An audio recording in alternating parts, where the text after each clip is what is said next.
Good morning, ladies and gentlemen. Rise and shine. Are we ready for the day? Ooh, it's a slow start. It's a slow start. But you've got a bit more time. We will start in about 5 minutes. Make yourself comfortable. Feel at home. Maybe grab a quick coffee before you step in here. And then we look forward to get started. Thank you very much.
A hearty good morning to our esteemed delegates.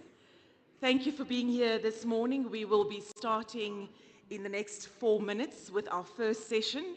And today we've elevated things a bit.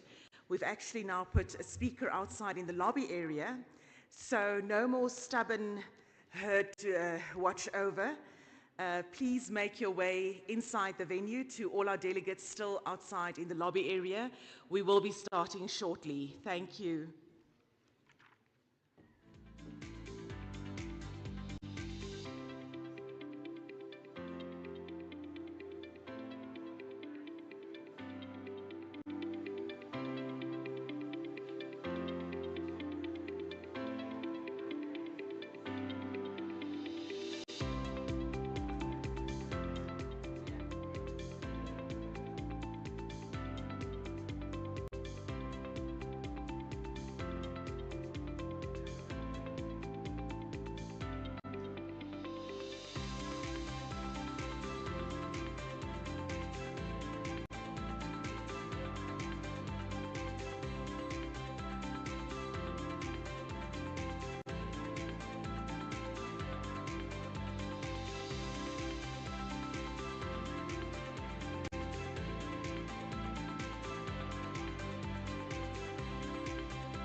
Ladies and gentlemen, esteemed delegates, guests, everyone present here this morning, a very, very good morning to you once more and a hearty warm welcome to day 3. Have you had a great evening last night? I love that enthusiastic, yes. I suppose you joined the braai, not the barbecue, the braai. Fantastic. And do you want to maybe just quickly join me here, just very quickly? You got stage fright? Okay, just tell me what was the best, the meat? The people, okay. So, the people were the best. That's a good answer. Well, I do hope that you had a great evening last night. To all our guests and delegates still in the lobby, please make your way inside. In case we meet each other for the first time today, my name is Rochelle Locke, and once again, a great pleasure to be your Director of Ceremonies for day 3 of the Namibia Oil and Gas Conference 2025. Now, like a good pot of oshifima, and my fellow Namibians, I know that's why you're laughing, right? If you don't understand, ask a Namibian what oshifima is. But like a good pot of oshifima, we've let the ideas simmer overnight, yeah? And today we are ready to serve them piping hot. So, have you translated to the brother? Are you good? Fantastic. We're ready to rock and roll, ladies and gentlemen.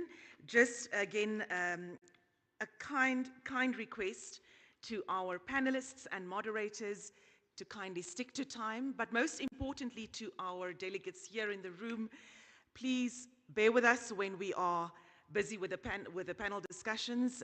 We encourage you to participate by being present. We will have a comfort break this morning. And then I'd like to take this moment once again to acknowledge our wonderful sponsors who have made this conference possible. You'll see them as we go around on the screens. Again, thank you so much.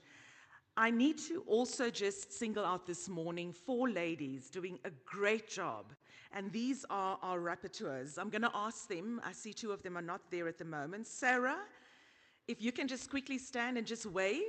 Let's give them a warm applause. Priscilla, Angela, and Dorothy. They are our rapporteurs, and they have the immense and challenging job to transcribe everything that is being discussed here at the conference. And that, of course, will be going into a report. So you can imagine, I thought my job is a challenging one with my herd of cattle that's sometimes a little bit dispersed, but I can promise you they have probably the toughest job to do. I spoke to Sarah earlier and she said, yesterday was intense. Did you feel it as well? Yes. It was quite intense, right? So can you imagine for our rapporteurs? So sometimes they don't quite understand with the accent, the different accents, the tonalities, and they've got to capture that. So I really think they deserve a warm round of applause. Thank you, ladies. Thank you so much. Let's dive straight into our very first discussion this morning, and I would like to call on our moderator, Josiah Hana-Oshike, the Managing Director of Bellatrix Investment Managers, and he will introduce our presenter before the panelists. Let's welcome him to the podium.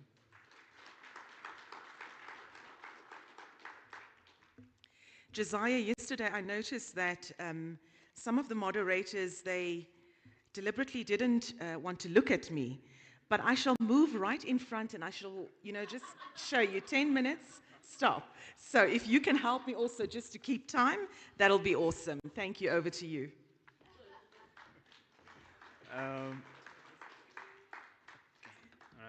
right. Thank you very much, Rochelle, and welcome everyone and good morning. Today we are going to be discussing a topic I think that's very, very important to Namibia in terms of how do we really finance entrepreneurs or businesses within the oil and gas space, as well as how do we create and foster partnerships to make sure that our economy truly benefits, right? So to help set the stage, we will have Robin Chebon. He's who will basically give us an overview of this particular topic. He's an independent economist. And after that, we will then have our panel. Perhaps I can also call our panelists just to come on stage before the presentation, and then we'll just definitely get into the panel discussion after the presentation. So I'd like to call onto the stage Nilian Mulemi. She's the Chief Executive Officer of the Namibia Petroleum Training and Education Fund, also known as Petro Fund.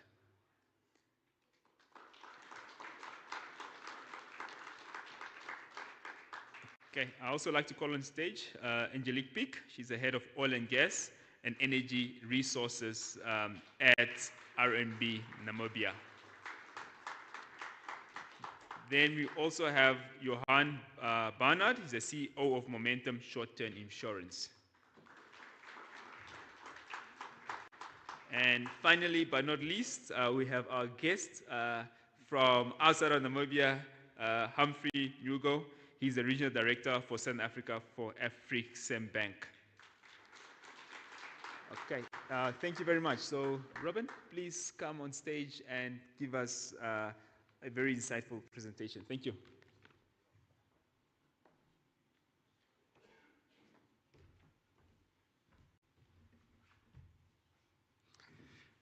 Thank you very much, Josiah. A very good morning to everyone here.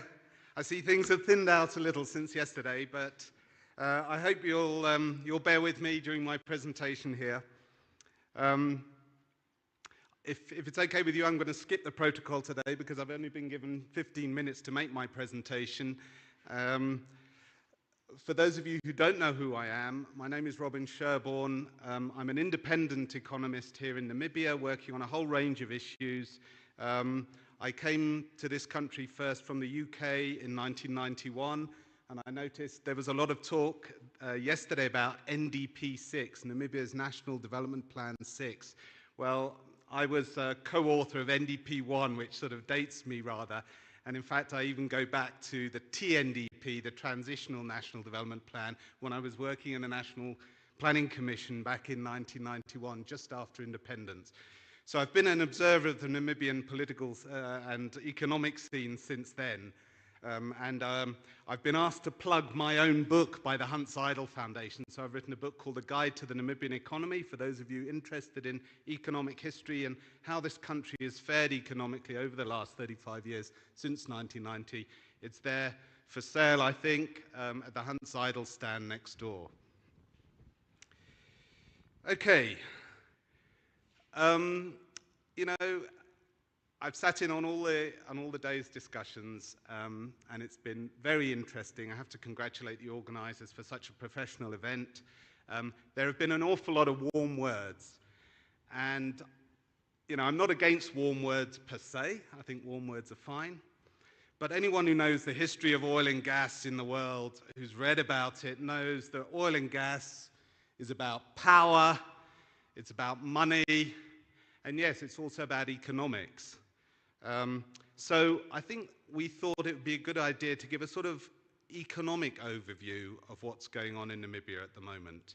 And I've managed to do, I think, what is possibly historically unprecedented today, in that I'm trying to cover the economics of offshore deep water oil and gas in just 2 PowerPoint slides. So I hope you'll bear with me for those 2 slides. Those 2 slides are basically the first one. I'm going to go into a timeline, a typical timeline of an offshore oil and gas project. And the second one, I'm going to look at the project from the perspective of the oil company and from the perspective of the government. I'll be very brief. So let me kick off. Yes. An idiot's guide, and I'm not saying you're the idiots here, I'm saying I'm the idiot, just to make that absolutely clear. So what I'm going to do here is go through a sort of generic offshore deep water oil project with associated gas. And what I've done here is put a grid together. On the y-axis is basically billions of US dollars, if you like, so it's money. on the x-axis, it's a time axis. So we're going from 2022 all the way to 2051, essentially. So a very simple diagram of what's going on. And the first thing is obviously the oil company comes along and does exploration. If it finds oil, it goes further, it does some appraisal, and it starts to design a possible project. And this happens pretty much all at the same time, and this has been happening already in Namibia as we sit here today. And you can see I've kicked off in 2022, and this is a process that might take 4 or 5 or even more years. But then we get to the stage, which has been discussed over the past few days, of the final investment decision. Things look good. The oil is there. It's technically possible to bring it out of from under the sea at a cost that makes it commercially viable. There is a design for the whole project, and then the company's in the position to take the final investment decision. You can see the company started work in 2022. We're now talking about a potential FID in 2026, some years later. And that is, in fact, what some of the companies are talking about now. I think we heard Rhino say the other day that it was going to be the first out of the starting blocks. I know Total has been talking about an FID possibly in 2026.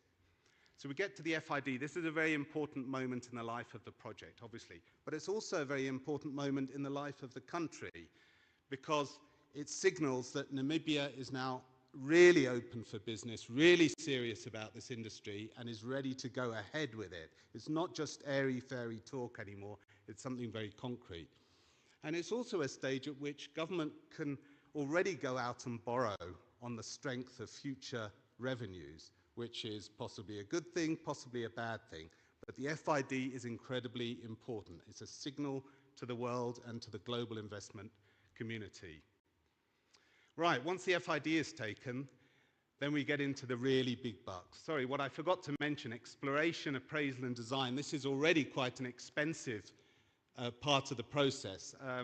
I don't know if you saw earlier in the year, Shell wrote down $400 million US dollars of exploration expenditure. And as you heard Eduardo say yesterday, they drilled 9 wells. So we're talking about, you know, 50 million US dollars a shot in terms of the cost of a well. This is an expensive business, and this is all done at risk. The companies no one's guaranteed that they will find oil at the end of this expenditure. So the FID is taken, then we get on to the development of the project. And there we're talking about even bigger bucks. I mean, I've put the number 15 billion US dollars here. 15 billion is a thumb suck, could be a little bit less, could be a little bit more. But for all the pieces of hardware that you're either going to build and install to get that oil from 3,000 meters under the seawater and then 3,000 meters under the seabed, you know, you're going to have to spend that sort of money. And we're talking about a custom-built FPSO, SPS, SURF, DPSTs, the shuttle tankers and things. There's a whole lot of hardware that needs to be produced and tailor-made really for the particular project. 15 billion, it sounds a lot. It is a lot. As someone pointed out the other day, our entire economy is worth 13 to 14 billion. So this is a single investment that is bigger than our entire GDP. It's huge. And this is just one FPSO project. So development gets made, and we're talking about maybe 5 to 6 years before that's actually in place, before production can start. And then we get production, and there it is. So we have first oil. I've put first oil in 2030. Again, a thumb suck. The development maybe carries on a little bit while production has already started. Production goes on, and then there are more costs for the company in terms of the OPEX of running the project. And that's over the lifetime of the project, which I've put here as 20 years. So there's more expenditure involved. But after first oil, of course, there's also revenue. And that I've put in blue, so in the positive side of the thing. And there I've just put some thumb-suck figures. If we're talking about 150,000 barrels of oil a day, and I've just put here 50 US dollars a barrel, we're talking about total revenues. We're not talking about profits here. We're talking about revenues of almost 3 billion US dollars per annum. For us in Namibia, that is a huge figure. I mean, that's already making oil the single largest export commodity from this country. We produce uranium, we produce gold, we produce diamonds, we produce a whole range of things. But this one FPSO project will produce exports worth more than any other single item in our export basket at the moment. So it's big, and that's at $50 a barrel. Also at first oil, as soon as we start producing, governments start getting some tax revenue in. So I've put here, there's a 5% royalty on gross sales effectively. So as soon as you're exporting the oil, government gets a cut, and there's a 1.5% export levy as well. So that allows some cash already to come into the government coffers as a result of production. But you've noticed I've put another arrow here, which is, again, a thumbs-up point at where the initial 15 billion plus the exploration and appraisal expenditure is recouped. And you can see that arrow there, the initial investment recouped. I've put it in 2035. Yeah? So it's going to take a few years before you recover. You're producing, but it's going to take a few years before you recover those initial costs. 2035, I mean, that's 10 years from where we are now. Yeah? So that's quite a long way in the future. It's after that point, once the costs are recouped, that the real money starts flowing to government through the tax system, through the fiscal regime. And it's mainly through the petroleum income tax, the 35% of profits, essentially, on the operation. So that will start flowing from the mid-30s onwards. I haven't put calculations there for what is likely to happen in terms of money terms, but it's a lot by Namibian standards. It would be a lot. Of course, if the price of oil goes up, and here I just put $75 a barrel now, that raises gross revenue every year to 4.1 billion. You know, just to compare it, and this is revenue, not profits, so I'm sort of comparing apples with oranges in a bit, but the entire tax take of the Namibian government at the moment is 90 billion Namibia dollars. So if you multiply 4 by 20 to get it into NAM dollars, you're talking about revenues, gross revenues, that are about the equivalent size of our entire tax take in this country. It's absolutely huge. And you notice there's another black arrow on top of the blue box, which is to the left. If I just go back. So a higher oil price essentially moves forward the point at which the whole project starts to become profitable. A higher oil price means you recoup your investment costs more quickly, and therefore you become profitable, and therefore you start paying dividends to the shareholder and profits tax to government. And if the price of oil goes up really high, and again I've just limited myself to $75 a barrel, but there is an additional profits tax. I put plus APT at the top.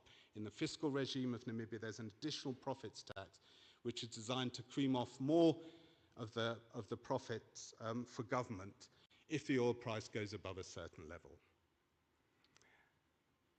Let me also point out, as part of the production costs, Namibia obliges companies to put money into a decommissioning trust fund. So from about halfway through the expected life of the operations, companies will be expected to contribute to a fund which will then serve to pay for the decommissioning costs at the end of the project's life. Of course, we all know, we would all love the oil price to be as stable as I've pictured here. A nice stable block, and we all know exactly what's going to happen. We all know the oil price doesn't do that. The oil price is something crazy like this. And I have to say, I'm not an oil and gas specialist. I'm not sure what's going to happen over the next 20 years to the oil price. Have we already reached peak oil? Are we going to be reaching peak oil in the next year or so? Who knows? Quite possibly. What happens to the oil price? How supply and demand then balance over the energy transition? I think there's an awful lot of much more expert people out there than me that have a view on that. But clearly the oil price is going to go up and down. So just to emphasize there again, the oil company has invested 15 billion plus in a project that is highly risky because we don't know what the oil price is going to do over the next 20 years. Yeah? That is an inherently risky undertaking. And then at the end of the life of the project, we have the decommissioning. And again, my cost estimates for decommissioning, I've really not much idea how much this is going to cost. Chances are the project's going to be extended. The life, it's like a mining project. You always think you've got a life of mine, and then it becomes longer as the data becomes better and you get more experienced and all the rest of it. Okay, so this is essentially one chart which pictures one FPSO project in Namibia and the different stages of that project. I found it very useful to put it up like that to understand the whole life scale of the project. Okay, so that's my first slide. My second slide is contains less graphics. So what I want to do in the second slide is just look at the economics of what we're talking about here from the point of view of the international oil company and from the point of view of the government, and just ask the question, are interests aligned here? You'll see what I mean as I go through it. The first thing to understand, and I go back to what I said at the beginning, the oil companies aren't here because they like us, because this is a beautiful country. They're here to make money. They are profit maximizers, and that is their bottom line quite literally. They're profit maximizers, but they're price takers in the global oil market. Yeah? They don't set the price of oil. They have to accept pretty much whatever the global market sets for them. Yeah? So they're big, they're powerful. The ones that do ultra-deep water offshore are an elite group of companies in the world, which gives them additional leverage and bargaining power because they're special companies that can do special things. I mean, I'm constantly amazed by what the guys are planning to do here. We had some amazing diagrams, you know, all the subsea and just putting it in place, 3,000 meters under the sea. It's just remarkable. These are very special companies who do very special things, but they're still price takers in the global economy. Okay, that's the IOC. Now, government is in a slightly different role. Government is the regulator of the industry, but at the same time, it's also an active participant in the industry via NAMCOR, via our state champion in the oil and gas sector. So it's not just a regulator. It's like being the referee of a football match and being a player at the same time. So that puts it in a slightly unusual position. And there might be instances where those two roles conflict. So, for example, you could imagine significant additional expenditure being needed to make the project work or to meet sort of safety criteria or whatever. That then raises costs, reduces profitability, and reduces how much government gets, either through the tax system or through NAMCOR, but it might still be necessary to do that. So government has to play these both roles at the same time. Information asymmetry. This is something economists always talk about when they talk about regulation. One side, those being regulated, typically have a lot more information and are a lot more experienced about their industry than the regulator itself. So, although government has expertise, I think government would need to buy in, and this is a message we heard yesterday, government would need to buy in an awful lot of additional expertise if it's going to be on top of the game of regulation, because the oil and gas companies know their business inside out, upside down. They've been doing it for years, they've been doing it the world over, they know everything. To regulate these guys properly will take enormous amounts of expertise. Expertise which we don't have, to be honest, and this isn't a criticism of my Namibian colleagues. We're a new country, you know, we're new to this game. So information asymmetry. Remember, the IOC has undertaken the exploration expenditure at risk. There might not have been any oil there, so they were prepared to put the $400 million down. That's a lot of money. Government doesn't take any financial risk, but government is expecting, according to the SWAPO Manifesto Implementation Plan, which is what our newly elected president is saying she will hold ministers to, government is expecting to maintain at least a 30% state carry in all oil and gas projects in Namibia. I don't think that's free carry, or that isn't specified in the SMIP, in the implementation plan. But that is very important, and that's quite a large chunk of the project. The IOC will have a target internal rate of return for every project that it looks at, as it takes the FID, it will have an idea of the internal rate of return of this project, and it will compare it with internal rates of return on all the other things it could invest in, and it will select those projects that have the highest, generally speaking, the highest internal rate of return, okay? So, as someone pointed out yesterday, the oil companies are, in a sense, in competition with themselves. Projects within the same oil company are in competition for that scarce capital. So the IOC will have to be convinced that the Namibian project offers a better return than other available projects. Government isn't so interested in the IRR, although it is via NAMCOR, but it's primarily interested to maximize the tax revenue take from the project. If you go back to my previous slide, you will notice I didn't talk much about local content, but you notice the number of direct jobs, for example, created by this one project is actually very small. In the development stage of the project, only 500 jobs are expected to be created, according to the IBS, the study that we all heard about on the first day of the conference. In production, only 600 direct jobs created by this project. These are incredibly capital-intensive projects, not labor-intensive projects. 600 people to run this whole thing is quite something.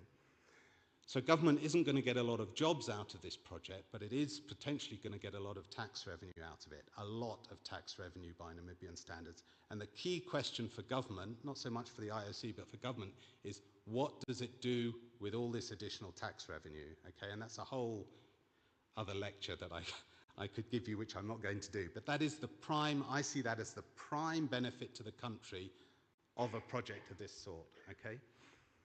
There's the whole point of NAMCOR. We did talk about NAMCOR yesterday and its longer-term ambitions, how much of its profits it retains. It doesn't give over to the exchequer, to the fiscus. It retains it for future projects, eventually emerging to become an IOC in its own right. I think the IOC wants to recoup its investment costs as quickly as possible for all sorts of reasons. There's the global reason. We don't know what's happening to the global oil and gas industry. The door is closing on new oil and gas projects. Namibia might be one of the last frontier economies to actually go into production for oil and gas. I think it's in their interest to recoup that investment as quickly as possible and then make as much money as possible. And I think government's interest is pretty much similar. They want the investment recouped as quickly as possible because they want the tax revenues from the project. Yeah? As soon as it becomes profitable, the money starts flowing to the fiscus. Of course, the gas to oil ratio, the GOR, is absolutely critical in the geology of the project, and they will help formulate the design of the project, which government will need to approve when the FID is taken. And it's been raised, I think there was a very good session yesterday on gas, the role of gas in Namibia. You know, we're talking primarily here about gas reinjection. So gas is an integral part of these projects. The gas is brought up, the oil, gas, water mixture is brought up to the FPSO, separated out. The water is basically cleaned and put overboard back into the sea. The gas is used to drive the FPSO, so a certain amount of the gas is used as energy to run the FPSO, and the rest of the gas is then re-injected back into the well, which helps push out the oil back up to the FPSO. And obviously over time that then changes. The amount of gas, the gas component of the reserve changes the more gas you pump into it. Okay, so there are lots of issues there about gas. And the question is, remember, you're using gas, which is something that, in theory at least, could be sold. It's a saleable commodity with a value. You're using that just to pump the oil out. And the question is, how does this project then relate to a longer-term plan to actually commercialize the gas part of these projects? That's a big question.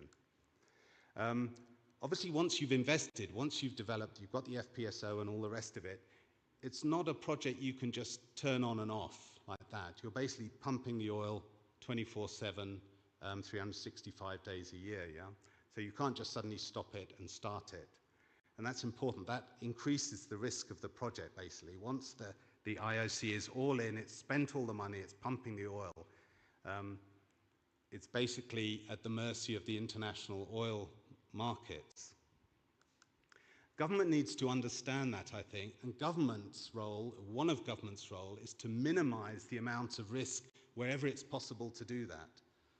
Yeah? By creating the policy environment that is predictable, stable, secure, and gives the IOC as much confidence in the future. Remember, this is a project running over 20 years plus, as much confidence in the future as possible. That is one of government's key roles.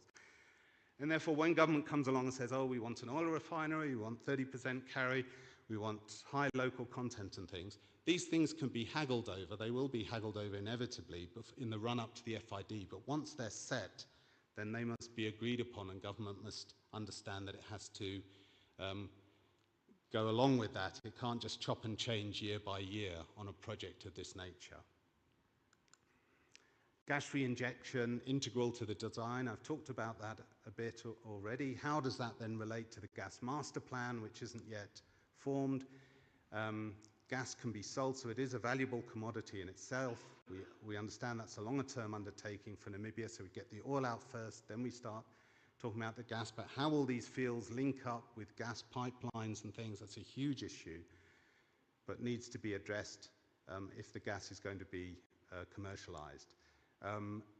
IOC, well, I've put no routine flaring. Most of these elite companies do not flare as a matter of routine these days, so the gas isn't just flared out. There might be some transition issues when you're getting the FPSO up and running. You might be doing a bit of flaring, but I think their interests are pretty much aligned with government, where our Petroleum Act doesn't allow routine flaring. So I think interests are very much on the same wavelength there.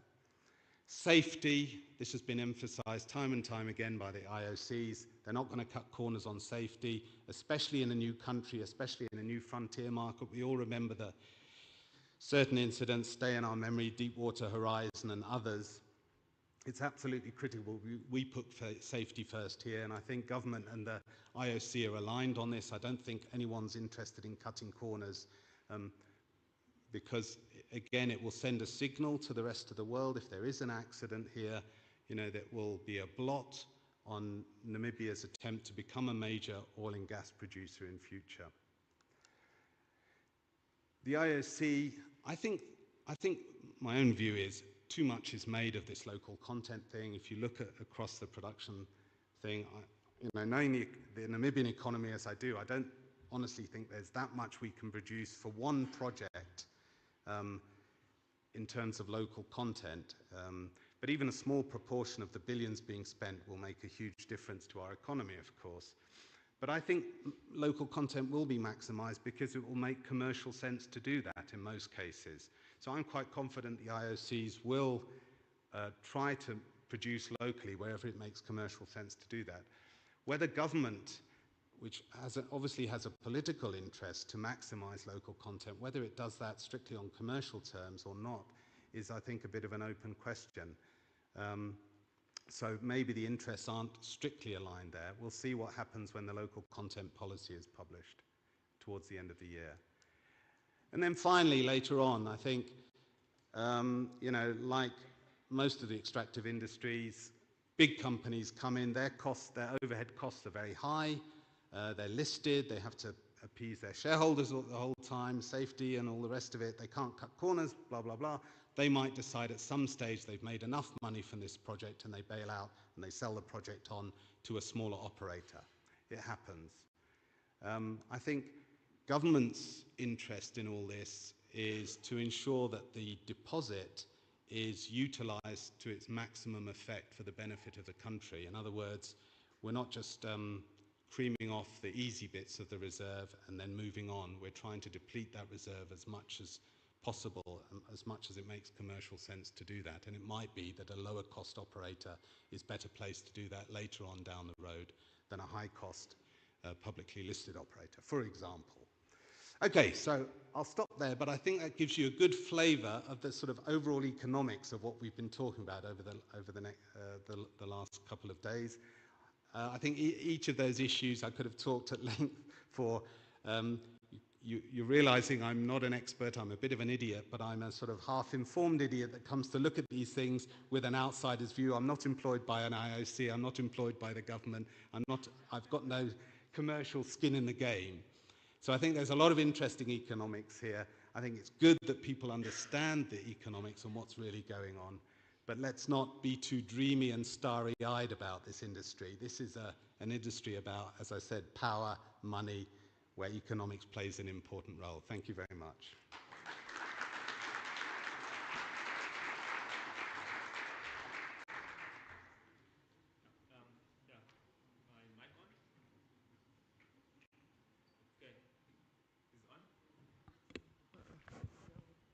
No. Yes, no. Okay, all right, there we go. It's on now.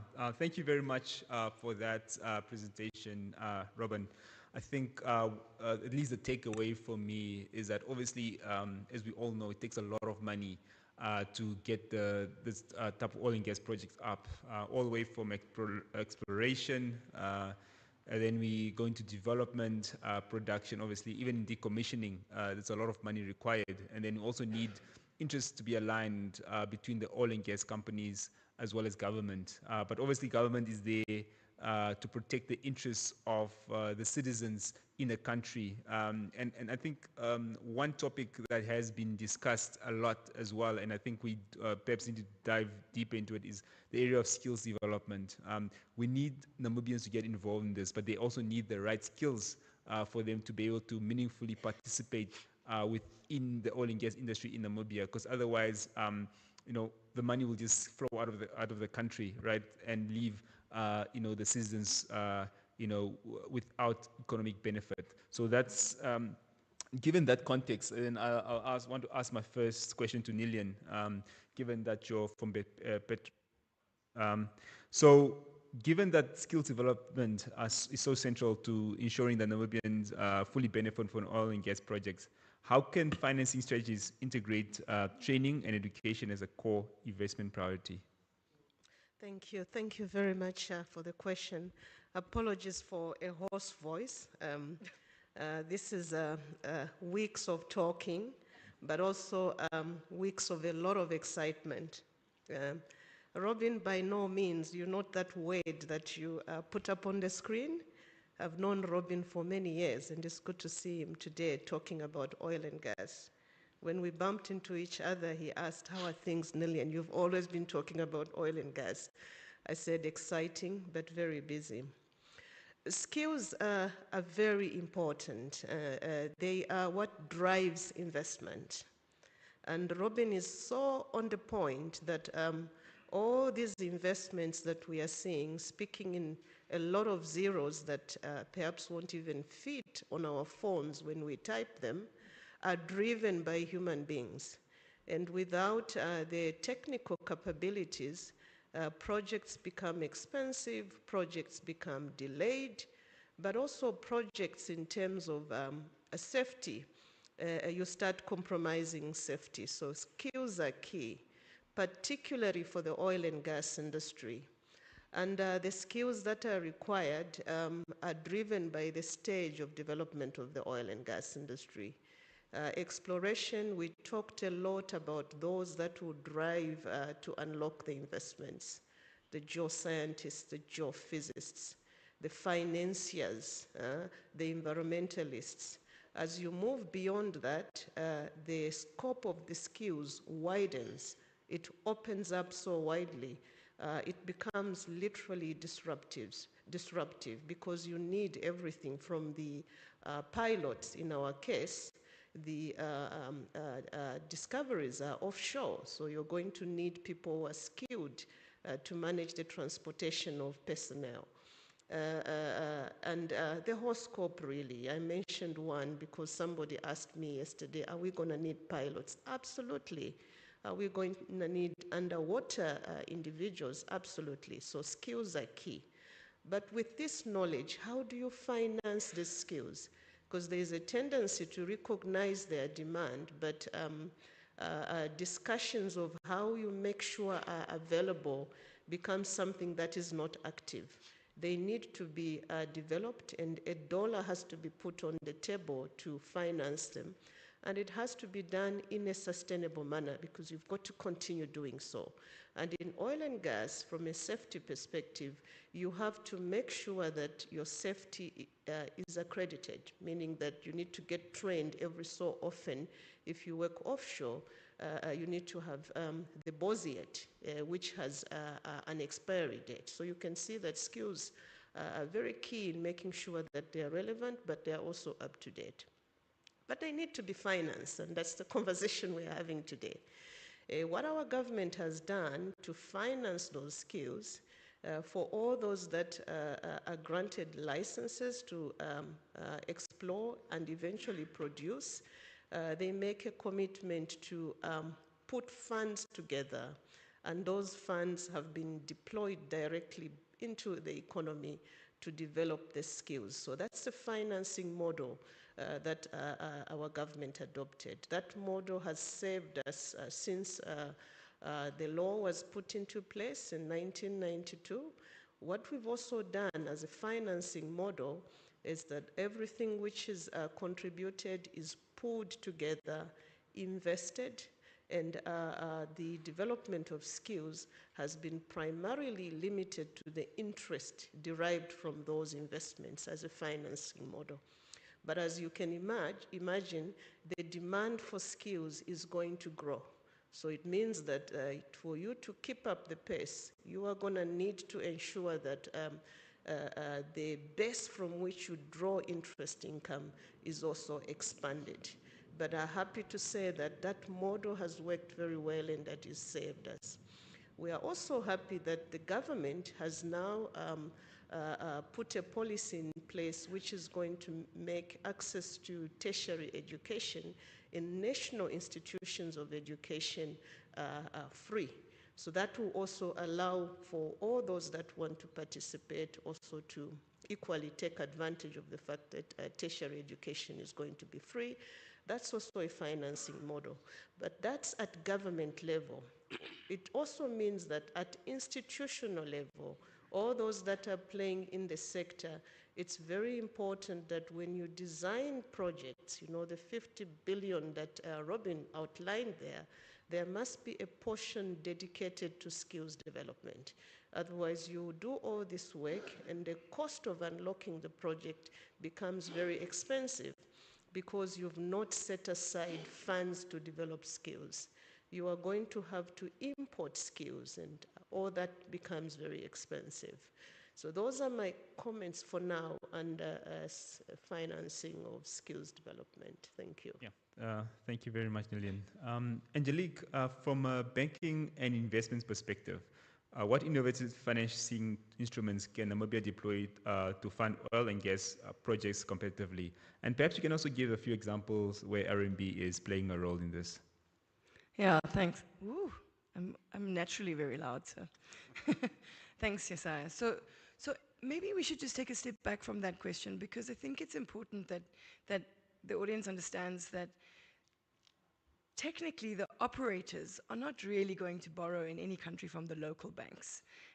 First of all, the Venus cost that my good friend put on the screen just now probably equals our GDP. So the point is that money sits in global revolving credit facilities, globally with 30, 40, 50 banks in them, sometimes where absolutely we can and are looking to take part in.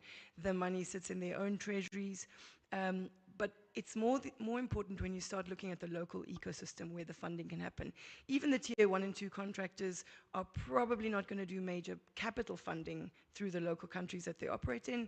They will, however, maybe start looking at maybe some bridging of cash flow, etc. Saying that, the real impact that the local banks can have, and by local I even mean regional, is to fund the ecosystem that is created through this industry. And I know Robin spoke about 500 or 600 jobs. The reality is the multiplier of this industry is huge. And that is where the local content comes in, but that is where the financing need comes in as well. I was under big fire last week at the Mining Expo by our mining CEOs that have said that banks need to come more to the party and start funding these SMEs and commercial entities that they want to give contracts to. And they're right. This is a journey for the banks. This is a new industry. Mining, we've banked for 20, 30 years, and we are the main partner to the mines in Namibia. So we understand the industry well, and what we definitely understand is you need to understand the industry to be able to solve for the sector. So that is why, to your question of RMB, why FirstRand is doing things like sending me all over the world to try and understand this industry and spending a lot of money on training at the corporate level, at the commercial level, at the retail level, in the insurance space, etc., so that we can understand how this industry operates, from the operators to the tier 1 and 2 contractors. What is the DNA of the industry? How do these guys think about who they're going to give contracts to? How do they do their due diligence? How do they pay them? What are the payment terms? So that if we understand that, we can do two things. We can adapt our credit and risk approach because, while it has to remain responsible, and we have a national responsibility to our regulator and to the money that you're putting into the bank. I can't go and lose your money, as my colleague yesterday said in the commercial discussions.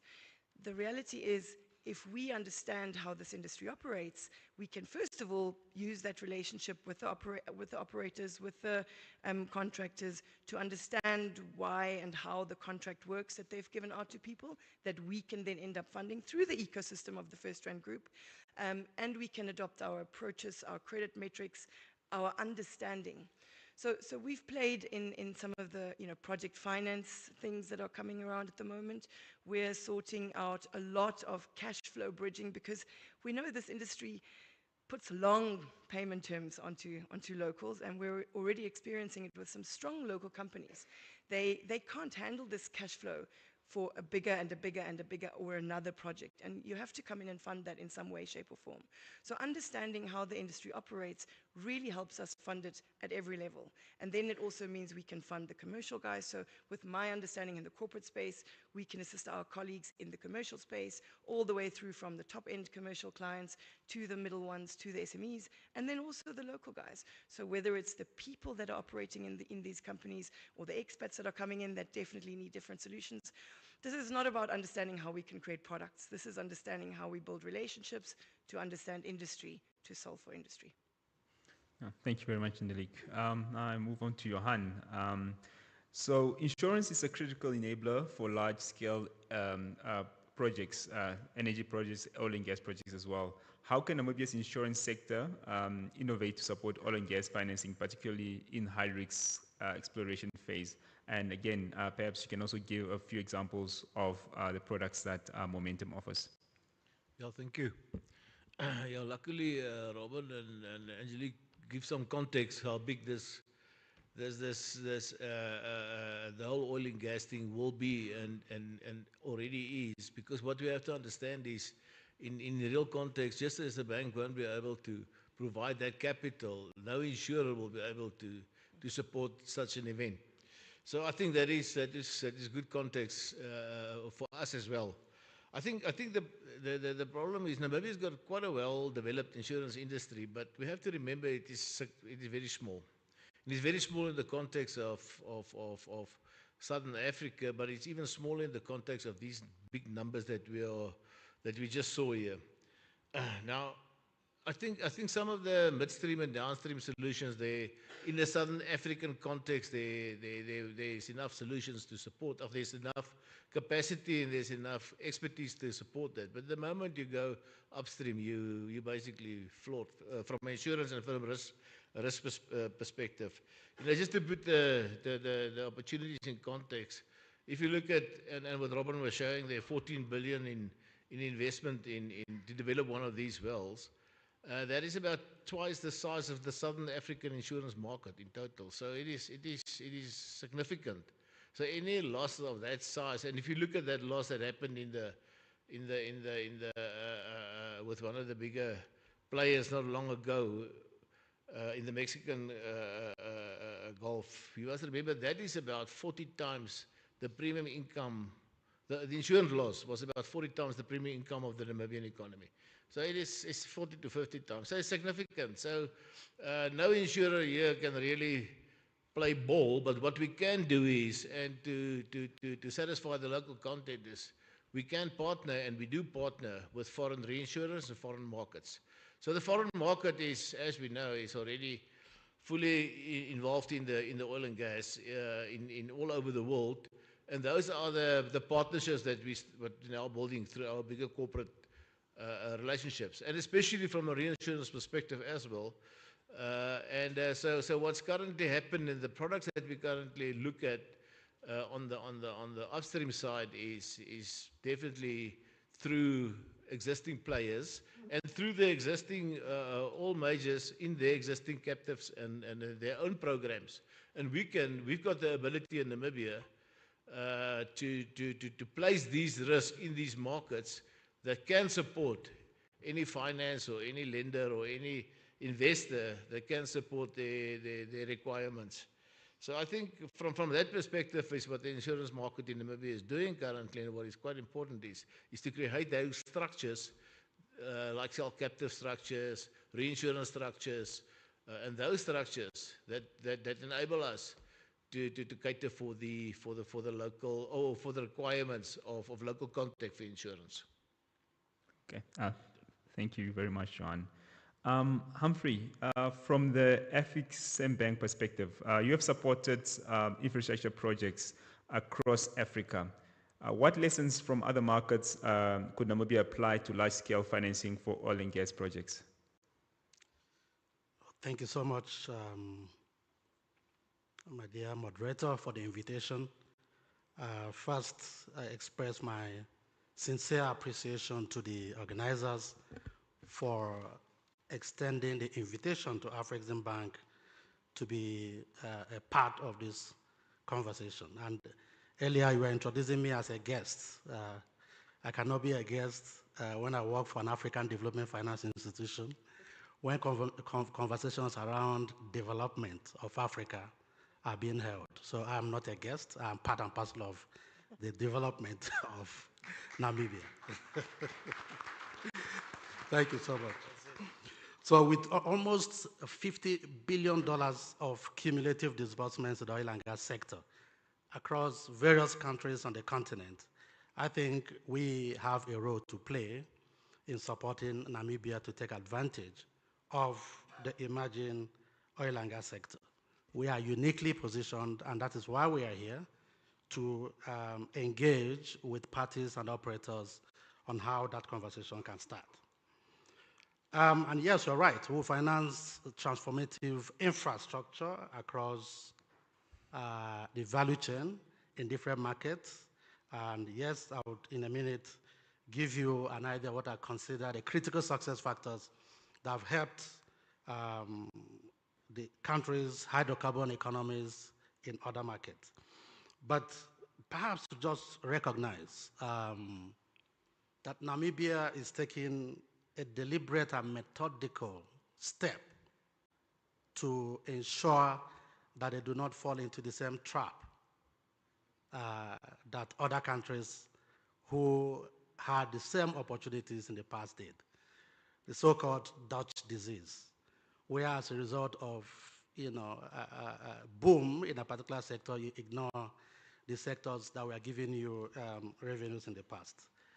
I've been particularly impressed since yesterday, listening to various speakers highlight the actions, the policy direction that the government is taking to ensure that the country optimizes the benefits accruing from the oil and gas sector. Well done, Namibia. Now, the critical success factors. I think infrastructure is very key. Obviously, the hard infrastructure is easy. The case for hard infrastructure is easy to make. I wouldn't dwell so much on that. Soft infrastructure is perhaps an area I need to mention. And Namibia, as a matter of fact, is doing very well there, but they need to make sure that these are sustained. Laws and legislation. It is said that capital is shy.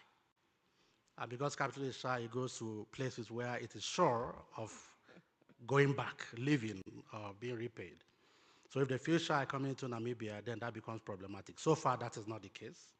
So investment protection laws would need to be institutionalized, so that if somebody brings in capital, the person is very clear how that capital will leave. Labor laws, we are talking about skills. It is a new sector in Namibia, meaning that there will be skills gaps.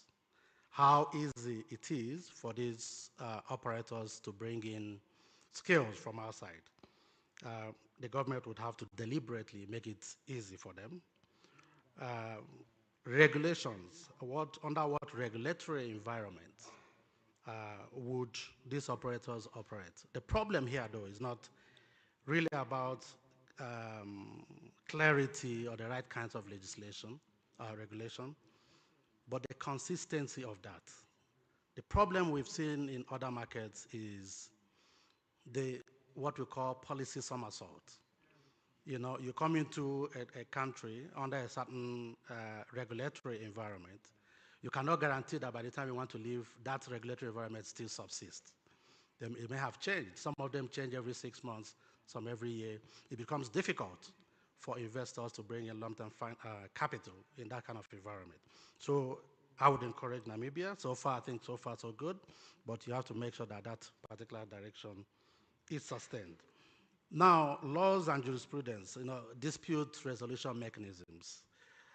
If an investor, a foreign investor or a lender into this market feels injured by action of another party, call it a Namibian, is there a mechanism in which the person can seek redress in a fair and objective manner without the legal systems treating them unfairly as if they are foreigners?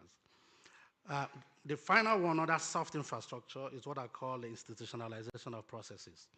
I think the processes for licensing, approvals, etc., should apply to all. It should not discriminate against any particular party.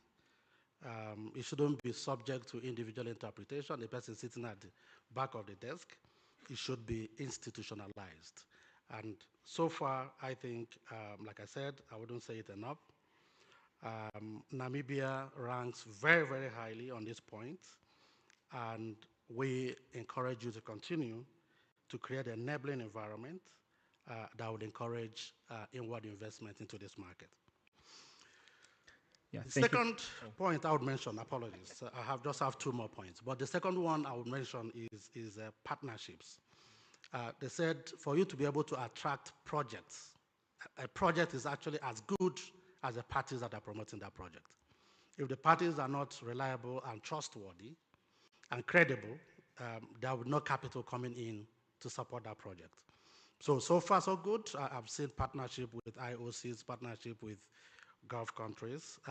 You keep that up, even at the local content level that we are speaking. I'm very happy the way it's going, leveraging experience in Ghana, leveraging experience in Nigeria.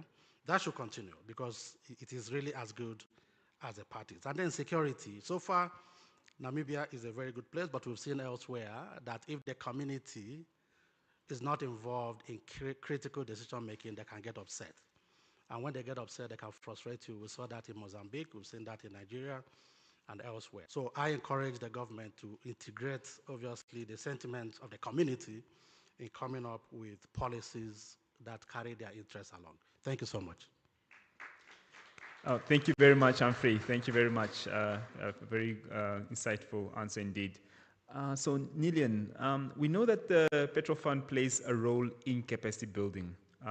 What partnerships with the private sector or international institutions could help secure sustainable funding for skills development in an oil and gas sector in Namibia? Thank you so much for the question.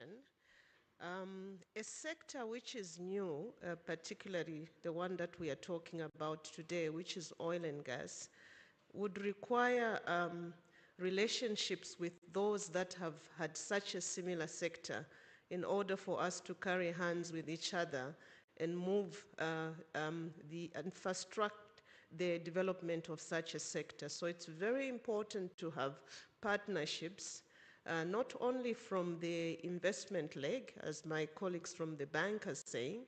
Our economy is shallow financially to finance these projects. You need to collaborate with others. The same with skills. It's important that for us to fast track that we have collaborations. Firstly, let me applaud our operators that have been in the country since independence.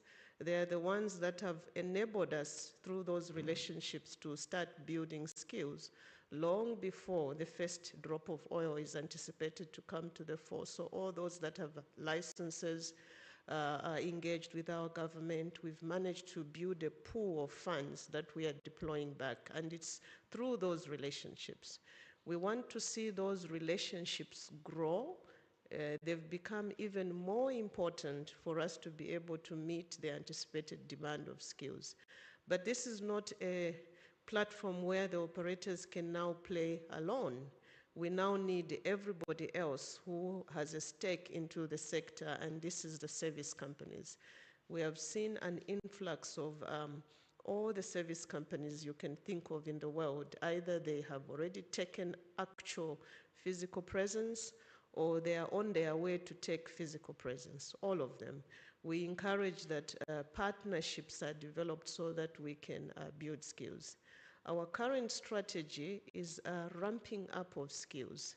Namibia has a good pool of primary skills that have saved the sector. We do have engineers, we do have financiers, we do have lawyers, we do have logistics personnel, port managers, we do have, but they were developed to to save the industry as it is.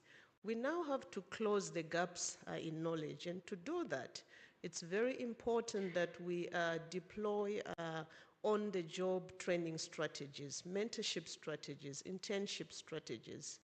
And we are very pleased that those that have come to the country early on and have set up shop, they're very proactive in making sure that those strategies are fast-tracked. Right now, we have just about 90 Namibians that are deployed globally to fast-track the development of the skills. And these are uptaken by our partners, our colleagues. I upload Halliburton, Subsea 7, Technip, FMC, SBM, just to mention a few, SLB, applaud you for that initiative. We want to encourage that more of that takes place within your jurisdictions. We are still exploring. We are all hopeful that field development gets announced. But before that, these strategies have to move very fast. Otherwise, we will be caught up with young people demanding to participate, yet they lack the knowledge, yet they lack the skills. So these strategies are very key. I signed an MOU yesterday with two colleagues again. The reason for that really is to ensure that those strategies are fast-tracked. And let them not just be with workforce, including the participation of the SMEs, the local suppliers. They also need training, they need information. So those partnerships are also key. I also want to encourage those that want to play in the sector as business officials, get out of our jurisdiction as Namibia, visit other jurisdictions and see how this industry functions. It will assist you to close that gap in knowledge so that you don't have a vision either from your phone or from listening to people speak at conferences, but you go and see it for yourself in other jurisdictions, how some of the services are rendered. The other aspect which is key is standards. Please take time to appreciate what standards the oil and gas industry requires, and you can pick these very, very quickly through partnerships. The last item here is as we create partnerships, and this has been the mantra and the policy directive is let them be partnerships that are of a win-win relationship. If you know more of something, please share it so that as we discuss and grow our partnerships, we don't want at some point to discover that one party is disadvantaged and then it plays out in the courts. Let it be fair, honesty, and then we can all have a sustained relationship as partners. Thank you very much. Thank you very much, Lillian. So, Angelique, so risk perception is often a challenge for oil and gas jurisdictions. So, and I know commercial banks sometimes, shy away from, high risk projects. So how can Namibia de-risk its projects to attract both commercial banks and international investors? Yeah, I think there's two angles here, Isaiah. So there's how can Namibia de-risk this industry so that the investors will come? I mean, Adriano mentioned it yesterday. We're not competing outside here in the Orange Basin. We are competing for where does capital get allocated in the world. And Robin mentioned, geopolitically, who knows what it's going to look like in the next 3 to 5 years or 7 years. So we need to make sure that we get people to invest in the country as soon as possible to really get use of this opportunity. But I think, Robin mentioned quite a few of the risks that we have to, and the comparisons between how the IOCs look at this and how Namibia looks at this. But maybe I can concentrate on 2 or 3. So, and I love that you're here, Humphrey, because every conversation I have with anyone that's been in the industry for a long time, I learn something new. So soft infrastructure, I'm going to use that word a lot more. I think the regulatory certainty, for one, is extremely important. And we've discussed this here for the last 3 days and in Namibia for the last few years. So I'm not going to go into detail of it, but we know that, 2-3 weeks ago, I was at a conference where one of the operators mentioned what a favorable investment climate Namibia provided during the exploration phase. Fact is now, this is now the beginning of hopefully a 25-year marriage contract, and there you need to make sure that you really understand that both parties are in for a win-win and that you understand the conditions that you're investing in. So no matter which way you color it in, this is something we have to get right. And I know between Lillian and Maggie and Cornelia and Mr. McLeod, there is a lot of work going into this. So it's not happening. But these are the items that the private sector, together with the government, is working on. Eduardo mentioned some of the work that NAMPOA is doing with some of the other associations on different work streams.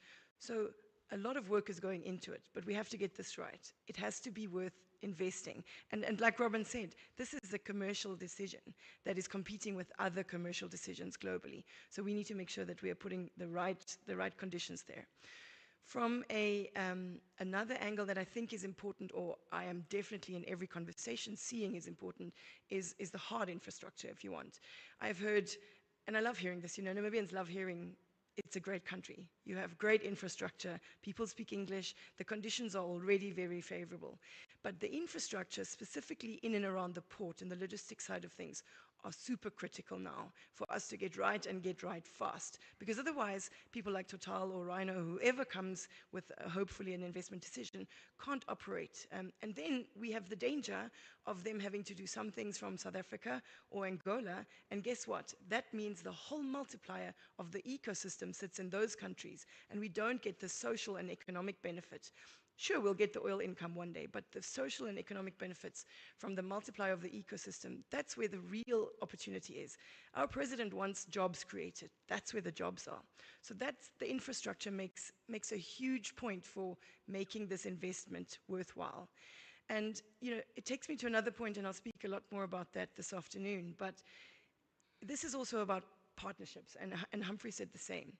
It's not about necessarily us as a country owning all of the assets, owning all of the infrastructure. Let's get the right people there. Let's create public-private partnerships. We're getting it right in the energy space, right, in the renewable energy space. We've seen the light there of how it can work. It's not easy, and it still has to be navigated a little bit, but it works. So if we can do that in the infrastructure that this industry needs, then we can, first of all, fast-track, get the right guys there, put the right conditions that the country and the investor of the infrastructure and of the offshore activity, that everyone wins. But if we don't, then we won't have an infrastructure and we won't have an FID. And 3 years down the line, we're going to say, it was a great opportunity, wasn't it? And that's the worst thing that can happen. Thank you very much, Derek. No, and I think those are areas we definitely need to look into from the regulatory point of view and make sure that's right so we can attract in private capital. So, Johan, so from an insurance point of view, what role can insurance products play in Namibia's oil and gas projects to make them more bankable for both local as well as international financiers? Yeah, thank you. As I mentioned earlier, there's a huge difference in the insurance capabilities and abilities in Namibia for downstream and upstream. So, as mentioned by the previous speakers as well, and I think it's quite important for us as a Namibian industry that is fairly developed. We will be able to cater for most of the downstream and midstream suppliers and for their insurance needs, because they will obviously need access to finances and lenders. And for them to get that, we will need to be able, and we can, and we will be able to provide those exact covers. I think where the challenge will come in once again is in the upstream environment. But I think what we can do and what the insurance industry is busy positioning themselves is for them to become reputable and trustworthy enough to be able to facilitate those insurance contracts into the international market. And if you look at the composition of the Namibian insurance, short-term insurance at least companies, they are all well-developed companies, from most of them with very strong shareholding in other territories as well. So it is important for us to be able to have the required ratings also where we can satisfy these big international majors to make use of the local insurers. Otherwise, the local content will never be able to work for in the insurance space at least. I think what is also fairly important is to understand is the markets that we utilize in the international space, because there's a lot of, as in any industry, there's a lot of fly-by-nighters and there's a lot of reinsurance and insurance players that is very opportunistic when it gets to these bigger contracts. So it's quite important for us to understand, the requirements of these international players from A-rated paper that they will need for us to place it for them on. So I'm comfortable from that perspective that the Namibian short-term insurance will be able, and the whole insurance market for that matter, will be able to support the requirements for any financing or lending that need to be required to in Namibia. But I think so for us to build the capacity is more to build the teams that can enable these partnerships with the international insurance market, and instead of trying to enable products or build products for the Namibian market in itself.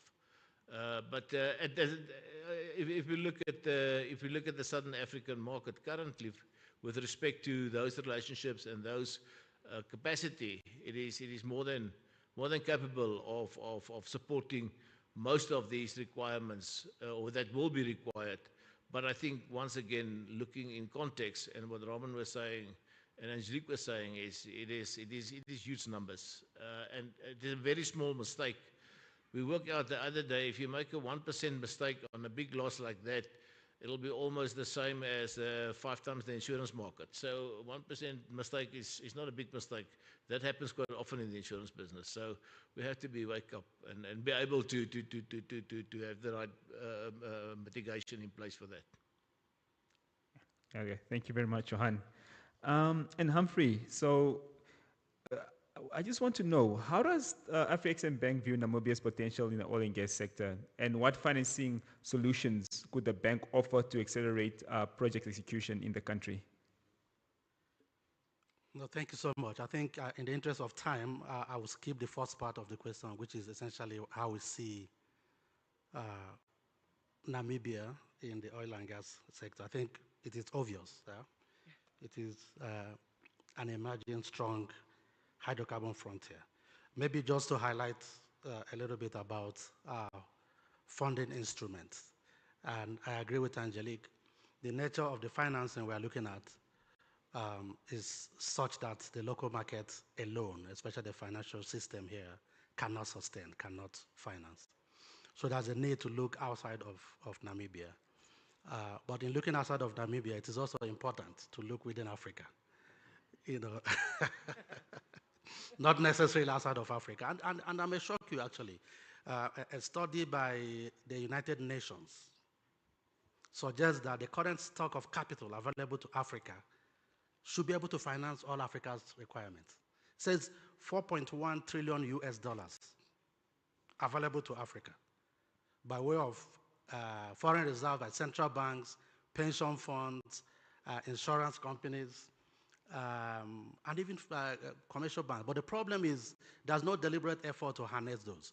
Afrexim Bank has a total balance sheet of $42 billion. Our single obligor is close to $2 billion. We can lend to a single project. And our syndications team has been ranked #1 on the continent of Africa for the last 3 years, meaning we have the capacity to leverage in capital. So if you go to Nigeria, we have our footprint in the oil and gas sector there is very, very obvious, almost $4 billion in current exposures as of today. In Angola, almost $1.2 billion in everywhere. I mean, in Mozambique, even as an emerging one, we have almost $1 billion there that we are already currently financing. So we have different suites of projects, products that we can use. As an institution, 3 key instruments of intervention. The first one is funding. As a bank, we provide loans and advances. But we also provide what we call risk-bearing instruments, insurances, guarantees, and the like, to enable those who want to borrow to be able to borrow at competitive rates. But if I look at the funding, and I'm trying to rush now, project finance is I think that's what we're really talking about when it comes to oil and gas. We routinely do that. We have the capacity to provide what is required there. Trade finance, pre-shipment, pre-export, offtake-backed structures we've tried in many places, financing local operators. We actually have what we call a local content product, which is geared towards assisting, together with our SME development products, local participation in the extractive industry, to ensure there is some level of integration. Because we may be speaking about local content out of the air.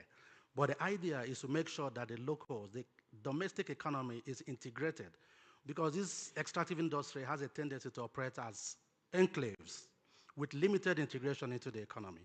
So we support through that our local content and SME by providing working capital, invoice discounting, technical assistance, as well as training programs to ensure that the small companies can emerge.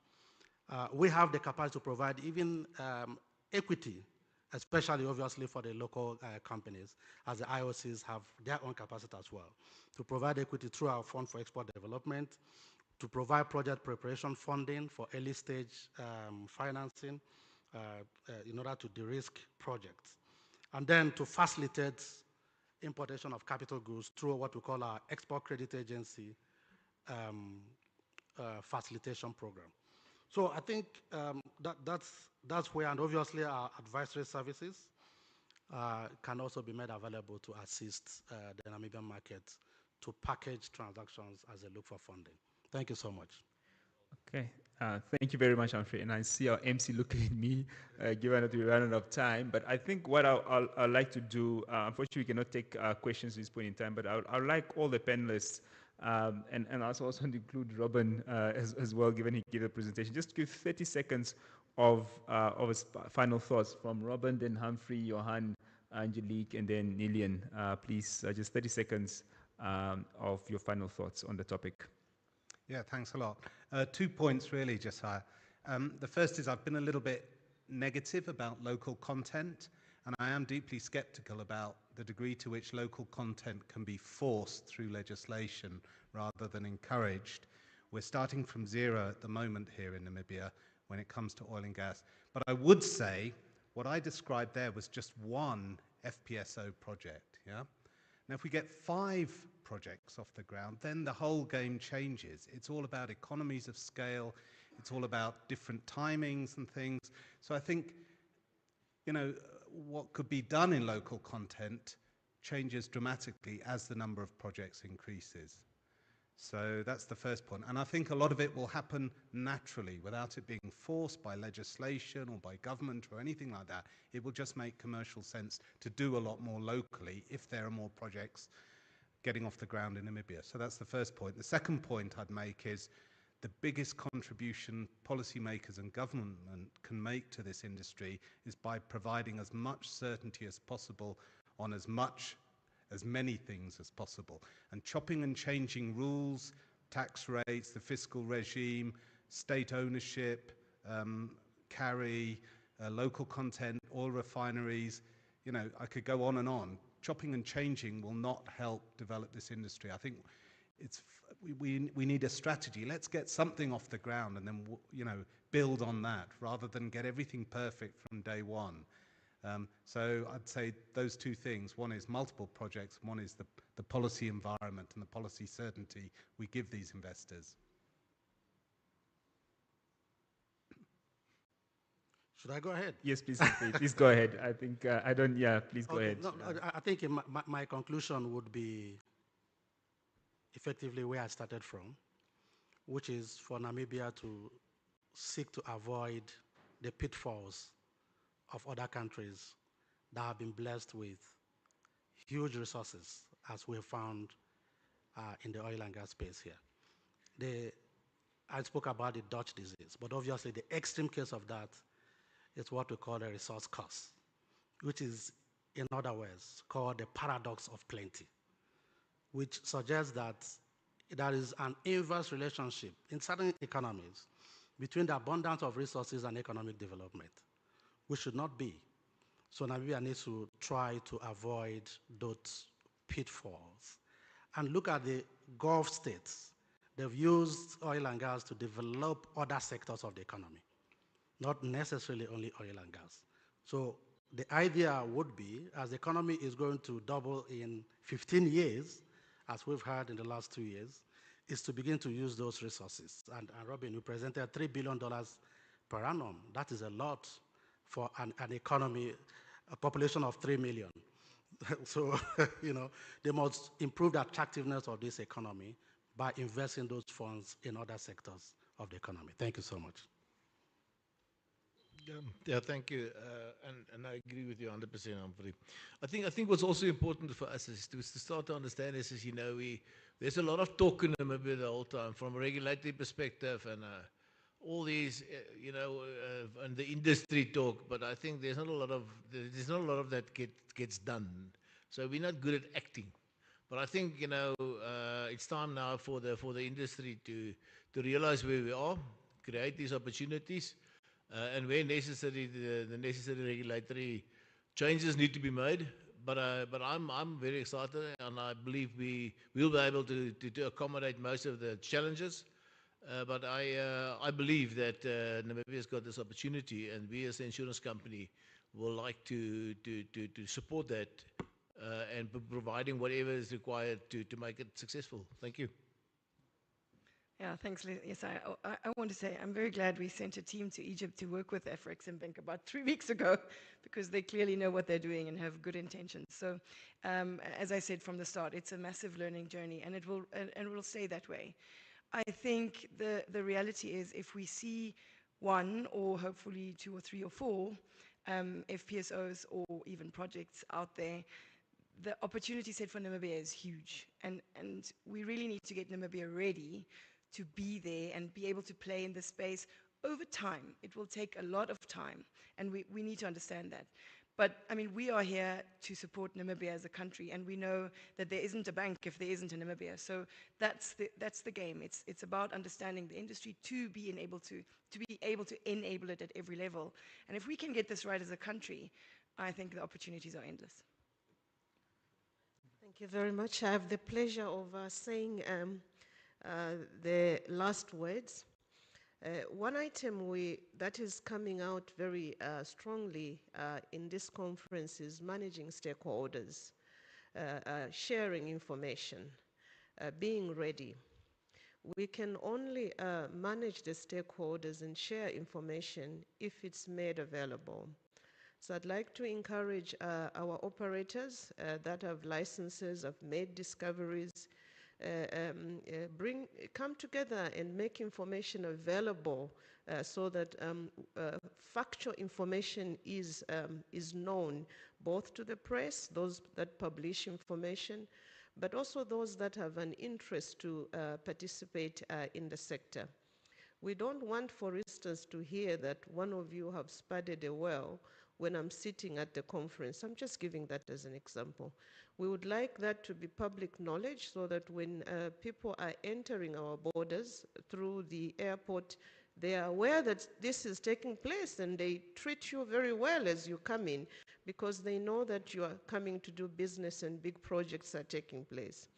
So Nampoa, the team that manages the stakeholders together, let's work together so that we make sure that information about the status of the projects, what is going on, of course, to the best of what you know, that information is not confidential, let it be made public for us to be able to support and work together very well. Thank you very much. Okay, thank you very much to my panelists. Thank you very much for audience for paying attention. I think this was quite an insightful discussion. And my hope is really that we get this right. I see especially from the local financiers, insurance as well as banking, they're still figuring a few things out. Obviously, the amounts involved are quite significant, for them to do a loan. So therefore, perhaps they should look to partnerships from Afri-Exim Bank. But at the same time, we also need skills as well. To be able to fully take advantage of this. That's where Petrofund comes in to really help develop skills, perhaps not only from, let's say, a technical point of view, but also from an entrepreneurship point of view. So thank you very much, and I give it back to our MC to take us further. Thank you so much, Josiah. I think our moderator also deserves a round of applause, as well as our panelists. May I ask you just to gather for a group photo, and I'd invite our media who's also present to capture this moment. As they get ready for that group photo, thanks to Logistics Support Services for having sponsored this session. Ladies and gentlemen, on my watch, the time is 10:50. We're going to break for some networking and something to nibble on, something to drink. But I want to just share with you, coming up after our networking break is a fireside chat that you do not want to miss. Not sure if you've checked your programs this morning, but we'll be joined by the CEO of Hanns Energies Africa, and or of Hanns Energies, which is Africa's largest oil and gas independent, who has flown in especially for this fireside chat. So you want to make sure that you grab your front row seat from one of the most influential leaders in the continent's energy sector. So we'll take a break now, and then we'll reconvene at exactly 11:15.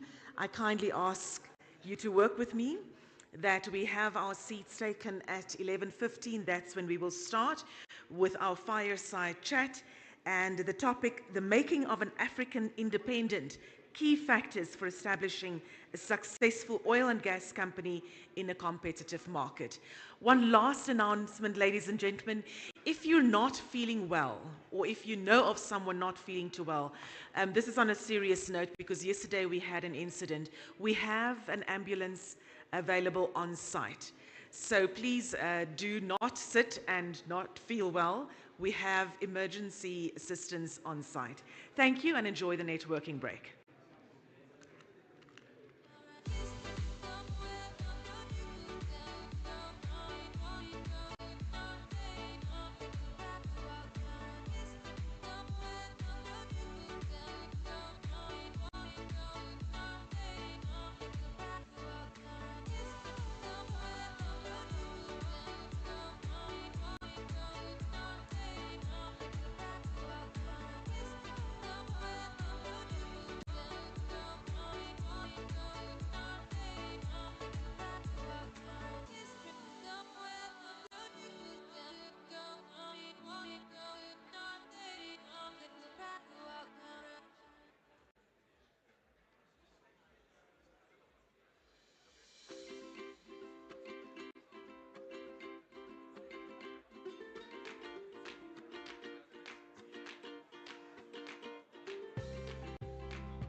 Ladies and gentlemen, we are ready to start our next session. I believe that I can be heard in the lobby area, and I kindly ask our esteemed delegates to please make their way back inside the venue. You would want to grab a front row seat for our next fireside chat. So please don't sit too far behind. You're going to miss out. And hopefully during this session, we can also accommodate a few questions from the audience. I'm sure there would be many such flowing from the audience. So to our esteemed delegates, we are going to start within the next minute. Can you kindly take your seats? And to everyone in the lobby area, we ask you to please come back in. We are ready to kickstart Session 6 of the Namibia Oil and Gas Conference. This session is proudly sponsored by GALP. Again, we recognize and appreciate all our valued and esteemed sponsors for making this conference possible. I invite our guests to please move inside the venue. We will start in right about a minute.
Dear delegates, we kindly ask you to take your seats. We are ready to kick off Session 6 of the Namibia Oil and Gas Conference 2025.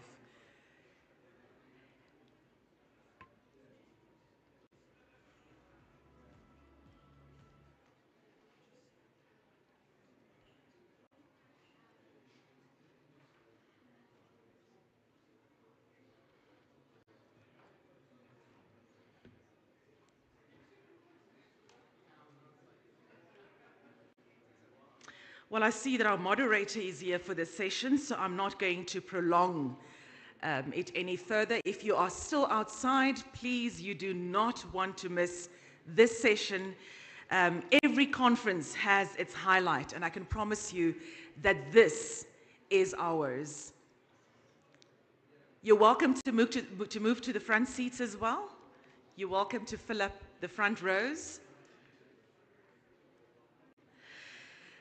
So, ladies and gentlemen, dear esteemed delegates, in a few moments we'll sit down with a leader whose vision and influence extend across the entire African continent. the head of a company powering millions, driving innovation, and holding the title of the largest oil and gas independent in Africa. I'm going to hand over to our moderator, who will introduce this giant, this legend. And please put your hands together for the resident representative of Hanns Seidel Foundation, our moderator for this session, Dr. Clemens von Dordra. Let's give him a round of applause. Good morning, ladies and gentlemen. Rise and shine. Are we all awake? Well, we're still looking forward to a number of people to join us in the session, but I think with the previous session, we also saw they will come in due course. Now, my name is Clemens van Dordra. I'm the resident representative of the Hanns Seidel Foundation, one of the hosting partners together with NIPDB. We support the Economic Association of Namibia in making this conference possible. Now, this is session number 6, entitled The Making of an African Independent, Key Factors for Establishing a Successful Oil and Gas Company in a Competitive Market. And I'm sure some of you have had a look at the program. We have some remarkable, outstanding legends and champions in the industry now on the panel. And I'm really excited now to actually welcome Osta on stage, because we will continue this conversation first with a so-called fireside chat.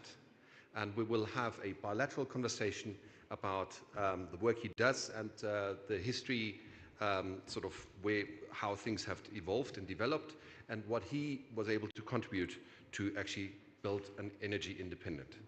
And with that, we'll have the next 25, 30 minutes, we'll have a bilateral conversation, and then we'll be joined by 2 other legends, one of them being Alistair Forder, the CEO of Azul Energy, and the other one being quite familiar with most of you, who has been on stage before numerous times now, Travis Smithart, the CEO of Rhino Resources Namibia. So please put your hands together now for Osta, and we will then continue now with the fireside chat. Thank you very much.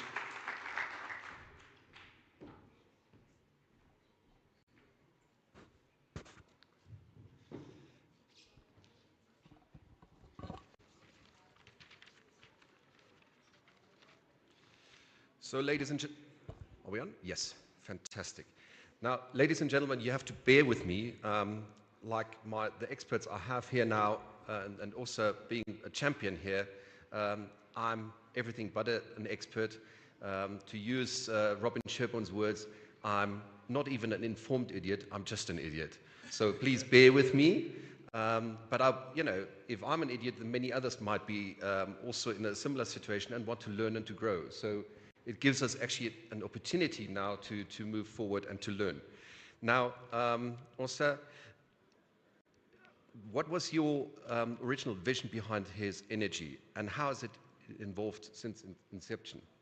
Tell us your story, especially around the OML 17, and how you've developed this. So thank you very much, Clemens, and to the organizers for this session, for this opportunity. It's quite exciting to be here in Namibia. It's the first time for myself and my team, and we are quite enthused by what we've seen and what will be taken away. So the journey for Hanns Energies actually predates Hanns Energies. So Hanns Energies is an investing company of a parent group called Hanns Holdings Group. And this was a group set up 15 years ago to build a diversified business conglomerate in Nigeria and across Africa, with the mission of improving lives and transforming Africa. This group is founded by Mr. Tony Elumelu, whom some of us may know, and importantly, the investment thesis, the investment premise of the Hanns Holding Group is Afro-capitalism. And Afro-capitalism has a number of key tenets. One is about going for a double bottom line, economic success and social impact. And another key tenet is that private sector should be in the lead of creating economic prosperity, whilst governments create the enabling environment. And that's kind of the family from which Hanns Energies emerged from. So being that energy is very catalytic for development, energy was one of the key pillars of the strategy for Hanns Holdings. And after about 8 years of pursuit, finally acquired OML 17 in 2021. OML 17 is a brownfield, 60 years old, onshore Nigeria. For those who know Nigeria, it's in southeast of Nigeria, it's around Port Harcourt. It's a material asset. 1 billion barrels have been produced from it, and it is estimated that another 1 billion barrels can still be recovered from this asset, as well as about 2.5 TCF of gas. It had been challenged in the past, more recent years, up until we acquired it, with all the things that people will have heard about Nigeria. Security challenges, aged infrastructure, production decline, community strife, lack of investment. So everything you could think could go wrong, went wrong. In that context, as part of, it was operated by an international oil company, and the international oil company divested as part of the program of divestments that we all know is going on in Nigeria. So this was one of the very challenging assets, more because it was also in an urban setting. So I have houses next to my wells. If I'm driving to my well, people are driving to go to work or taking their children home. So it's a very complex setting. And so what people saw was decline. What people saw was immense challenge that was not solvable. But what we saw was opportunity. We have a track record as a group of transformation, and we have transformed many other sectors we've invested in: hospitality, power generation, financial services, insurance. So that DNA enabled us to pick up that asset. So we picked up that asset beginning of 2021. We took operational control in middle of 2021 from scratch. I mean, this was the first foray into oil and gas. When the deal was signed, we only had 1 or 2 people. And we built a whole organization out of that. But 4 years down the road, we have doubled oil and gas production sustainably. We are the 3rd lowest cost operator in Nigeria. We are the company that has shown the most growth in oil production in the past 5 years in Nigeria. So we have turned what was a story of decline to a story of growth. And it was important to us in building this asset. It was not just a case of another asset for profit, another acquisition. For us, it was important that we were able to demonstrate that it was possible to safely, compliantly, and competitively operate onshore Nigeria. The success we have recorded with OML 17 has created a new template and a whole new level of enthusiasm and positivity about onshore Nigeria. We are very proud of what we've achieved, and we see it clearly as, a true case of African excellence achieving and unlocking African opportunity. Well, I think you can put your hands together, absolutely. You've now also actually emphasized also the local content, and Hanns Energy is therefore also known for emphasizing local content. How do you build and retain top local talent in that? Because also you've emphasized also the social dimension quite a lot now. Yes. Yeah. So people are one of the critical attributes for us. And when we built our company, we built it with a philosophy that is people-centered. We were blessed, Nigeria is blessed with over 6 decades of oil and gas activities. So we had a workforce to start with. So we were blessed with the ability to start with a mature workforce.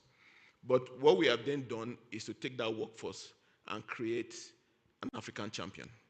So first is we have built what we call a value-driven organization, where value contribution is prime and merit is driven.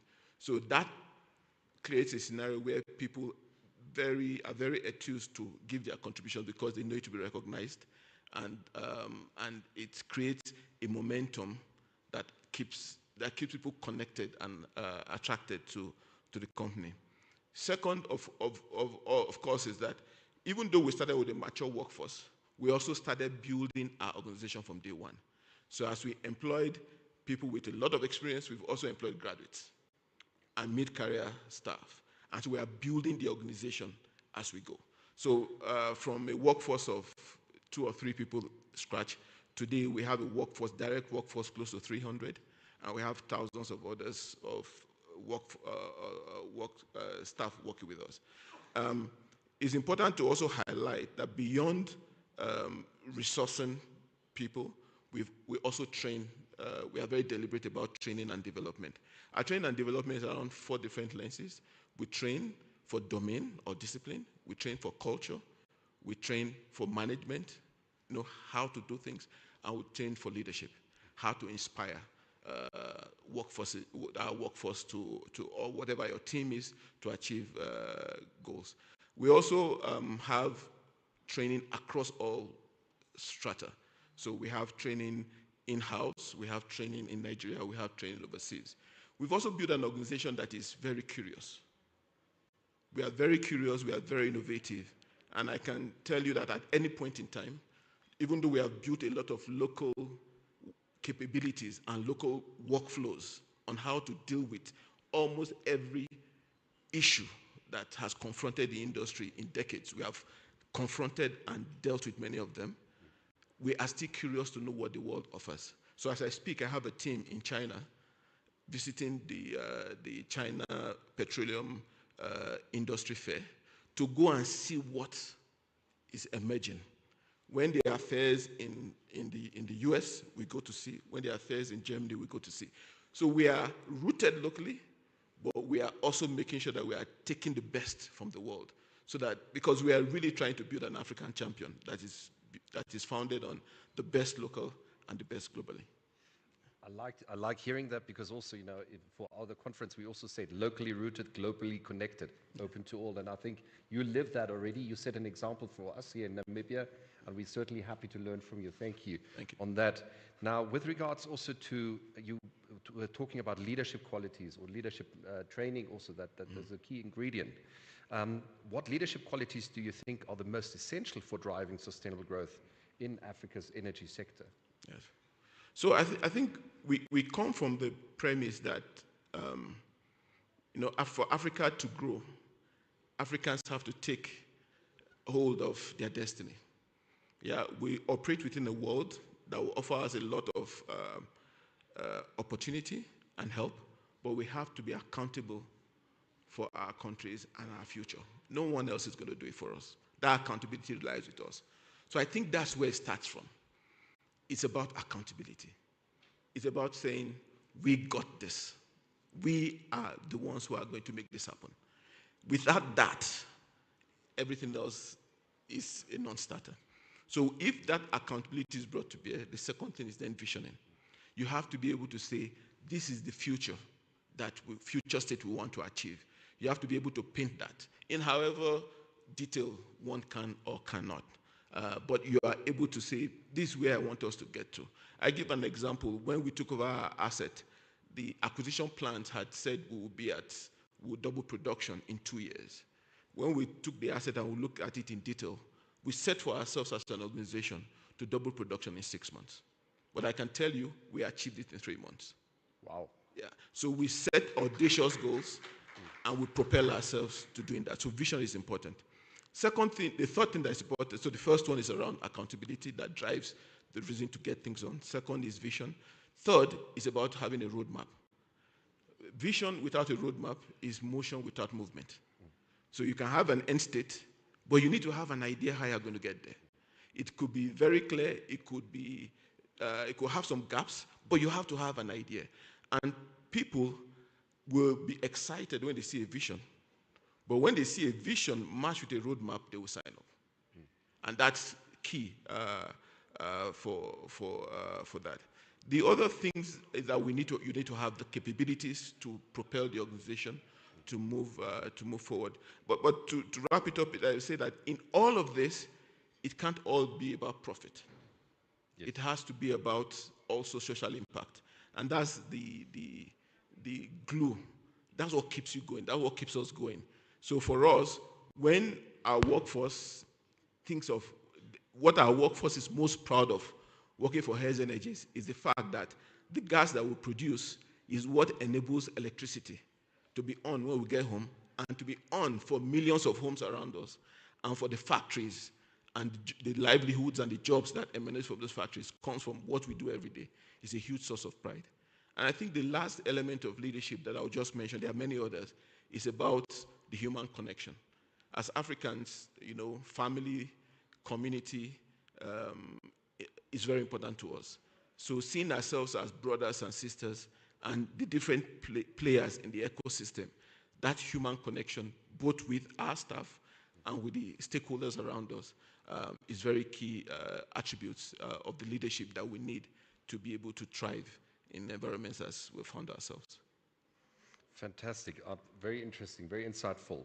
Now, I've actually just received also a note that we will actually open the floor for the fireside chat also for questions from the audience. But before we get to that, now, talking about also, the social responsibility, you sort of, where's the question now? Given that Namibia is now entering into this environment, what advice would you give young African entrepreneurs looking to enter into the energy space? Yeah. So Nigeria is a pioneer for energy in Africa. There has been decades long of oil and gas activity in Nigeria. It took about 40 years before Nigeria had a structured Nigerianization program. And my fellow countryman from NCDNB mentioned it yesterday. Around 2000, 2001, the key ingredients that has germinated in what we see today was put in place, both for Nigerian content and to introduce operatorship in the Nigerian space. It has taken 25 years, but from 2000 to 2021 to today. But today, 60-70% of Nigeria's oil production is operated by indigenous companies. And those indigenous companies are like myself, like ourselves, Hanns Energies, and many others. And we pride ourselves with what we've achieved and what we still aim to achieve. So Nigeria is an example for other countries who are either earlier in the journey or just starting the journey. But I do believe that the journey for other countries should not take as long as it took Nigeria. We have taken the pain of being a forerunner, and we have made mistakes. We have had successes, and those are available for the other African countries to emulate. But if we now bring it down to then the individuals, the businesses, the entrepreneurs, the youth, I think it would be a couple of things. The first thing is that we look at Africa from the context of where we are from an energy play today. It's less than 50% of our energy needs are satisfied. It is posited that over 600 million sub-Saharan Africans do not have access to electricity. The gap is huge. Yeah, and to fill that gap, everybody needs to stand up to be counted. So you need ambition, you need vision, and it's the whole value chain. It's in upstream, it's in midstream, it's in processing, it's in downstream. So find your niche, build your vision, build your ambition. So that would be the first thing. Second thing is that it is important to understand one's business. So I have 30 years plus experience in the oil and gas business. I started right out of university. But what my experience in the industry has enabled me to do is not just knowing how to do it, but it has also taught me how to adapt what I've taught to apply it to problems, to solve them. So it's very important that we build the knowledge and the capability and the skills in our chosen area. Thirdly would be to have bankable investments, bankable proposals, investable proposals.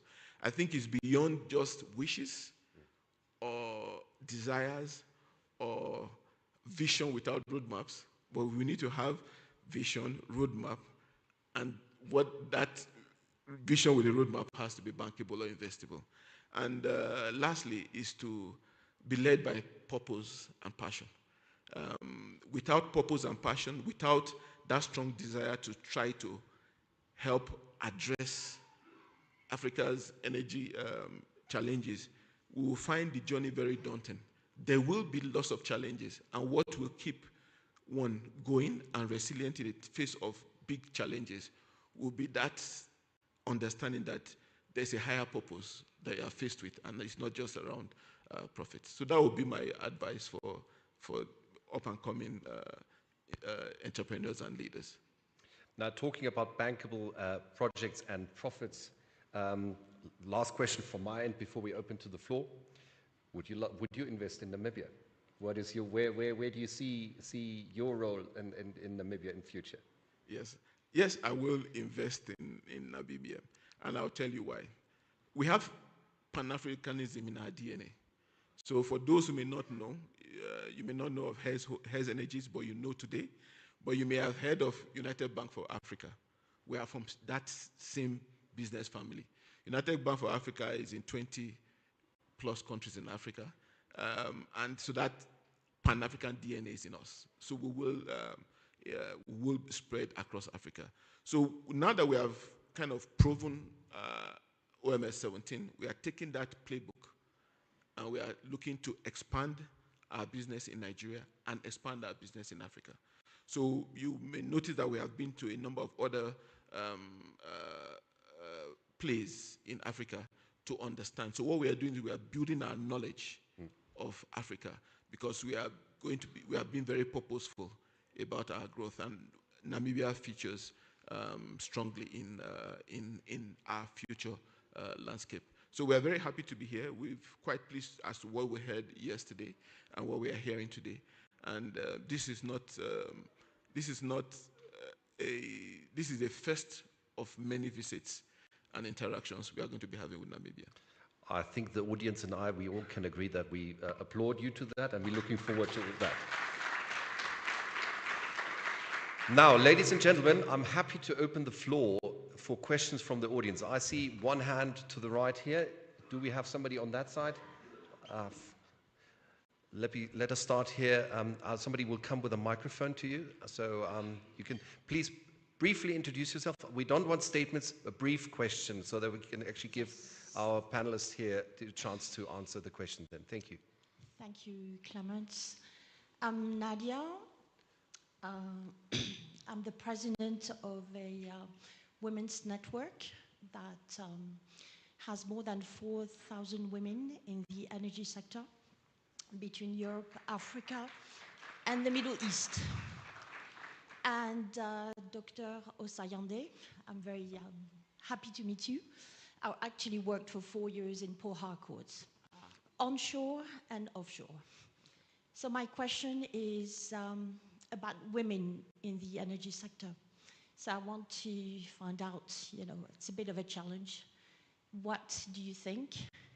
How many, women in Nigeria are involved? And what do you think? I want to have a little bit of your feedback. Yes. Thank you. Yes. Thank you very much. I think what I would say is on a number of different levels. So we are very deliberate about many things. One of the things we are deliberate about is inclusion, and inclusion on many different levels. Gender inclusion, community inclusion in all these areas. So in terms of Hanns Energies, as part of the Hanns Holdings Group, we have, and if you go to our public sites, you will see that we have a lot of women in our leadership, on the board leadership, and in senior management. And across the whole value chain. We also encourage women participation in the industry. For example, I've been a proponent of Society of Petroleum Engineers, and in my role, in my time as chairman in Nigeria, I had introduced several initiatives to support women. And as a company, we support their specific associations that promote women participation in the industry. And we support it both in kind and with our time for mentorship. So I think we also look at it, when we look at women, we don't look at it from the perspective of numbers. So it's not, so I will not take the approach of saying, okay, I can tell you I have 5 or 50%. But what we are is truly we are trying to promote the best capabilities. And where that capability is in a woman, we will support him or her in ways to achieve her potential. So that's the situation for us with women. So thank you very much for your interest, and I'm sure you can connect to some of the realities of the challenges I mentioned in Port Harcourt, but I can tell you for our asset, we've operated for 4 years now without any committee shutdown of our activities. And we have not had, so there's a category of deferment that people call deferment due to communities. We don't, it's zero for the, in fact, we don't even know what to do with that KPI anymore because it's not getting filled. So thank you very much. Right, I see a few more hands here. One here to the left. Maybe we can get the mic to over here, and then I see one more hand in the back here. So we'll take those 2 questions, and before we then actually get the entire panel on stage. Thank you. Yeah. Good morning, doctors. Can you tell us, I mean, when you took over the field, the production, and what you produce today? What's your plan for the next 2 to 3 years? And same for your gas. What do you do with the gas? So that people can actually understand more about what you're doing. Thank you. Thank you very much. So when we took over the asset in 2021, it was producing somewhere between 25 to 27,000 barrels of oil per day. So nameplate, we took over operations of the asset, operational control of the asset 1st of July. By around 5th or 10th of October, we're at 52,000 barrels of oil per day. We did have huge challenge, which was, and a number of people who know Nigeria knew that the country went through a period of excessive crude oil theft from pipelines. We are the hardest hit of that, and at the worst scenario, we are losing a significant amount of our production due to theft on the pipeline. But by confronting the issue and working with government and other partners and the communities and security, today we get close to 100% of our production. I mean, the numbers just came out 2 or 3 days ago, and we got 99.8% of our production to the pipeline. But we needed to deal with that in 2022 and 2023. And from 2024, we started our growth journey. So today we are again north of 50,000 of barrels of oil. In terms of gas, we took the asset over producing about 50 million scf of gas per day. Today we have the capacity to produce about 100 million scf of gas per day. So gas production capacity also doubled.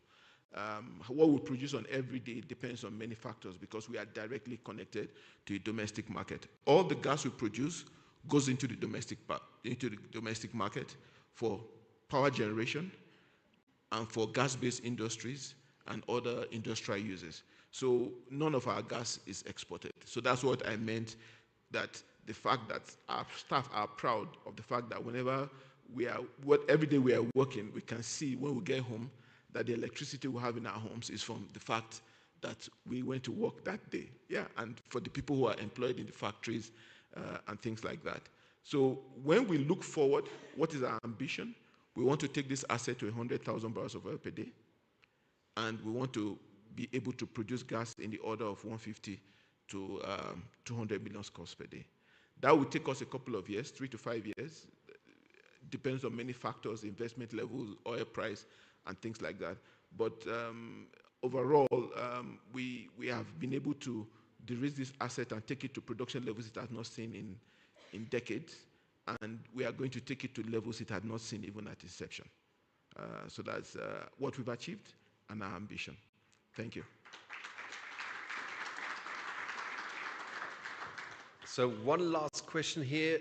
at the back, and then we actually move on with this session and get our other two panelists on stage. Thank you. Over to you, gentlemen. Please briefly introduce you as well. Xavier Nadel, Credit Manager, Standard Bank. I just had a question with regards to, firstly, elated to hear that Hanns Energy will be entering the Namibian market. My question is more around how your skills transfer will look. We've seen with the likes of Axis Bank, they take graduates and then bring them back. Would you guys be considering skills transfer in terms of secondment, or would it be skills transfer in terms of on-the-job training, just in terms of how to, yeah. Yes. So I hope I did not mention that we are making an investment tomorrow. So I want to be very clear. So we have an African playbook.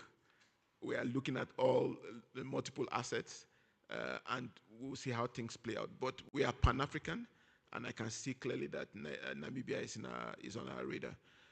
In terms of what we do, we will always develop talent.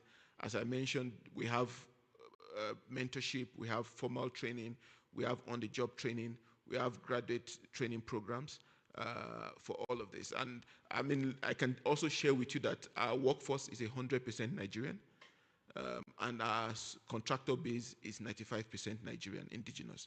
So we are very intense in what we do. We are also, as well as training, we are also innovative. So it's not just about only taking in and adapt and using. We are also taking in and adapting to our environment. If you look at a number of if you look at our media, if you go to our website or our Instagram or our LinkedIn page, you see all the things, some of the things we've evolved.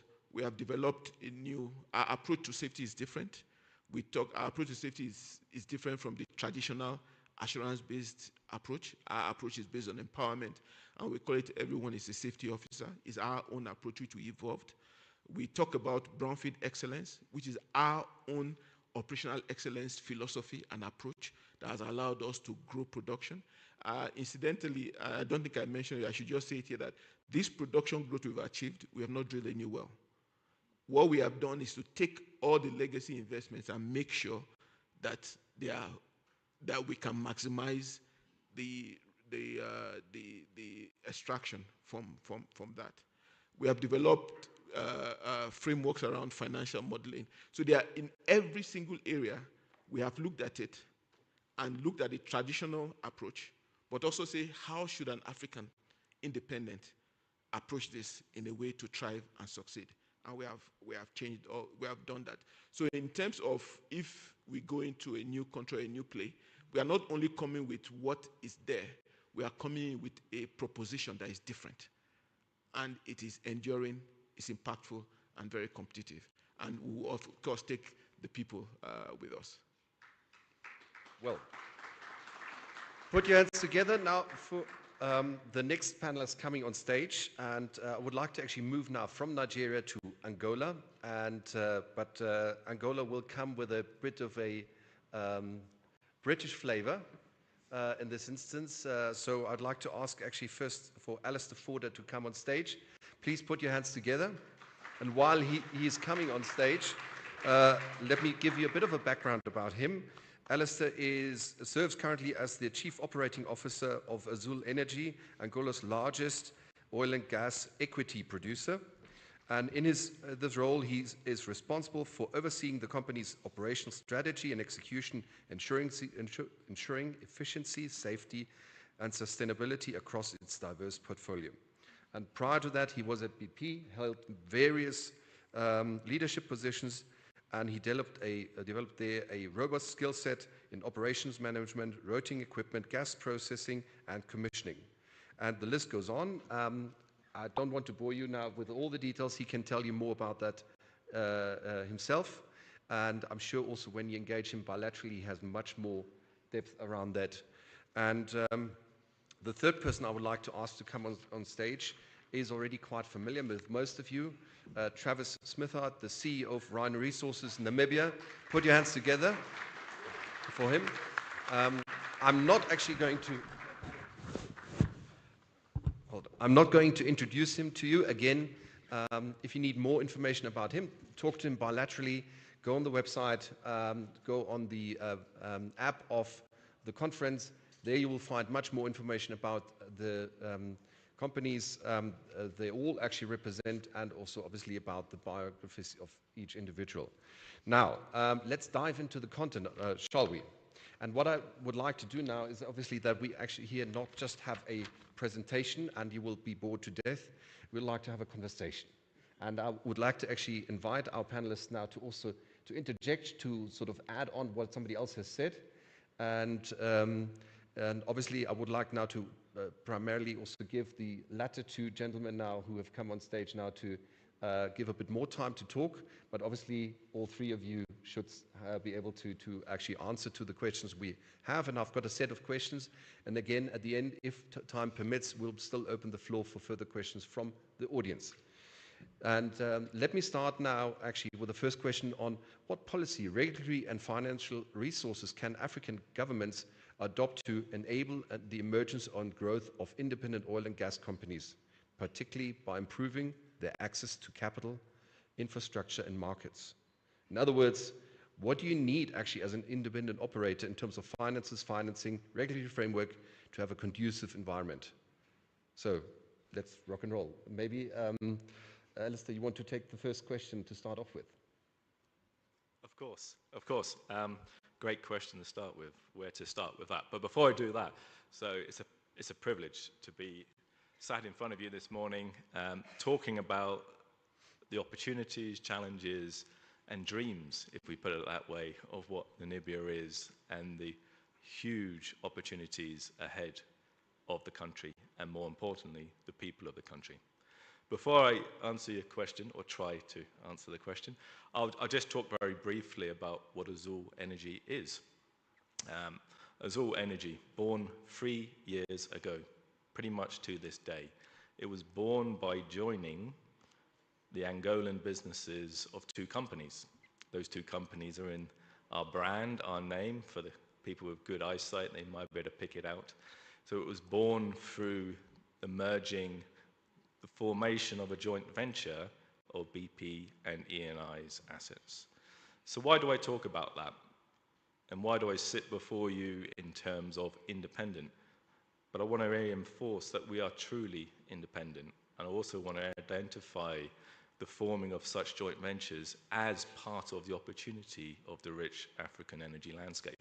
And I think as industry, we need to look to the totality, the true breadth of what that Africa landscape is, and how we, I was going to use the word exploit, but uplift it for the benefit of the people of Africa, who, as we well know, are energy poor.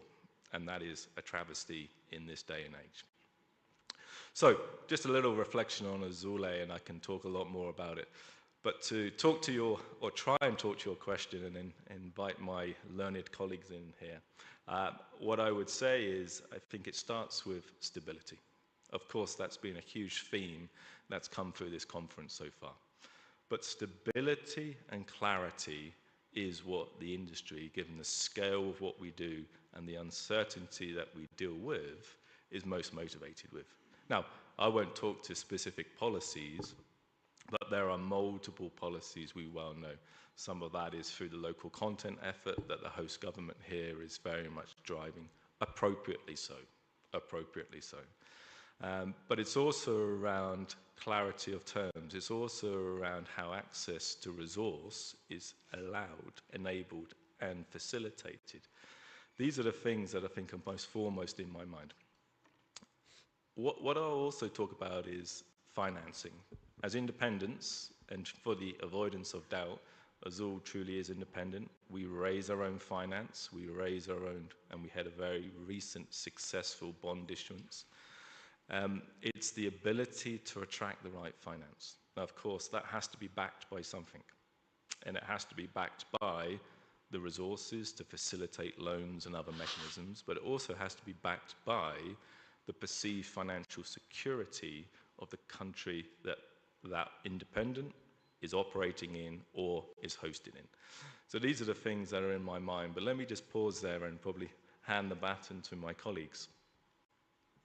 Yeah, happy to take that. I think Alice has made a great point around stability, transparency. I would say having an international oversight is something that I think is also really key. If you look internationally, a lot of the really successful investment stories really exist because there is a common playbook. It's not jurisdiction specific. I think one of the things that has been spoken about previously within the Southern African context is the New York and Washington conventions, and which countries have aligned to it and which haven't. I think that is a really key enabler for, as Alistair mentioned, once you move from exploration, appraisal, and then getting into development and production, having that line of sight as to what happens when disputes arise, because quite frankly, this is a frontier basin. Most of Southern Africa is frontier. And I think the ability for an investor to walk into a jurisdiction and know, well, here's the rule book and this is what happens when things go wrong, I think that provides a lot of clarity for us. So, in terms of policy, what needs to be put in place, I think the Namibian government has done a phenomenal job in terms of making sure that the petroleum agreement speaks to a lot of the requirements that the country has. I think the upcoming local content policy is very clear in what it's trying to achieve. And I think it just does take, as Ms. Maggie Shino mentioned yesterday, it does take some industry collaboration and industry insight, not so that it becomes a government versus industry bilateral trade-off. It's actually, well, how do we capture the best elements for the best interests of the country? Because ultimately we are investors not just in the asset, but in the people of the country. So yeah, I just think having an international oversight committee, and I know that touches on sovereignty and a bunch of really sensitive issues, but I do think that there is a very, I'd say, direct proportionality between how much investment can go into a jurisdiction and how much international oversight there is in that jurisdiction. Also, maybe do you want to add to that? Yes, I can just add one or two things. I think beyond what's written on paper, there's the culture. I think there are many areas any dollar can go today, investment dollar. There's the openness, there's the welcoming nature of a basin will be a differentiator. It's not something you tick off the checklist, but if the ease of doing business is challenging, if it is very difficult to get a visa to visit, difficult to get permits for your staff to work, yes, a country may have all the right policies, but if you are not able to attract the people feel welcome and safe to come into the country, it will be difficult to achieve the objective. So it's quite important that countries who are looking who are looking to attract investment make themselves attractive for those investments. Thank you. Can I just say on the back of that, Alistair wants to speak. You want to go? All right. I say on the back of that, I think sometimes the mindset has to be there as well, right? Which is you make yourself attractive, but not at the expense of your own prosperity.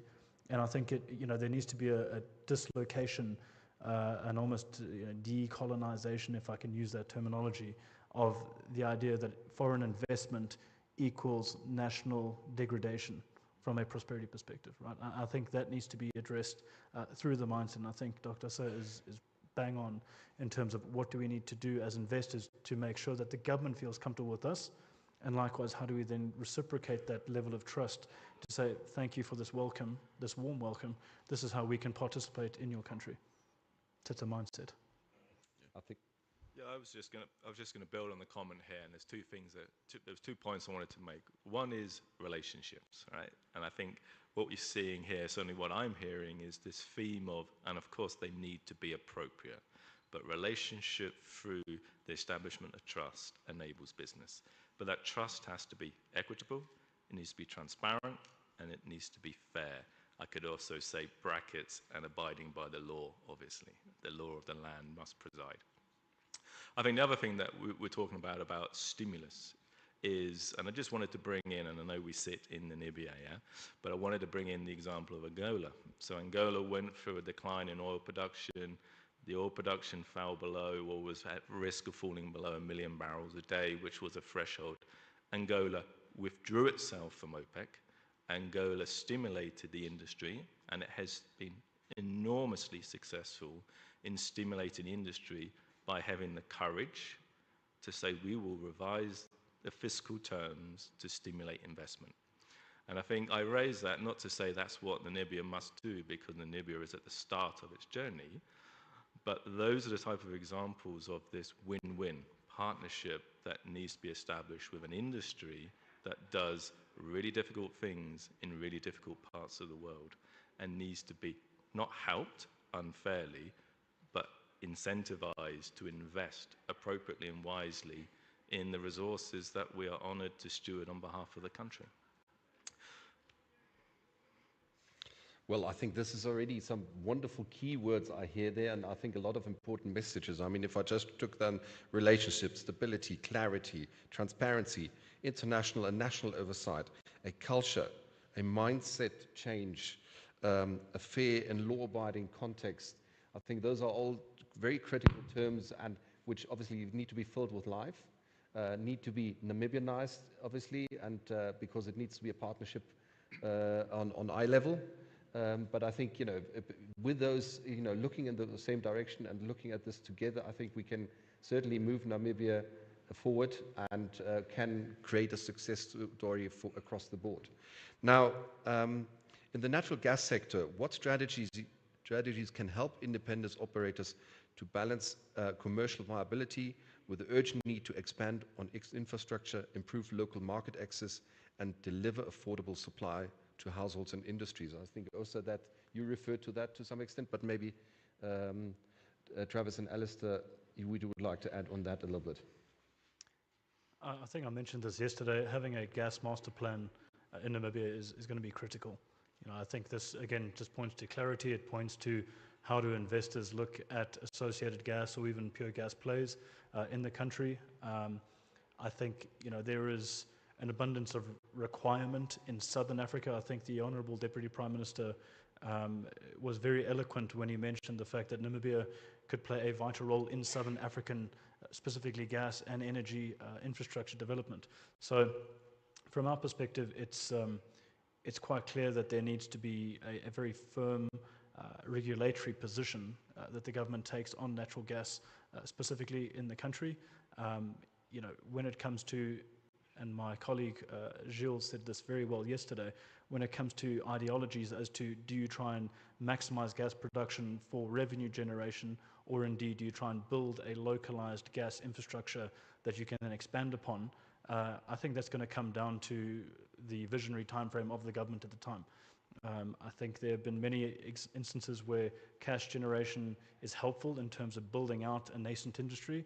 So cash today is better than cash tomorrow. I also think that you don't necessarily have to choose between the two extremes. I think it could be a phased approach to get to an end goal. But I think without having the vision of what the end goal actually looks like, it's very difficult to make a decision as to, okay, do I try and extract my gas today? Do I try and pull it FLNG? Do I put it on modular LNG onshore? Do I regasify my resource in order to increase my recovery factor? There's so many different permutations that an investor will look at.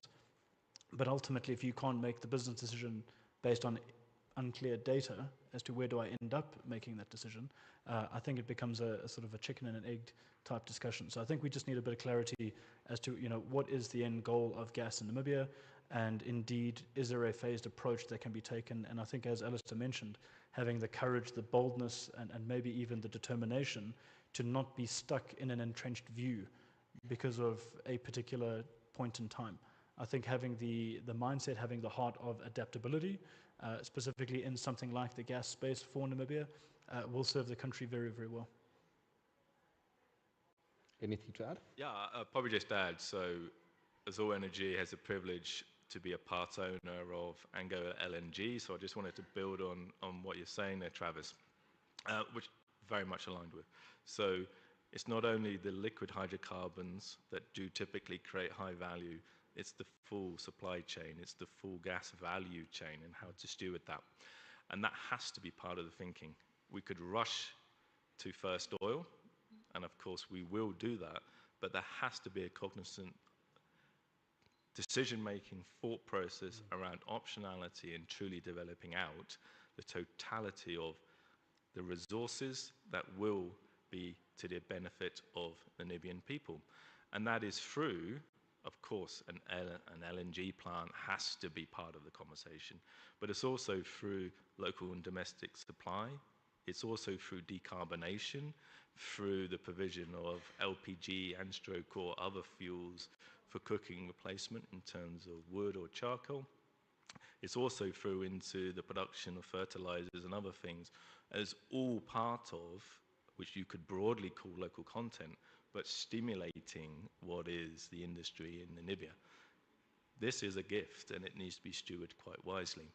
I'd probably also say that, of course, any company, irrespective of whether we're oil and gas companies, as independents or not, we have a social obligation. I don't mean ESG in the traditional sense, but we have a social obligation. We have a social obligation to the environment in which we operate in, and we have a social obligation to respect the country in which we work in and actually live in and invest in the people of that country. And that's what independents can and should contribute strongly to that narrative, because we are largely focused on that country, if not exclusively focused. And so we have a much stronger part to play than some of the large multinational companies that see this as, I don't want to say dismissively, an opportunity, of course, but they have a huge part, an important part to play, but see this as part of a global portfolio as opposed to their home. Well, in Afrikaans, there's a saying, local is lekker, and I think that being rooted somewhere somehow is critical on that.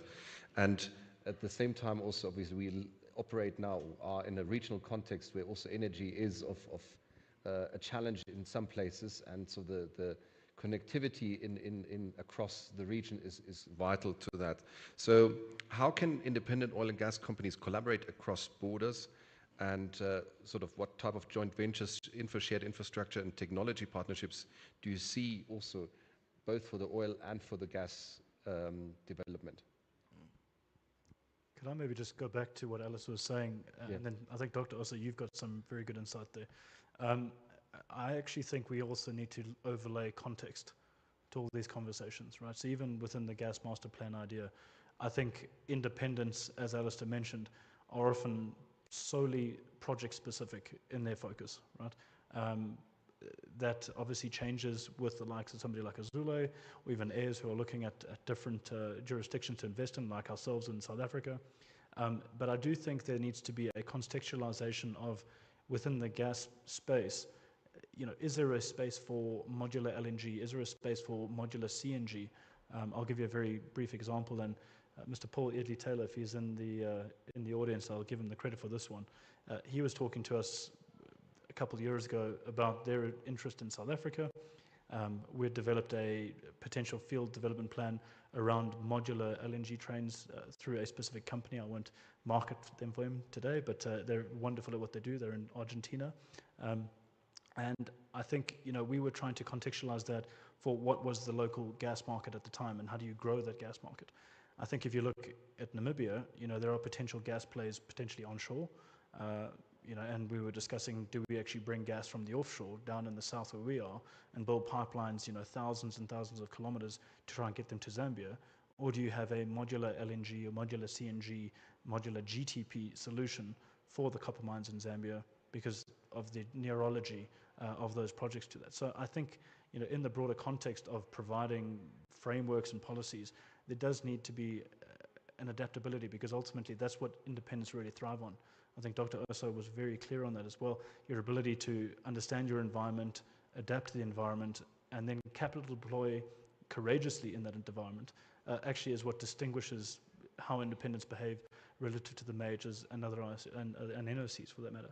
So I think it's important that if a country is trying to stimulate its oil and gas industry, there needs to be a specific contextualization for, don't play the man out of position. Don't ask an independent to do what a super major is very good at doing. But also likewise, don't ask a super major to do what an independent is very good at doing. And I think it just needs to be a very frank and I say open and honest discussion as to how do we all together, in the spirit of Ubuntu that we mentioned yesterday, how do we really bring this all together, and how do you maximize everybody's strengths, and how do you try and mitigate everybody's weaknesses? Sorry, I just wanted to build on that, Dr. Yeah. Also. Yeah. I just wanted to add a few perspectives on both the last question and this one. And I think the crux of this question is around, is the industry geared for extraction or geared to be developmental? Historically, and if we look at decades of oil extraction in many legacy locations, we see that it was more of extraction. And the value add was in other places. There was limited connectivity between the oil and gas activities and the real economy.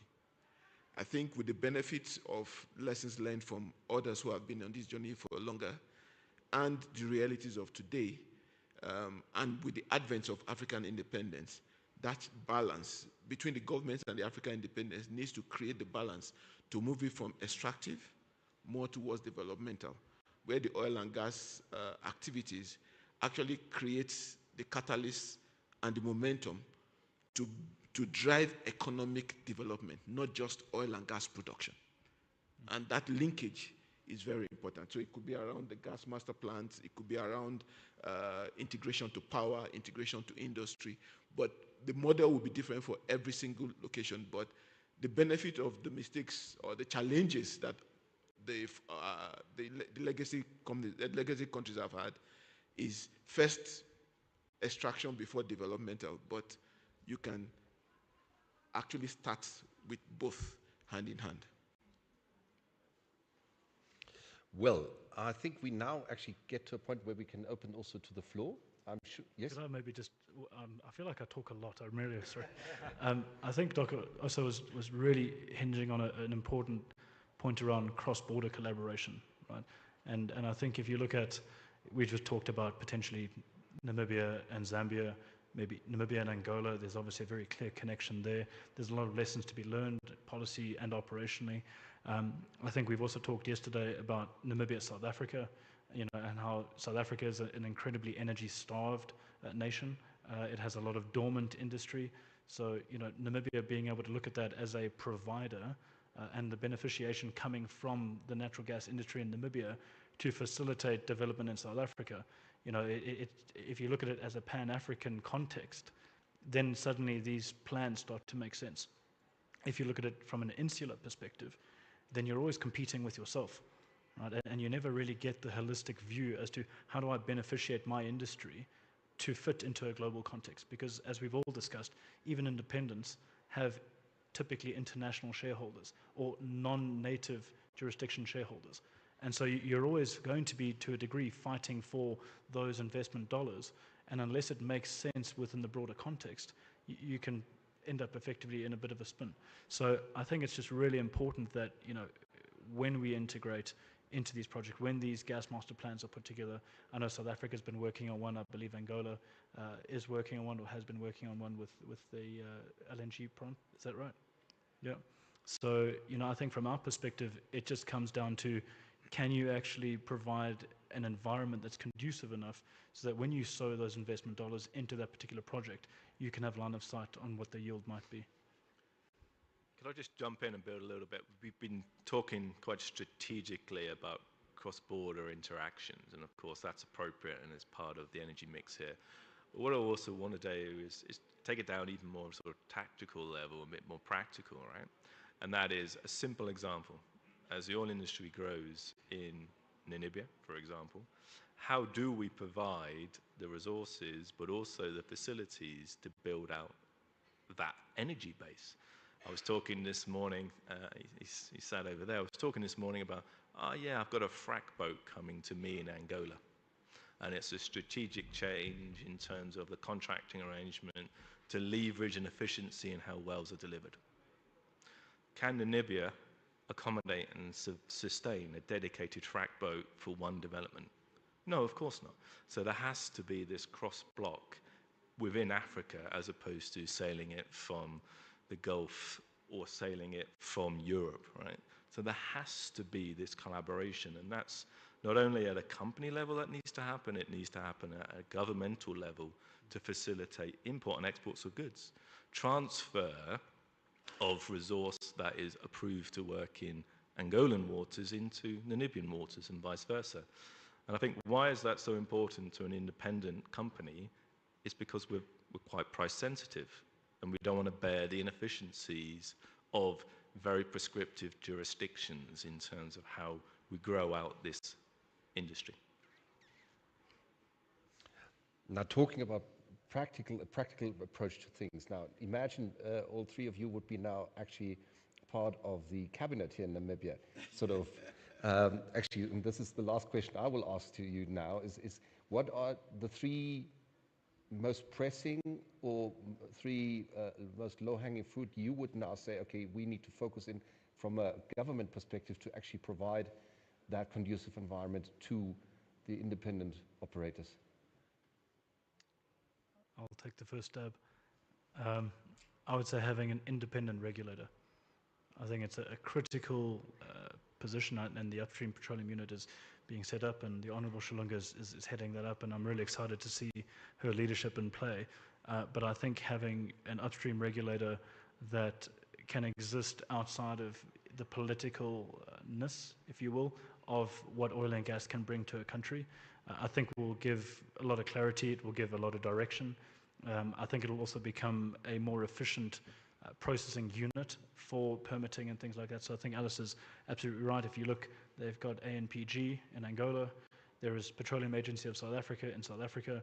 If Namibia were to create their own independent regulator, I think those three regulators being able to integrate, being able to collaborate, not necessarily being part of a specific political interest, if you will, or even in a department, but purely for the promotion of petroleum industry within those countries. I think that's a great platform that allows for cross-border pollination of whether it be operational synergies, economic synergies, or any type of strategic synergy. So I think, yeah, that's for me the number one. I'll leave these chaps to give you 2 and 3. Well, I'll jump in, and when you said it, I thought of 3 words, which is stability, equity, and pragmatism, right? I think you've touched on the stability one, and of course you can expand that so much. You could talk about fiscal stability, legislative stability, leadership stability, right? Because we're seeking to solve extremely technical challenges, and we're seeking to solve those against what we hope is a backdrop of stability and clarity. Pragmatism, I think that speaks for itself, and that there needs to be a recognition, and we heard it certainly on the first day in the masterclasses, and the language being used there was around, for example, local content. It's a marathon, not a sprint. And to grow the skills, to build the capability, to launch the companies, to establish the joint ventures, etc., there needs to be pragmatism, but clear guidance, clear incentivization around what can be achieved by when, and the pragmatism to understand that. And then I think there needs to be equity, which is we collectively need to have open conversations, and we collectively need to show up truly in service as local companies for the good of Namibia, in the spirit of win-win. Not win-lose, but win-win. And I think I'll just add engagement. I think a broader engagement will be key. Of these very key steps that have been outlined, particularly the regulatory step, I think is a critical one. But then engagement of the market and potential investors is step up on that, I think would be good. Well, thank you very much. I really hope that actually by next year we're already much further in that, and then have more stability, more clarity, a more transparent approach to things, so that you actually know as an independent operator what you're dealing with, and that the vision is kind of clear, and that the roadmap getting us there is also sort of in the process of developing, and that we actually then can discuss and scrutinize the details of those of the vision and the roadmap. But with that, now allow me to actually open the floor to the audience. You have these incredible experts here next to me.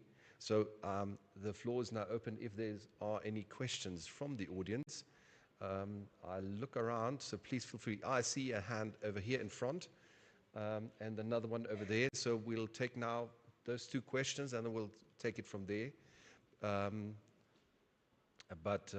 Yeah.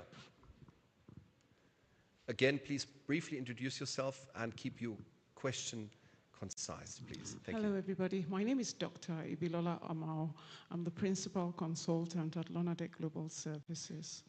I'd like to ask the independents the question of how could they collaborate as integrated energy companies to derive maximum value for their shareholders and implement national development and socioeconomic transformation. Thank you. I'd love to take that if that's okay. I think it's a fantastic question. I think it also speaks to the fact that independents typically win in the oil and gas space by relationship. So if you look at our journey in Namibia, Rhino had set itself on drilling the Sagittarius and Valance wells initially. We brought on board two very strategic partners. I'm going to embarrass the gentleman, Ian Mills, at the back. They're from Exceed. They were brought on as our specialist wells team. They provide all of our drilling support that we, as a smaller company, as an independent company, don't necessarily have in-house. And then we brought on Halliburton for their expertise in integrated well solutions. So I think relationship is something that we've discussed previously, and I think that's really an area where independents can maximize their autonomy, is that you can build strategic partnerships with other entities that leverage their expertise potentially where you may not have. Because quite frankly, having high headcounts and having high overheads is not necessarily an attractiveness to our investment dollar. I'd also then point to my colleague on my right here. That was a very deliberate decision from us. So Rhino was going to drill these two wells, Sagittarius and Valance. We actually happened to have already ordered all of our long lead items and were down the road of drilling the well when Azula actually then joined us. The reason why we brought Azula on board is that we felt like we had identified the exploration acreage potential. We had the money to go ahead and go drill, but we needed somebody that could help us on the development front. So we've got I would say, quite a unique and quite a special partnership whereby we've actually leveraged the best out of Rhino's exploration abilities together with the fundamental industrial knowledge that they have for development and bring development on stream very quickly. And if you can combine those two narratives, those two strengths, I think that's why we sit where we are today, where first oil is ours to lose, I guess. So that is very much what we do as an entity. It's very much our DNA, is to integrate, is to build relationship, and not think that we know everything, not try and push our ideology, our position on anybody else, but recognize strengths of other folks and build a harmonistic and a sort of mutually beneficial environment. Yeah, you did steal my thunder. Sorry. But I think that's a privilege for you to steal that. So I was going to use the same example, and I'll just talk to that and acknowledge that when you look to PEL 85, what you'll see is two independents, shoulder to shoulder, and I would hope perceived in Windhoek, in Namibia, as equals of the majors in terms of the energy, the drive, the ambition. I'd also say that there's space for all. There is space for all, and I think the role of the independent is not to act only in the grey space. Of course, that has to be in the legal grey space, obviously, right? But it is to exploit those opportunities and identify those great marriages that can drive forward to the next level of performance. And the independents have the nimbleness to act with pace. When you look to the bureaucracy, I could call it that, but the internal governance mechanisms of large multinationals, IOCs, they are bound by shareholder obligations and other things in terms of capital investments. We're not constrained by that. We can move, as long as it makes sense to do that, with pace. And pace equals value. On pace equals value, I've talked to, and I hope this is why Travis invited Azul Energy into PEL 85. We just delivered the Agogo FPSO, which is very analogous development of what you're going to see here in Namibia. We delivered that from decision to execute to first oil in 29 months.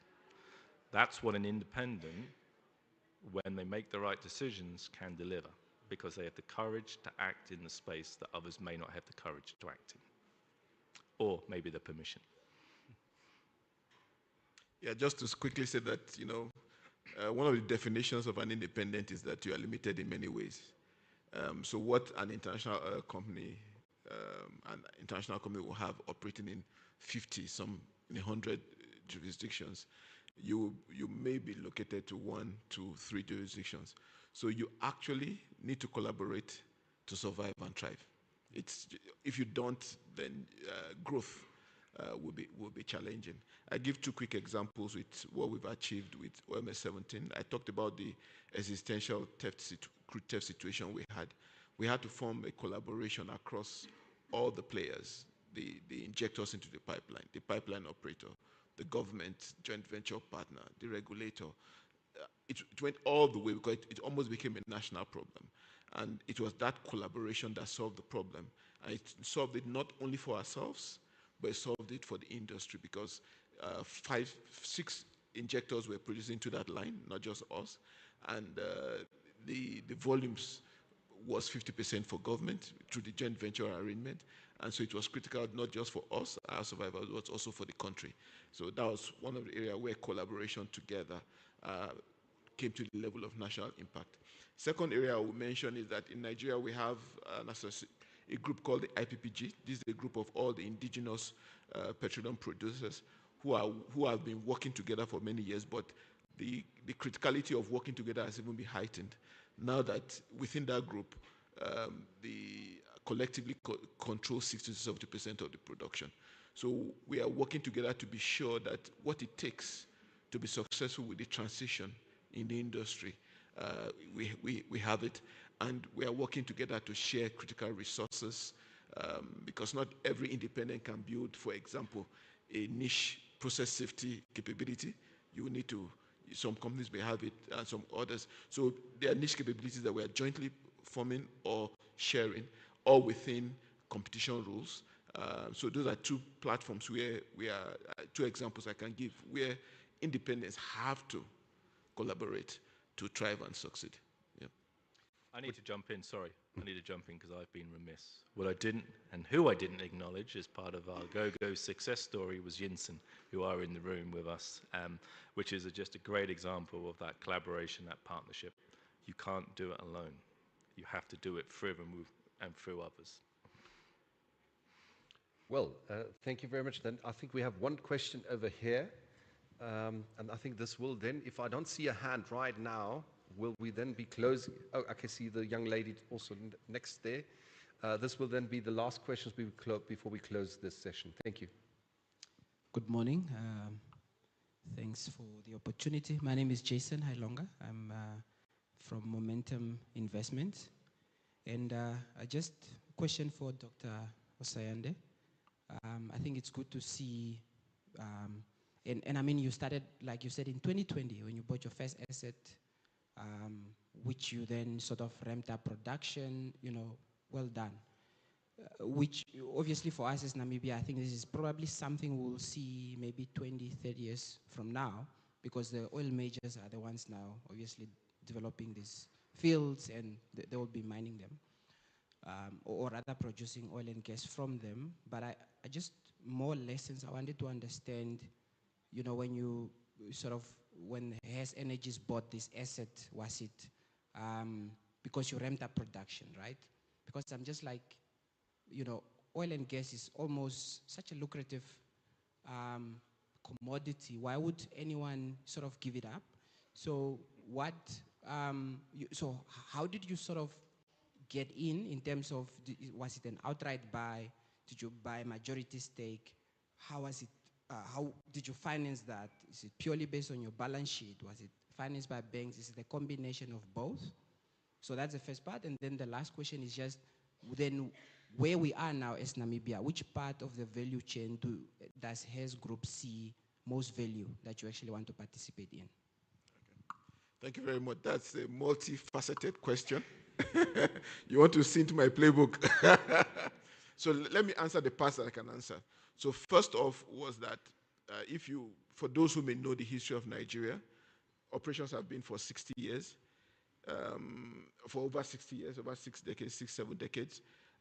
In the areas we talk about, it's onshore, land, growing urbanization, security challenges, community challenges.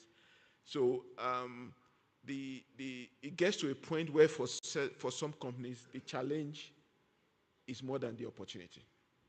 And and I'm trying not to hold brief for another company. I'm not part of the decision of to sell, but it also gets to a point where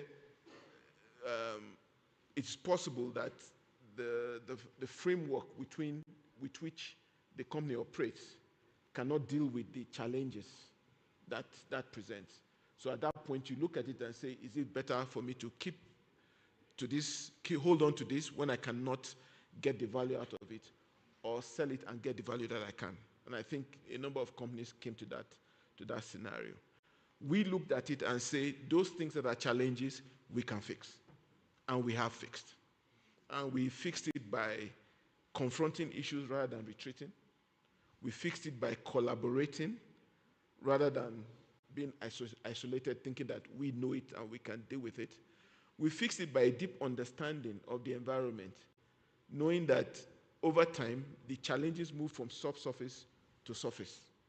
And that's where a lot of the operators struggle to deal with the above ground issues. But we, with our experience and our indigenousness and our approach, felt we could resolve this, and we resolved that. So we reset a lot of the relationships around all those above ground issues that militated against achievement of potential of that asset. We dealt with all of that.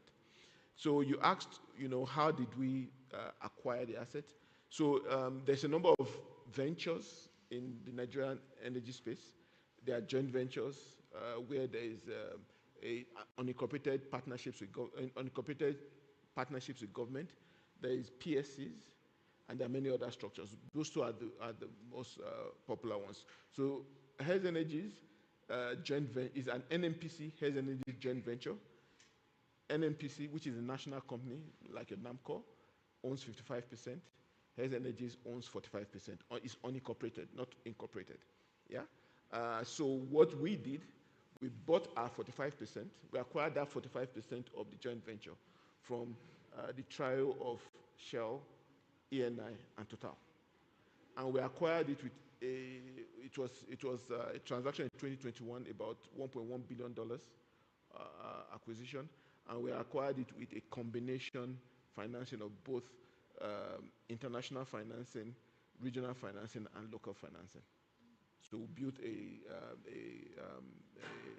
a blended package to acquire the asset. Since acquiring the asset, we have run it on balance sheet. We have not had to take in more. We have not had to take in more financing because we are very disciplined in what we do, and everything we have done, we have run it out of that. And as I mentioned to you, evidence of the quality of our operations is the fact that we've had no LTI in 4 years. Is the fact that we've had no serious injury in 4 years. We've not. We are one of the top 3 lowest cost operators in Nigeria. The other ones are the other 2 that are in that pack. One is a greenfield, so it's always it's not easier, but it's kind of easier. And the other one has scale. It's 4 or 5 times bigger than us, so they have scale to operate at that level.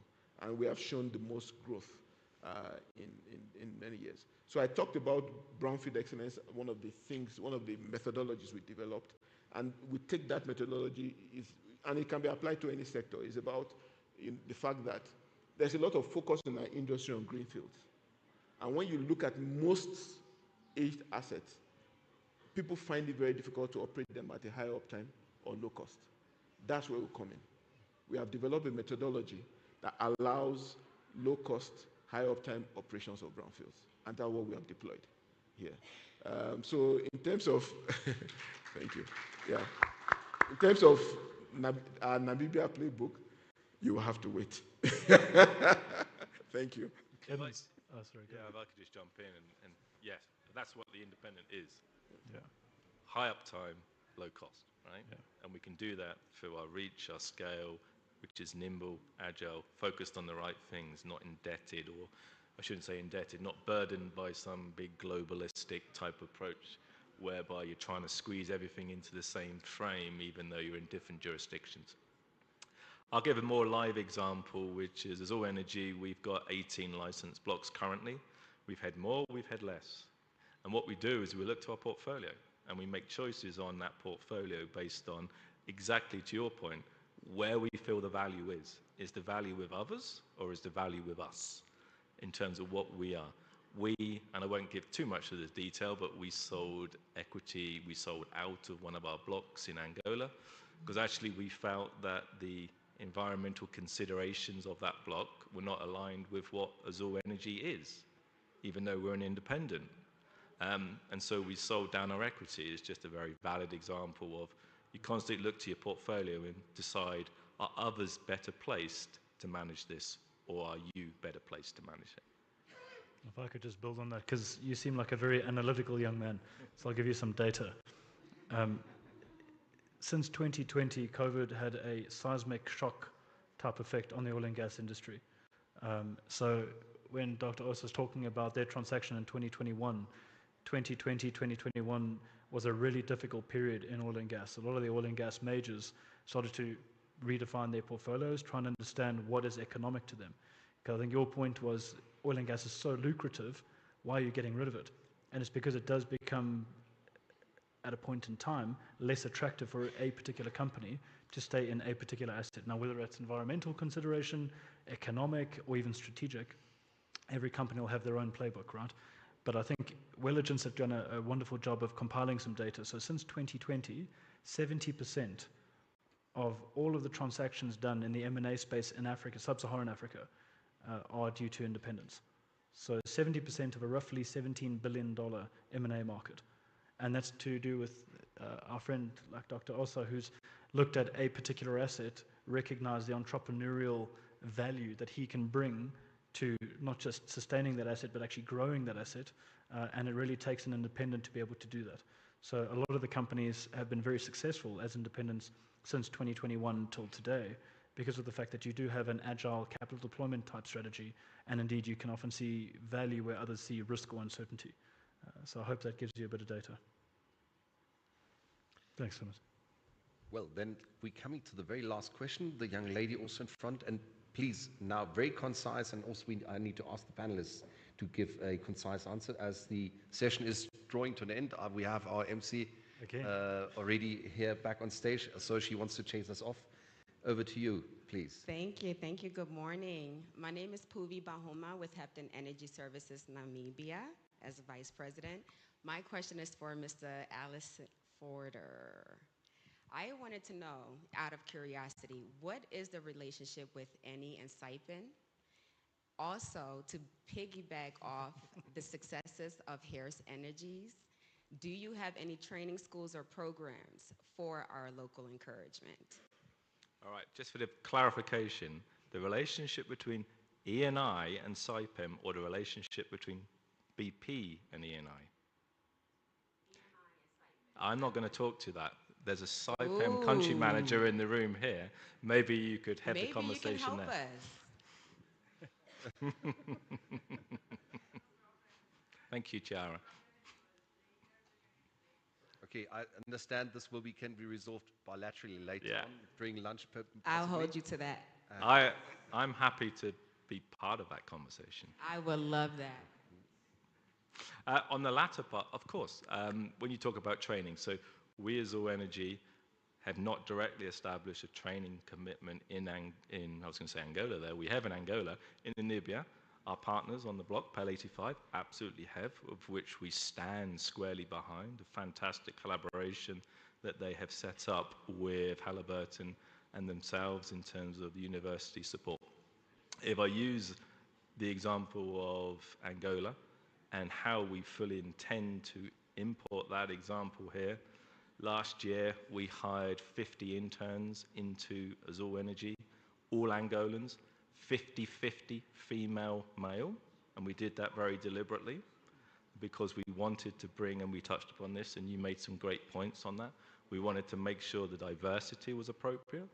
And we fully expect to bring that model here because we are our people and we invest in our people for their success.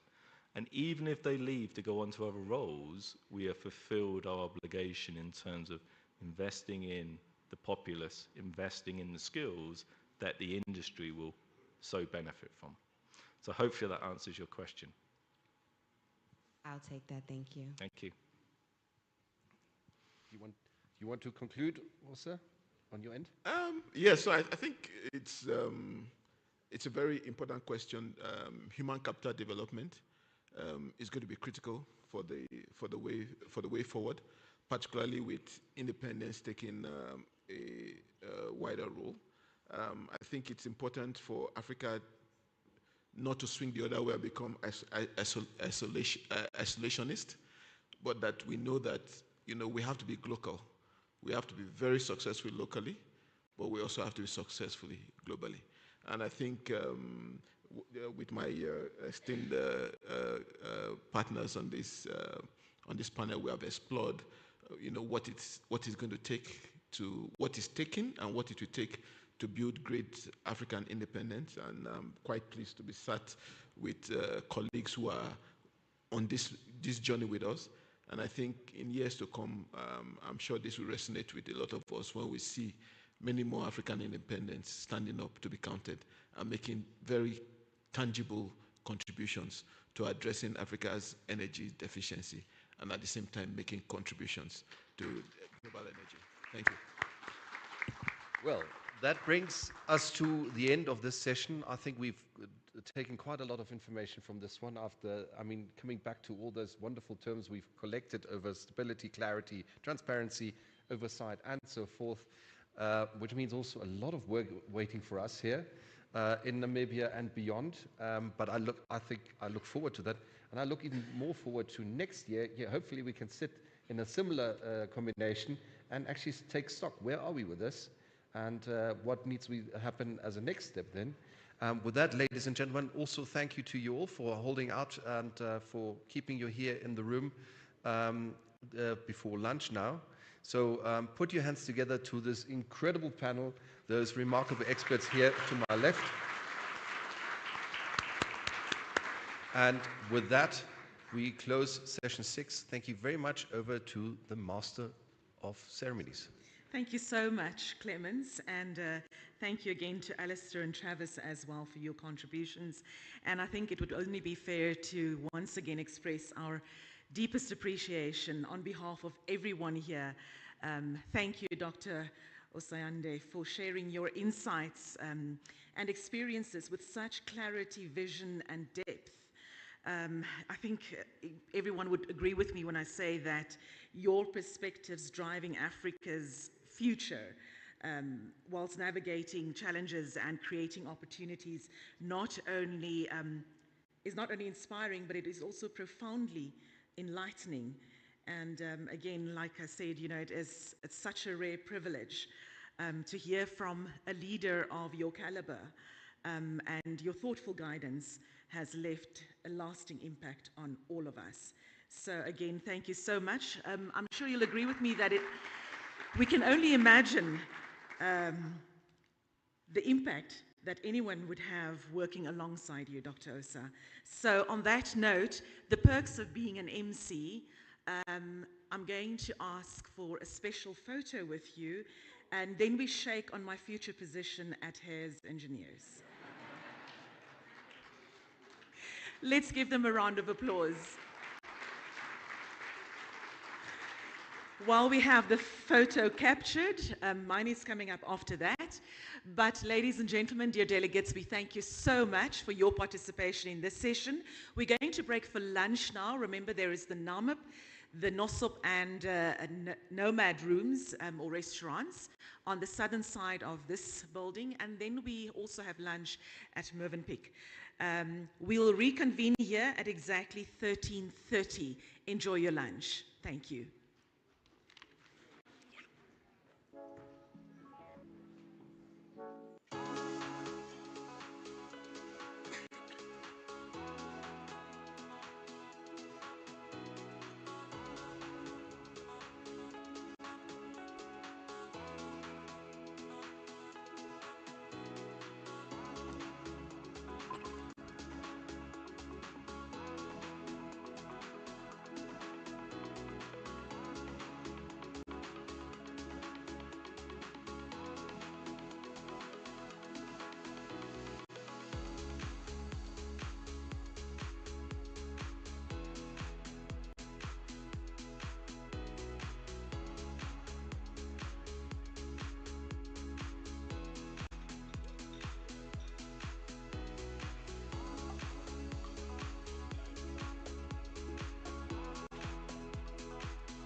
Ladies and gentlemen, thank you for your promptness. Thank you to all our delegates who've made it back on time.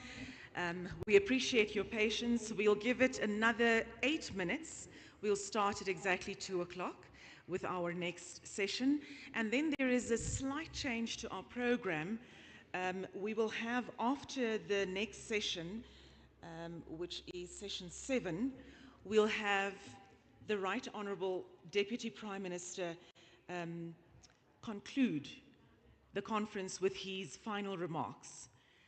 That is because he needs to travel. So we'll have him conclude, and thereafter we will then officially close off with session 8.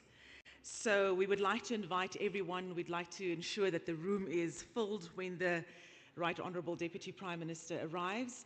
As I said, around 3:30, we will then hand over to him to conclude with his final remarks, and thereafter we will then proceed with the last and final session for the Namibia Oil and Gas Conference. Thank you so much.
Welcome back, ladies and gentlemen, esteemed delegates. We are ready to start our 7th session.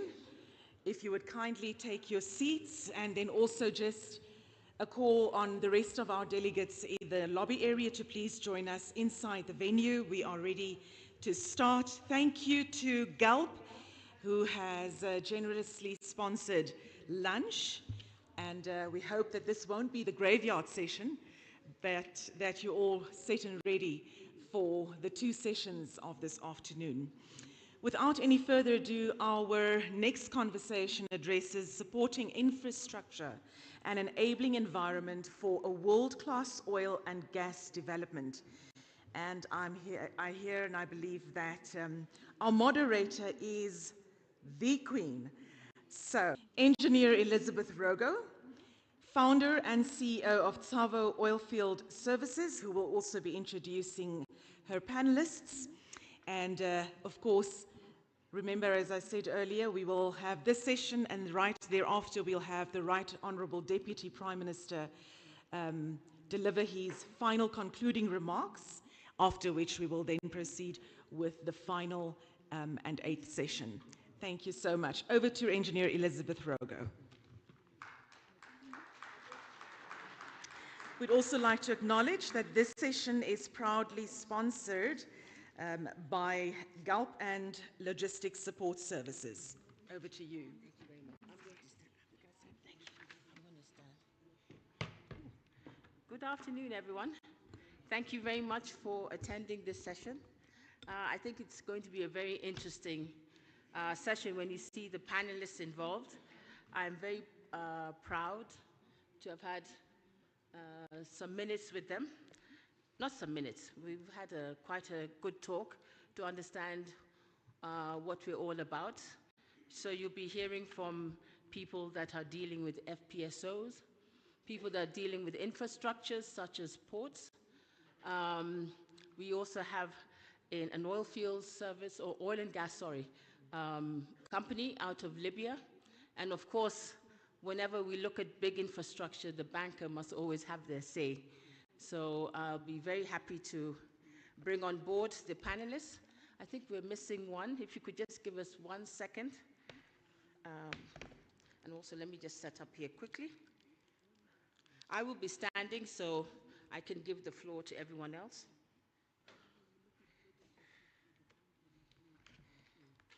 Are they here? Is he here? Is he?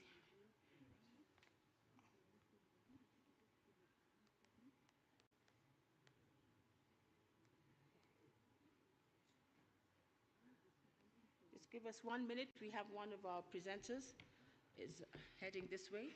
But in the meantime, let me just call the rest. Yeah, okay. All right, again, thank you very much for attending this session number 7, entitled An Enabling Environment for a World-Class Oil, Health, Safety, Security and Environment, as well as gas development. What we'll be discussing are what are the infrastructure needs necessary to support large-scale oil development, and who are the leading companies providing shore bases, FPSOs, marine and logistics services, heavy lifting equipment, and other related services. What port facilities exist, and how they are preparing for the future to ensure sustainability and environmental responsibility. And of course, we'll be discussing local content. All this, as I said, will be given a slant towards what we expect or hope to happen in Namibia. So without further ado, my name is Engineer Elizabeth Rogo, founder and CEO of Tsavo Oilfield Services. I would like to call on stage Paul, because I hear OC is still out. So can Paul Heistad from Jensen, he's the Senior Vice President for Business Development. Come on stage, please. Thank you. Oh, okay. So we can call Oisi as well, Ihande, Business Development Manager, Director for Business Development from MODEC out of Houston.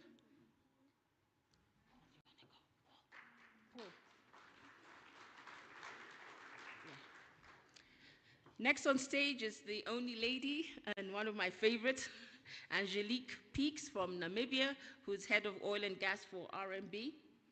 Thank you. Give her a hand.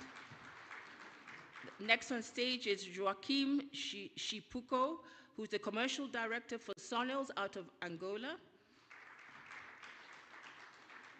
We are represented here from Namport by the Chief Executive Officer, Mr. Andrew Kanime. Please come on stage. And last but not least, from Libya, from Kantango Oil and Gas Services, the CEO himself, Ahmed Ibrahim. Thank you, thank you. Do we have enough seats? Excellent, excellent. So without further ado, I would please like my panelists to introduce yourselves before we go to the question and answer section. So may I start off with you, Paul, please? Thank you so much. My name is Paul Heistad. I'm heading up business development in Jensen Production. Jensen is a worldwide player in the FPSO space. We have been in Africa for 30 years, starting off in Nigeria in '95. And in May this year, we established our entity here in Namibia. So of course, we are very keen to support development of the business here as well. Thank you very much, Paul. Oise? Yes, I'm O.C. Honde, the Director of Business Development for MODEC, and I have been with the company over 25 years. I know they're being a bit shy. Come on, gentlemen. You're better than that. I've seen your bios. Angelique Peak. Hi, everyone. I'm Angelique Peak. I head up the oil and gas, energy and resources sector for RMB in Namibia. So I'm the banker here amongst all of these interesting people. Thank you. Joaquim. My name is Joaquim Shipuko. I'm commercial director for Sonils.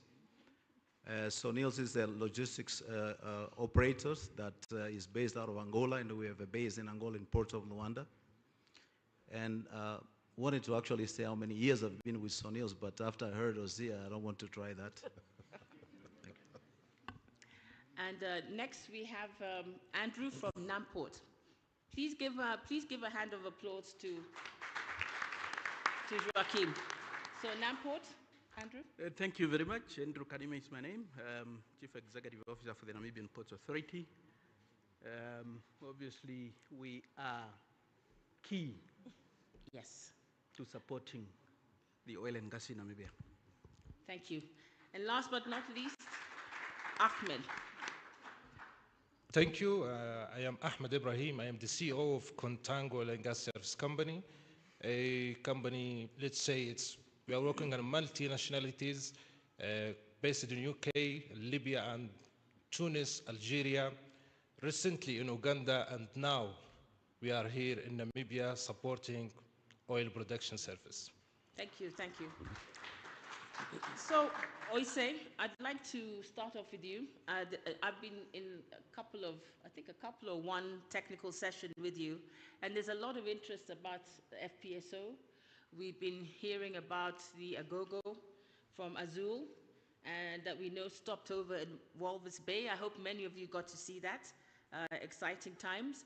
But we want to talk about MODEC and what MODEC is planning to do. But could you first of all define what is an FPSO?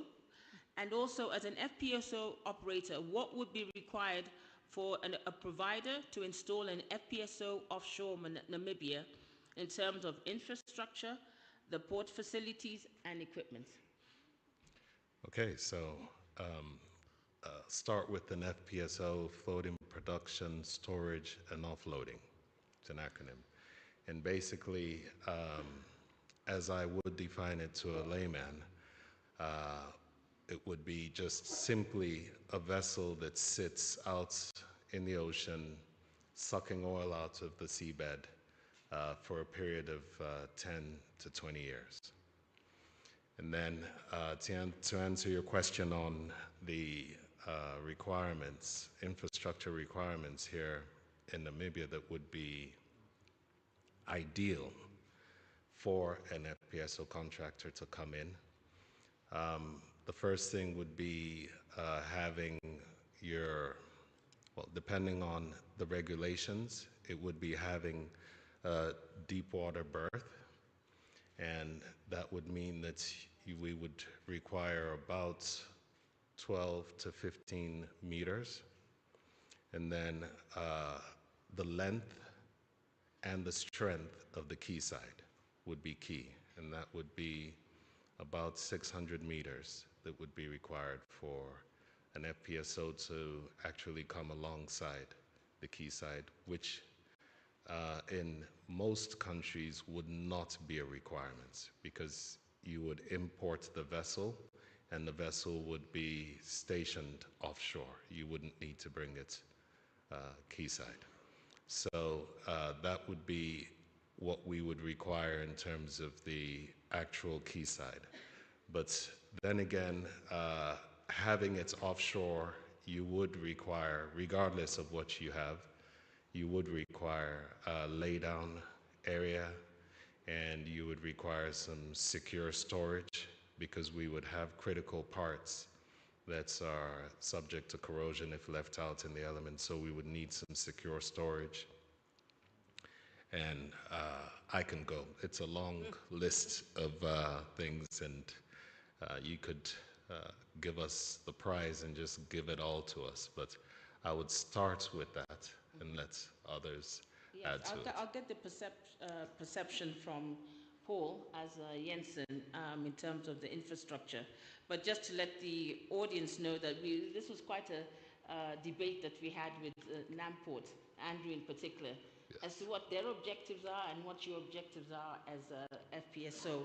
So coming to Paul, again, from an FPSO operator perspective, can you elaborate on what kind of infrastructure you would require to bring your FPSO to Namibia and to successfully operate it?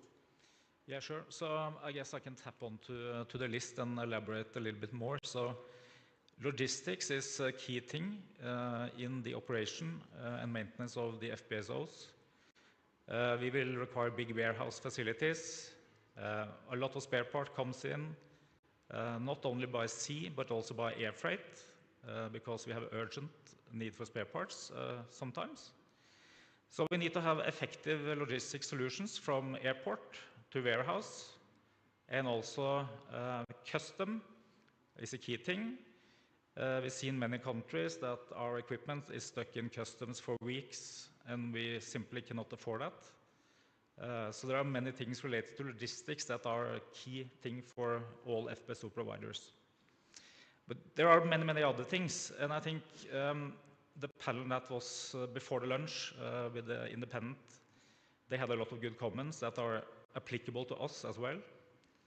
So it's about the stability in the framework, legal-wise, not the least, the local content, tax rules. I mean, investment in an FPSO is big investment. It's like $2 billion. That is an investment we do as a company. We put equity and the financing on the table to do that investment. And of course, then it comes down to stability, credit rating of the country, our counterparts, and the rest of it. So I guess we are dependent on this stable framework in order to raise the financing. So this is a key thing. And I think Alistair Forder, the COO from Azul, he sort of hit the nail on the head in this respect. So a lot of other things we would need to fabricate structures to implement on the FPSO. I'm happy to say that our sort of due diligence so far has confirmed that there are a lot of potential fabricators that can assist us in Namibia. That's a good thing. But I think first of all is stability, and this is probably something for Angelique as well to tap onto. So, I mean, we have made it happen in many other countries, so I'm sure we are going to make it here as well. Yeah, I know that Angelique is smiling when she's hearing all these numbers coming out. But before we get to you, Angelique, I wanted to ask Andrew, because he's really going to be the main man, because we cannot have a port we cannot have FPSOs coming in or other ships if we don't have the correct size of port. So, Andrew, with the development of new port infrastructure to support the upstream oil and gas activities that would require NAMPORT to invest billions in infrastructure, how is NAMPORT going to fund the required infrastructure investments? Thank you. Thank you very much for that question. I'm glad that Angelique is here. so Angelique is certainly going to attend to that particular bill. But yeah, maybe just in terms of what we are really looking at, because what is clear, I think both Paul and Oise gave an indication of the kind of infrastructure that is actually required. And if I can summarize those, we're talking about land, it's very critical. We're talking about berthing infrastructure, where you obviously need to bring alongside whether the FPSO or the PSVs, whatever vessel they might require. And then the third critical element is a sufficiently dredged area that has got sufficient water depth, obviously, to accommodate those particular vessels.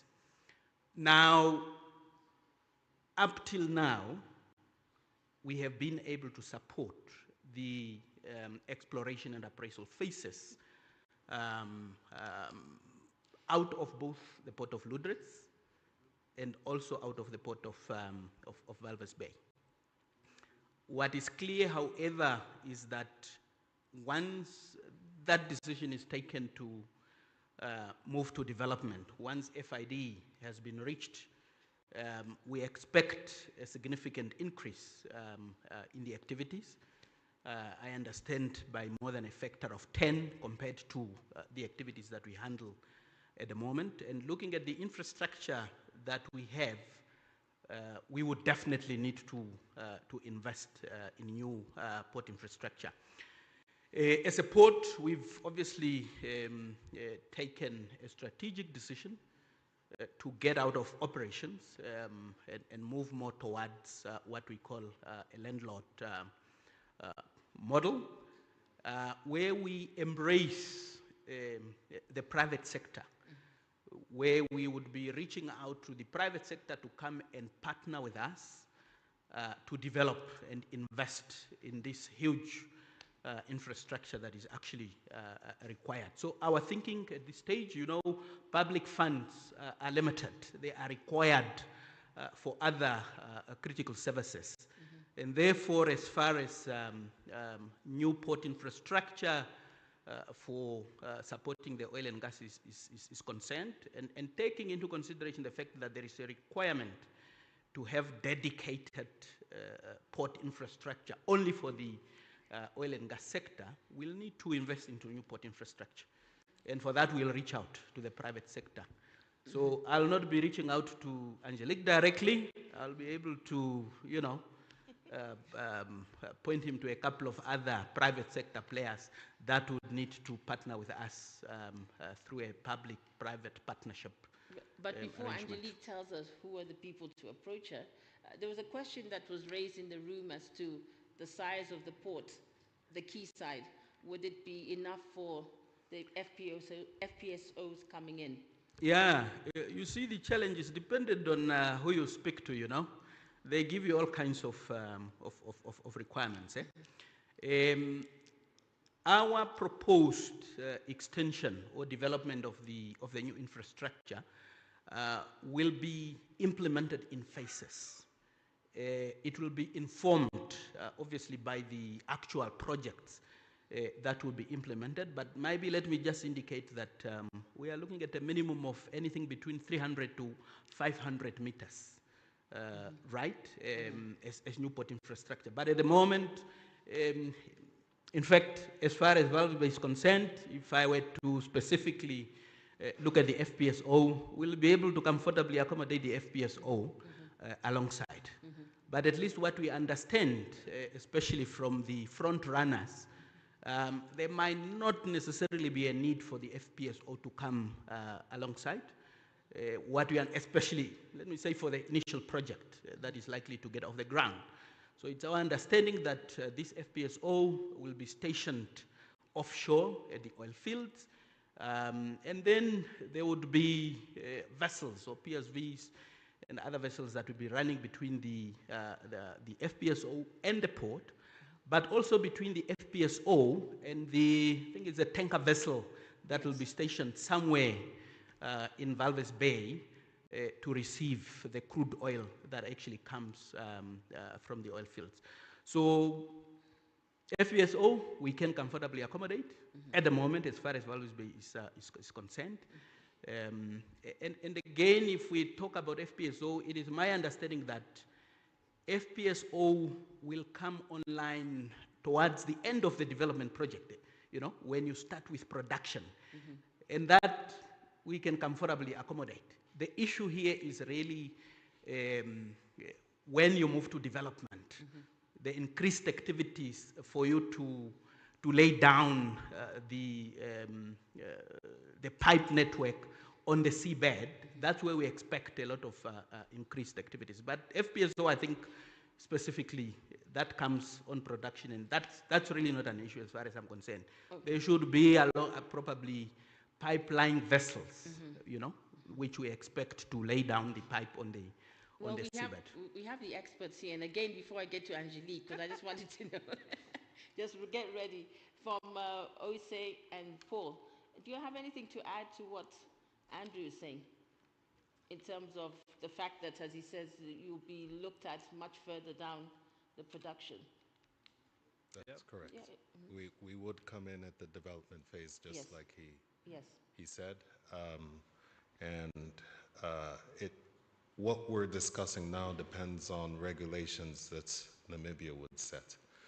And typically, what would happen in a country that's just starting off in the oil and gas industry, you would import the vessel and install it offshore. You wouldn't have integration done in country. So just to give the audience, Paul, just an idea, as Oise said, the vessel won't be sitting very close to shore. So typically, what would we be expecting? How far from offshore, and where is it? Deep, ultra deep? Where would you be situated? I guess it depends which block we are talking about. So, but basically here in Namibia, some of the blocks are actually quite near to shore compared to, for instance, Angola. There's one thing I would like to say, because during, let's say, the field development, you know, there's a lot of subsea structures that needs to be fabricated as well. And probably a lot of them will be fabricated here in Namibia. So, I mean, logistics-wise, it all starts already there, actually. And this we have seen from other countries. We have been doing local content, so in Ghana, for instance, and Nigeria. It's a big puzzle to accommodate all of this. So this is probably a role that the authorities need to sort of coordinate a bit. Yes. So Angelique, now finally to you. I mean, when you hear from Andrew, Oise, and Paul, you realize this is big money, major money here. So given that the infrastructure required to support Namibia's emerging oil and gas industry will demand deep competitive capital, what steps are being taken to create an investment environment where capital is attracted and treating well? Yeah, thanks, Elizabeth. And don't worry, I'm quite happy to sit here and listen to all of this, making lots of mental notes. And Andrew, not that long ago, was a colleague of mine, so he knows what we can do. So he can come knock on my door anytime. But I think there are so many layers of infrastructure here that, I mean, I'll sit here for 45 minutes if I touch on them all, which I know Roche is not going to be happy about. I think the key is there are so many different areas of infrastructure that need funding and or capital. I mean, in the FPSO space, my colleagues from London and South Africa, together with us in the different countries, combine, you know, to get into a funding mechanism there. But even locally, you sit with major infrastructure at the port, and it was very interesting in our pre-conversation just to understand how things may be looking to play out. I've had the real benefit to go and see what a working port looks like.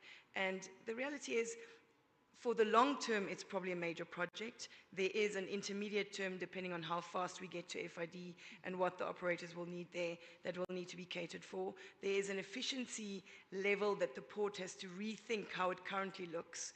And there's also the opportunity for two ports, catering to the industry. So the port alone has many different variables of where funding can come in.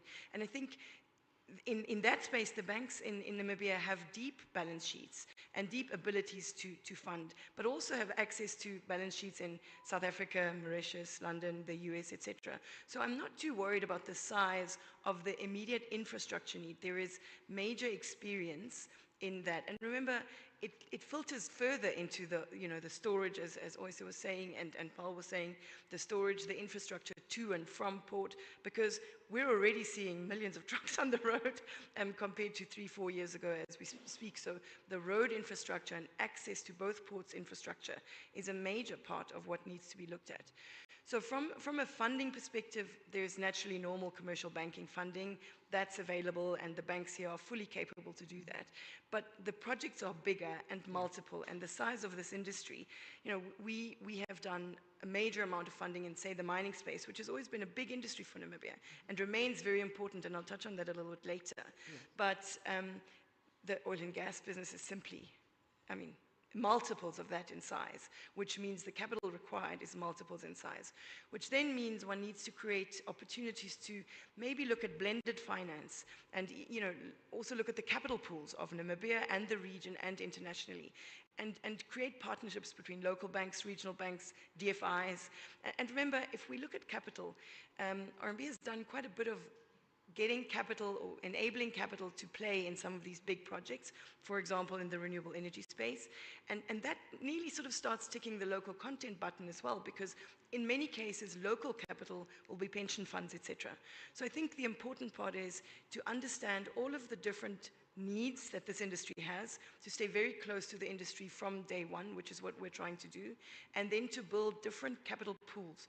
We said it earlier today, capital is going to go where it is well respected and well looked after. So if we can build that sort of environment, then I don't see a major concern about how the funding side and the financing side together can blend themselves. I hope Namibians understand how lucky they are, honestly, to have somebody like you who understands. We're still in oil and gas. We've been here for many, many years, and we're still learning. But to understand from a financing perspective, the risks that are involved and not over-risk a project, which we tend to see in other places. Nigeria, I think they have mentioned, something's talking to me. They've mentioned, how they've managed to bring down interest rates, but it's taken them a very, very long time. So I think with your strong mining background, and understanding of the industry, I think you'll be able to work with the team. But one of the other questions I want to ask was, does it matter who owns this infrastructure? It's a great question, and I love it. And actually, Andrew already half answered it. I think the point is, I'm a Namibian, right? So we've been funding in the Namibian space and operating in the Namibian space as a bank for a long time, and we have state-owned enterprises that really like owning their own infrastructure to a large degree. But I think the country is getting to the point where they realize, or where we as a country realize, this isn't going to work the way we used to do it. We spoke about the airline earlier, now we're speaking about the port. The reality is, the government, the country, doesn't have enough money for the development that is required now. So I would say, let's make sure that whoever can build the port and everything that the port infrastructure and surrounding infrastructure is required, should be welcome to do so in partnership with locals, in partnership with the government. We need fast traction and quality traction and experience traction. Mm-hmm. And it also doesn't mean whoever owns the port now will own it for eternity. There are structures that Namport is already doing with some of the people looking at the terminals now, where ownership can change hands over time, as and when. But it's important that we don't sit back and try and solve for something that is only owned by Namibia and Namibians, but that we solve for the industry, that it can start getting us to first oil, which will then create a multiplier effect again to the economy, to the ecosystem, etc. Mm-hmm. Well, I wanted to pivot a little bit away from FPSOs, because production is not just about ships, and to talk to our dear brother from Libya. I was very excited when I saw him on my panel. I said, what is a Libyan doing in Namibia? You know? But the fact that he's the CEO of an oil and gas company obviously speaks a lot to me. So that's the question I'm asking you. Namibia is emerging as a frontier for oil and gas exploration. How does Contango plan to position itself as a key enabler for sustainable development in the country's energy sector? Thank you for this question. First of all, let me to give you a small brief about Contango and what they do nowadays in those countries I have mentioned areas. Contango, they have three main sectors they are working in, mainly on a production. We are doing EPC and early production facilities and operation and maintenance.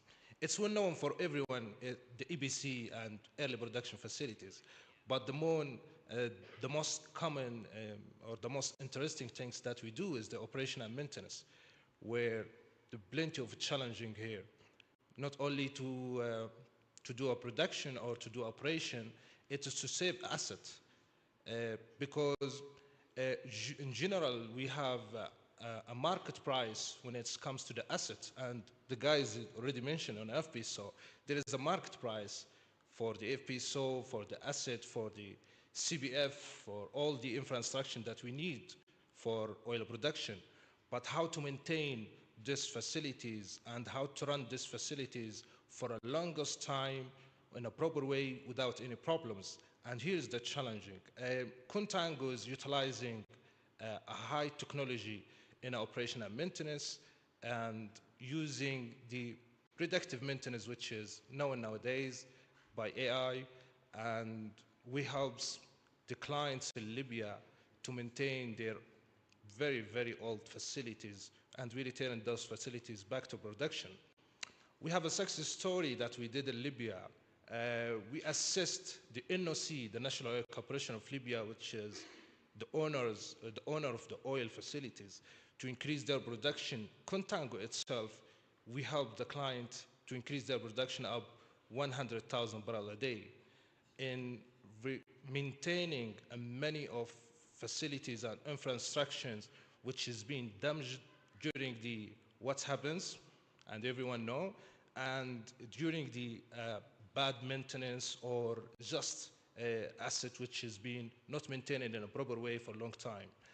So back to your question, what we plan to do here in Namibia is the same stories, the same success stories that we did in Libya and some project in Algeria and some project in Tunis. Don't forget Uganda. Yeah, nowadays we move on to Uganda and here in Namibia. We think first time, we think that we came earlier, but no, I think we came in time to set up the plan for our activities here. Namibia is going from exploration to action, and the actions, that's what we do, is the production phase, preparing the team, preparing the infrastructure for EPC project, for early production facilities, which is we like to do, and we did a lot in Libya nowadays, which is a fast-track solution to produce oil, and also to train people. You know, setting up infrastructure to do operation and maintenance, it takes time. So we start from now. We have to start from now in order in 2 years or 3 years' time, we got to train people who could do the operation and maintenance in a proper way. And it's a matter of cooperation with the government authorities, I mean the authorities and the main clients, I mean for who's gonna to establish the infrastructure in order to be in a commission phase and to prepare a team for operations and maintenance. So it's this is our vision for Namibia, to be here, to start establish the our activities with full respect to the Namibian policies when it comes to the local contents and so on. Start training Namibian engineers to be ready for the phase. And this is the first mission that we would like to start with. We'll get to the local content. That's important. I think also the fact that you've come here early, you're showing Namibians that there are companies that are committed. They're not going to come in at the last minute, go knocking on on Namcor's door and say, you know, get us in. Probably, yeah. You're here. And you got projects that show that you guys are very serious. So welcome, my brother. Thank you. But we will look at that. But Yeah. I'd like us to just now talk a little bit about sustainability. And you did mention about AI, which I think you'll emphasize that a little bit, in that you have developed your own tools for predictive maintenance and all that. But I want to look at and ask Paul this question. Over the last 5 years, we've seen a drive for reducing the carbon emissions within the oil and gas sector. What measures can the instant production take to support a sustainable development of the industry in Namibia? Yeah, that's a good question. So, I mean, if we look back probably 5-6 years, also before COVID, then our industry had a bit of a challenge, and that was all about ESG, as you might recall. And reducing the carbon footprint was a key thing for all of us in order to actually get financing for new projects. So that was, to be very open, that was the driver actually back then.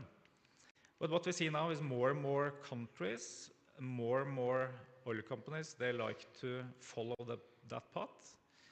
And we as a company, we are committed to that as well. So I mean, what we did in Angola with the Agogo was, I guess, a bit groundbreaking. To be a bit bold, I think it's the greenest FPSO in the globe, if you don't count all this Norwegian asset that has electricity from shore, which is just ridiculous. And I think this is also something that the Namibian authority is chasing to actually have a good footprint in terms of reducing the carbon emissions. And if we can choose, we will do a copy of the Agogo actually. We will do a carbon capture, which is something we are the first to do worldwide. And of course, closing the flare, that goes without saying. I mean, when the industry is starting here now, the closed flare is, I mean, it's just a given thing. So, I mean, the technology is there, it's just to implement. Has a certain cost. Who is willing to take the cost? I can tell you that the board of directors in our company, they are willing to take such a cost. So we are not pushing all that cost over to the operators. So I think this is just something we have to do, and we have to follow this path. And I'm pretty proud of this Agogo, because you can just think about that. This asset is in West Africa, you know, and it's the greenest asset. West Africa or? In Angola, right? Angola, yeah? That's not West. Okay. Okay, whatever. For me, it's West. I just want to make sure. So I mean, okay, it's you're Norwegian. We'll yeah, exactly. Yes. And as you might know, I'm Norwegian, and then I'm used to seeing what we do in Norway in terms of sustainability. And I can tell you what is happening here is equally good and even better. So that's something to be proud about.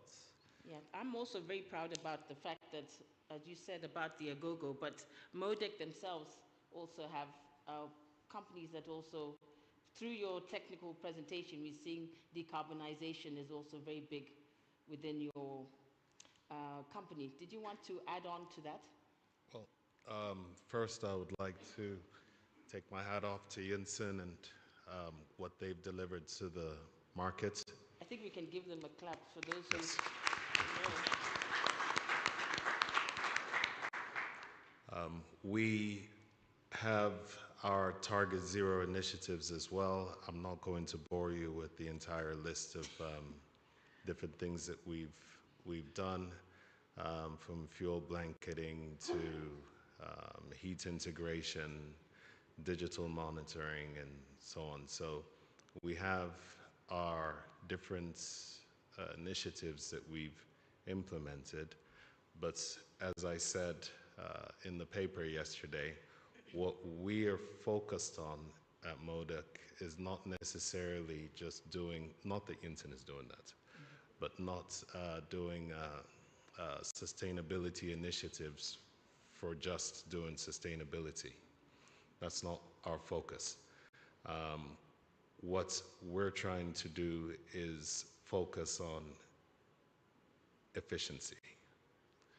And in doing that, it doesn't matter what the and that's a pet peeve of mine, which I spoke of yesterday, so I'm not going to discuss it again today, but you know, the industry chasing these different buzzwords. Currently, it's sustainability. We're not going to run after it and start forming policies around it. What we will do is select from sustainability what is efficient. And that way our clients pay attention to that. The country, the host country pays attention to that, and everyone, it's a win-win for everyone. When we just stay focused on efficiency and we build on our sustainability efforts on what is efficient. And that way, that helps us prioritize and deliver on our products. I wanted to ask you this question. What does the government have to do to enable a conducive environment for ease of business for an FPSO contractor? Okay, that wow, that's a long list. But, okay, the short version. That would have everything from the regular answer that I'm supposed to give here is that they should have the right regulations, have the right policies, and so on and so forth. Everyone knows all those things. But what I would like to say, not MODEC, but what I would like to say is if you really want to create or enable an ecosystem here, what the government needs to do is to do everything to foster competition. Yes. That's the key, is sweeten the pot so that everyone wants to come in and creates competition, especially among the locals. You see, making it so that only 2 or 3 companies or 2 or 3 families gain from local content is a complete waste of time for both us, the contractor in terms of compliance, which we wouldn't fall to, and banking sector, and also for the country. What would be more viable is if the government sat back and created an environment that would grow different companies in different tiers. So we have our first tier contractors and so on, but bringing everyone in to an environment that is conducive for others to come in after us. So, for instance, with an FPSO contractor, we had I won't mention which, but we had certain NOCs in the past that partnered with competitors of ours. Doesn't make sense, because we're coming back to you to bid to you, but you've partnered with our competitor. Those types of things don't augur well with competition, and what the government should focus on is creating that competition. Thank you. I think that deserves a clap. I always say, as an African, somebody who has a Nigerian ancestry, I didn't know if there was an American somewhere there, I think it's important, and I really love my brothers and sisters from Nigeria, where they're very, very open. We're here to learn, and we want Namibia to succeed. So we need to tell them some of the things that we see, and we need to help them also understand some of the things that we think that they should do. But before I move on to more in-depth with local content, I thought this may be a good time to break and see if anyone in the audience has questions, because it's all about you. Any questions? Can I have the audio man with the mic, please? Just raise your hand so I know how many. The gentleman in blue. Anyone else? Take a couple of questions. You won't have this opportunity until next year. This gentleman here with the suit. Thank you. Good afternoon, Alistair Duncan from ASCO.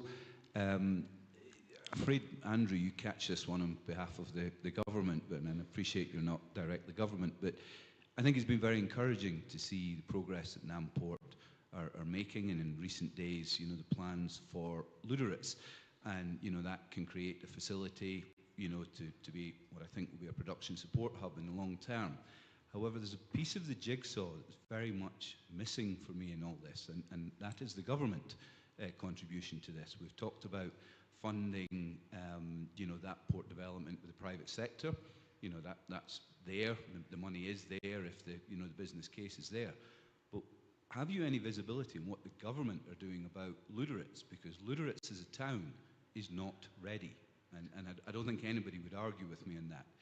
If I was to take a punt, and it's my personal punt, accept that, how do you accommodate maybe 1,000 to 2,000 new jobs in Lüderitz? There is no housing, there is no water supply for there isn't an adequate school, there is no medical centre capable. Those are government contributions to this, not private industry. And at the moment, there's certainly, in the private sector, there's no visibility of how government plan to get Lüderitz ready for the development, never mind the development ready for the industry. Thank you for your question. Andrew? Yeah, me, I'm not government, huh? But indeed, I'm happy to take that one. Look, you're quite right. Developing port infrastructure in Lüderitz is not sufficient.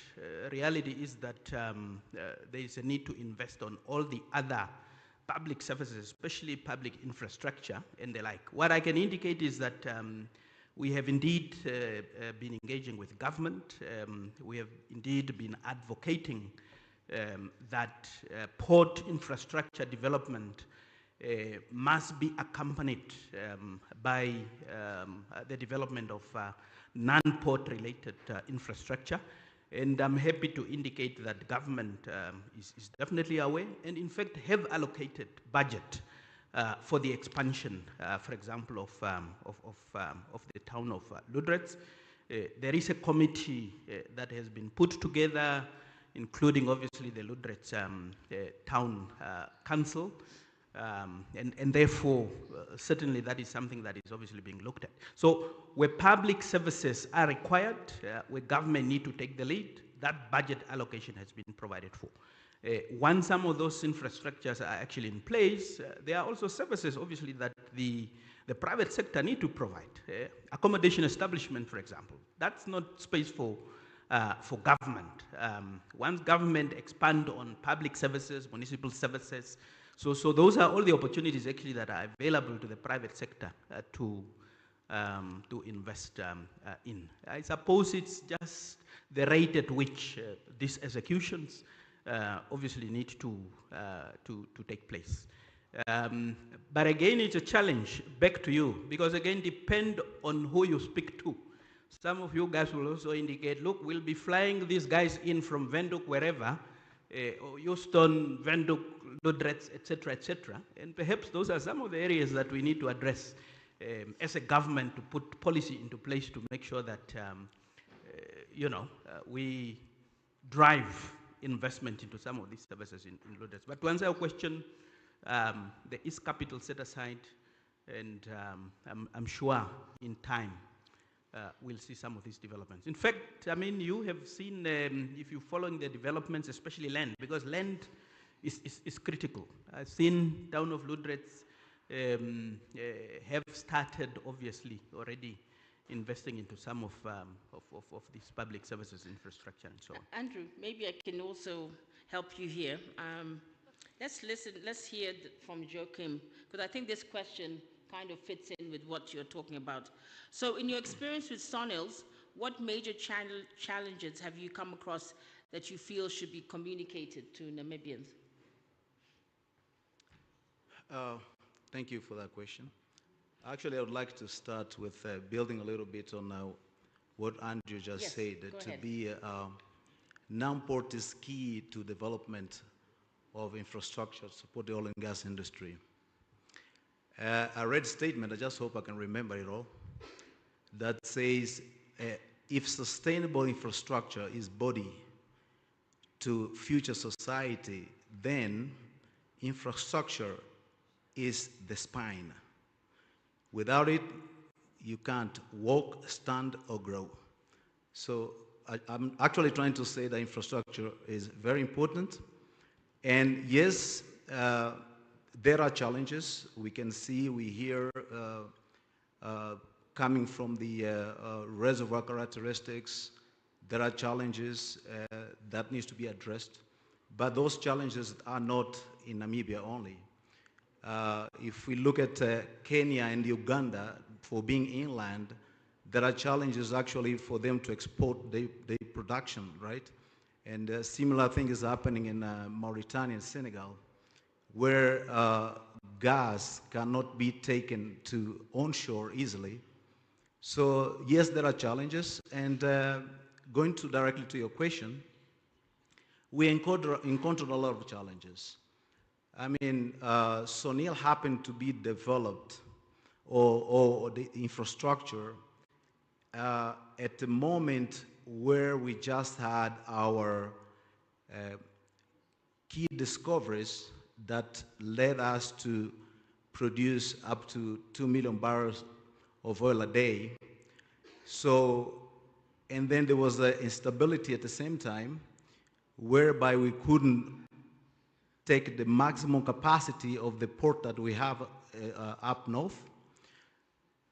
So we're in a situation where we need to develop the infrastructure, and there was a boom, and we need to be able to support the development that couldn't wait, which I think is a very good example here. And Andrew was mentioning about how one of the strategy in phasing the development of the infrastructure, which yes, is the same, is something that we also gone through, and we found it to be maybe when you look at how much can we invest, and then what is utilization rate are we going to take out of it, we found it to be really very important. So rapid business growth with the demand of development that need to happen offshore, for us to build the infrastructure, get human resources that are trained, that are capable to do the job, secure equipment, and us sitting in Angola, I think we all might know that getting a piece of equipment, getting a spare part in Angola is not as easy as some other countries where there is manufacturing. So that was a challenge on its own, and it was a big challenge. We had to come up with initiatives like develop an in-house training for the personnel. And the biggest struggle was really to get people, because that boom was for the oil industry, and everyone wanted to retain key qualified people. The other challenge was, and still is, integration of diversity in a man-dominated activity. Today, when you look at the organization, we are close to 15% female. We're trying to push as much as we can, but it's not being that easy. When you look at those actually acting on the ground, that number is still very small. We tried a couple of years ago, like 2014-15, we had a group of engineers that we trained up, went to the field, but on the course of 5 years, they all end up doing administrative work. So we kind of preparing on what do we need to do for us to make sure that we can secure those people and train them up and they stay on the field. And a third that I can share is utility, deficit to utility. Electricity, for example. When Sonil was developed, at the time, the power grid wasn't stable, and we were forced to start with power generators. And we talk about a capacity of a 22 megawatt, so which is something that we know that today is a solution that a lot of people might not want to hear, right? Due to energy transition and all of that. So that was a challenge that hopefully today is a lot better. We plugged into the grid like in 2020. And we even using some solar electricity, like 16% of what we consume during the day, as we do not have the batteries for the night. They actually come from solar panels. And the other one is water. And on electricity, if we plug that into Namibia, well, a question is still how can that be developed? But when we look at solar, sun and wind potential and transforming it into power, maybe that would be a solution. But the question still is, how will that happen and when it can actually that solution come in order to support the industry? Then water was also an issue at a given time. Depending on volumes that the industry might need at a given point, Sonil was forced to put a desalination plant for actually us to be self-sufficient and make sure that we could maintain the activity to run without any problems. So those are the few elements that I can share with you. I can attest to that because I worked in Sonils, as I told you, 2009 to 2011, and plumbing was a big issue, water and plumbing. And I never knew some of it was historical. I mean, as simple as flushing a toilet. So it's really good to see that, you know, things have really progressed. You're progressing to a world-class facility. But before I'm going to allow my guests to speak on local content as their the last topic, I can never forget the banker, Angelique. How should Namibia think about the oil and gas infrastructure as a catalyst for broader economic development? That kind of falls into what the gentleman was saying. So I think Namibia finds itself in a unique situation right now. We are blessed with, and we can start with water and electric, which are both challenges here, but both are being addressed with major infrastructure that is being built. We are sitting with a mining industry that, yes, is going through phases, but currently is booming in the gold space, in the uranium space, probably also the copper space pretty soon. And, you know, quite a bit of activity in some of the other commodities as well. We are sitting in a space where, you know, towards the renewables, green hydrogen and green industrialization is on the verge of happening, already happening in some pilot projects. And one is much more than a pilot project. And we are sitting with the opportunity set of the potential oil and gas industry. And if you look at the infrastructure of that alone, if one is careful, one can build this infrastructure to be dual, multi-purpose for all of these industries. I mean, in our pre-chat, we were talking, and someone said, well, you know, you can easily build a white elephant if you're not very careful in how you plan. The reality is, I wanted to say, but remember all of the other industries. We're also sitting with, and all of them are going to need port infrastructure, access to port, all of this.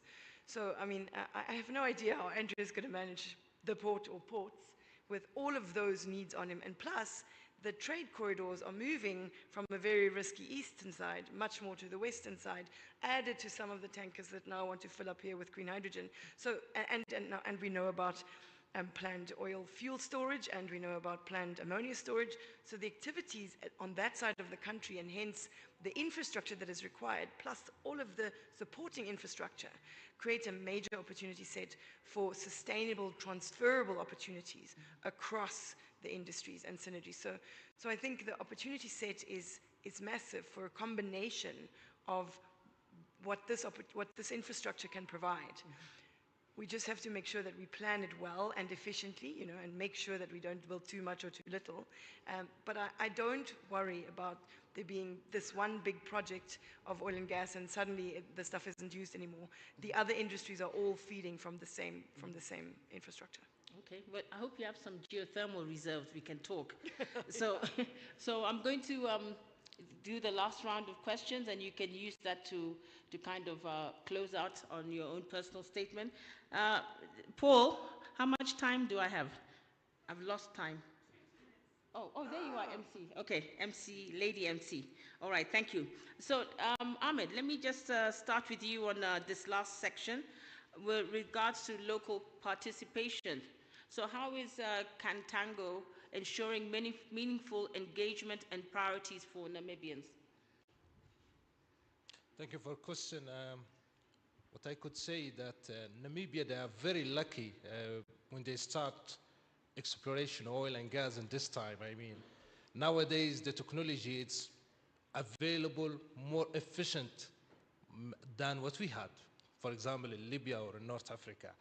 So back to your question for how Contango is going to participate with the local communities here and local government. What we believe is to apply our value, is to apply Contango value when it comes to the utilizing and maximizing using the local resources in our surface.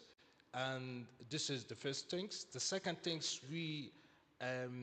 it's one of our mission is to transfer know-how and to train people as much as we can. You know, to provide a good service and to maintain that service, you need to get a trained people. And it's one of our ethic and value to train people and to transfer know-how. The third thing is respect for local communities and their traditional way of living and everything when it comes to everything and life. This is our ethic and our values. The second things that I will mention more and put more on emphasis about it is to we have official presence in Namibia when it comes to the training and the training and the training. That's what I'm going to say, because to avoid any problems when it comes to the operation and maintenance on oil and gas, if you have a sufficient trained people, you will have a smooth operation. And that's what we should do. Maybe I answered my question, or? No, you did. No, you answered it. And I think, I'm just trying to think, we had a session on, was it Monday? I think we had young professionals. But one thing I noticed, I didn't see many engineers, and particularly female engineers. I think there's an SPE Namibia. I think these are the organizations you need to be tackling the universities at this stage, letting them know that companies such as yourself are out here.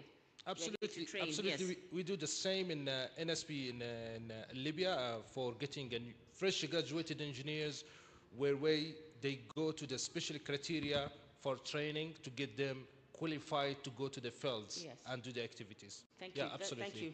So, Paul, over the last days, there's been a lot of debate about how the Namibian local content policy may look.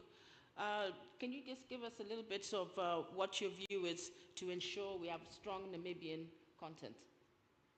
Yeah, indeed has been a lot of interesting debates. And just to clarify one thing first, so the way we do our project is that we also operate our own FPSOs. So we employ our own crew to take care of the asset. And as someone mentioned here, these contracts are minimum 15 years old. So, I mean, we will be here for a long run. It's a marathon, as was said many, many times during masterclass on Tuesday. Our target is, of course, to work with the local content policy that we are given. I mean, it's nothing more than an opportunity. You should not sort of be afraid of local content. I mean, as mentioned, we have been doing projects for 30 years, Nigeria, Angola, and Ghana. We have about 80% local crew on our assets, and in our local offices, 100% locals. It's just a matter of actually taking the opportunity. And I mean, for us, when we have assets in operation, it's easy to train local talents. Of course, it's a challenge in Namibia because there is no offshore crew sort of educated yet. We have a good plan for that. We also are starting trainee programs for all tricks and trades. So that can be for talents within engineering, it could be in finance, could be in HR, I mean, everything. So we have a clear strategy that we have been working on for many, many years. And I can guarantee that if we succeed in winning a job here, it will be a lot of opportunities for individuals and local companies to work with us. Can you speak to the fact, sorry, can you speak to the fact as a Norwegian? Because a lot of people who are not in this industry don't realize that Norway also went through its own local content. So local content is not an African thing. It's not a thing that Africans are trying to penalize expats. I mean, you know, it's not a thing that people should be running away. Just 1 minute synopsis, how that affected Norway. So, I mean, back in the 60s, we were a quite poor country up in Norway. And then we were also lucky. We got all the big discoveries. A local content plan came into place in order to ensure that Norwegians could participate in the industry. That was partly on the ownership side, but it was mainly on human capital development and local fabrication. And still this policy is in work in Norway. Sometimes maybe it has gone a bit too far, because in my country these FPSOs are so super big. It's like 50,000 tons of topside, and the capital cost is enormous, because we have to realize that in a high value society it costs a lot to do work. So if I took a FPSO to my country, I mean, it's insane numbers, right? So you have to find a balance. That is what I'm trying to say. Do you have any closing statement? Or you're good? I'm good. I think it's good opportunities here, and I agree. Fair competition is the main thing. Yes. And I mean, we will work with whatever comes. It's okay with us. Yeah. Thank you. Thank you. Oise, talk to me about any gaps in supply chain, and then also, you know, include any discussion, a quick discussion on how Namibia can optimize local participation.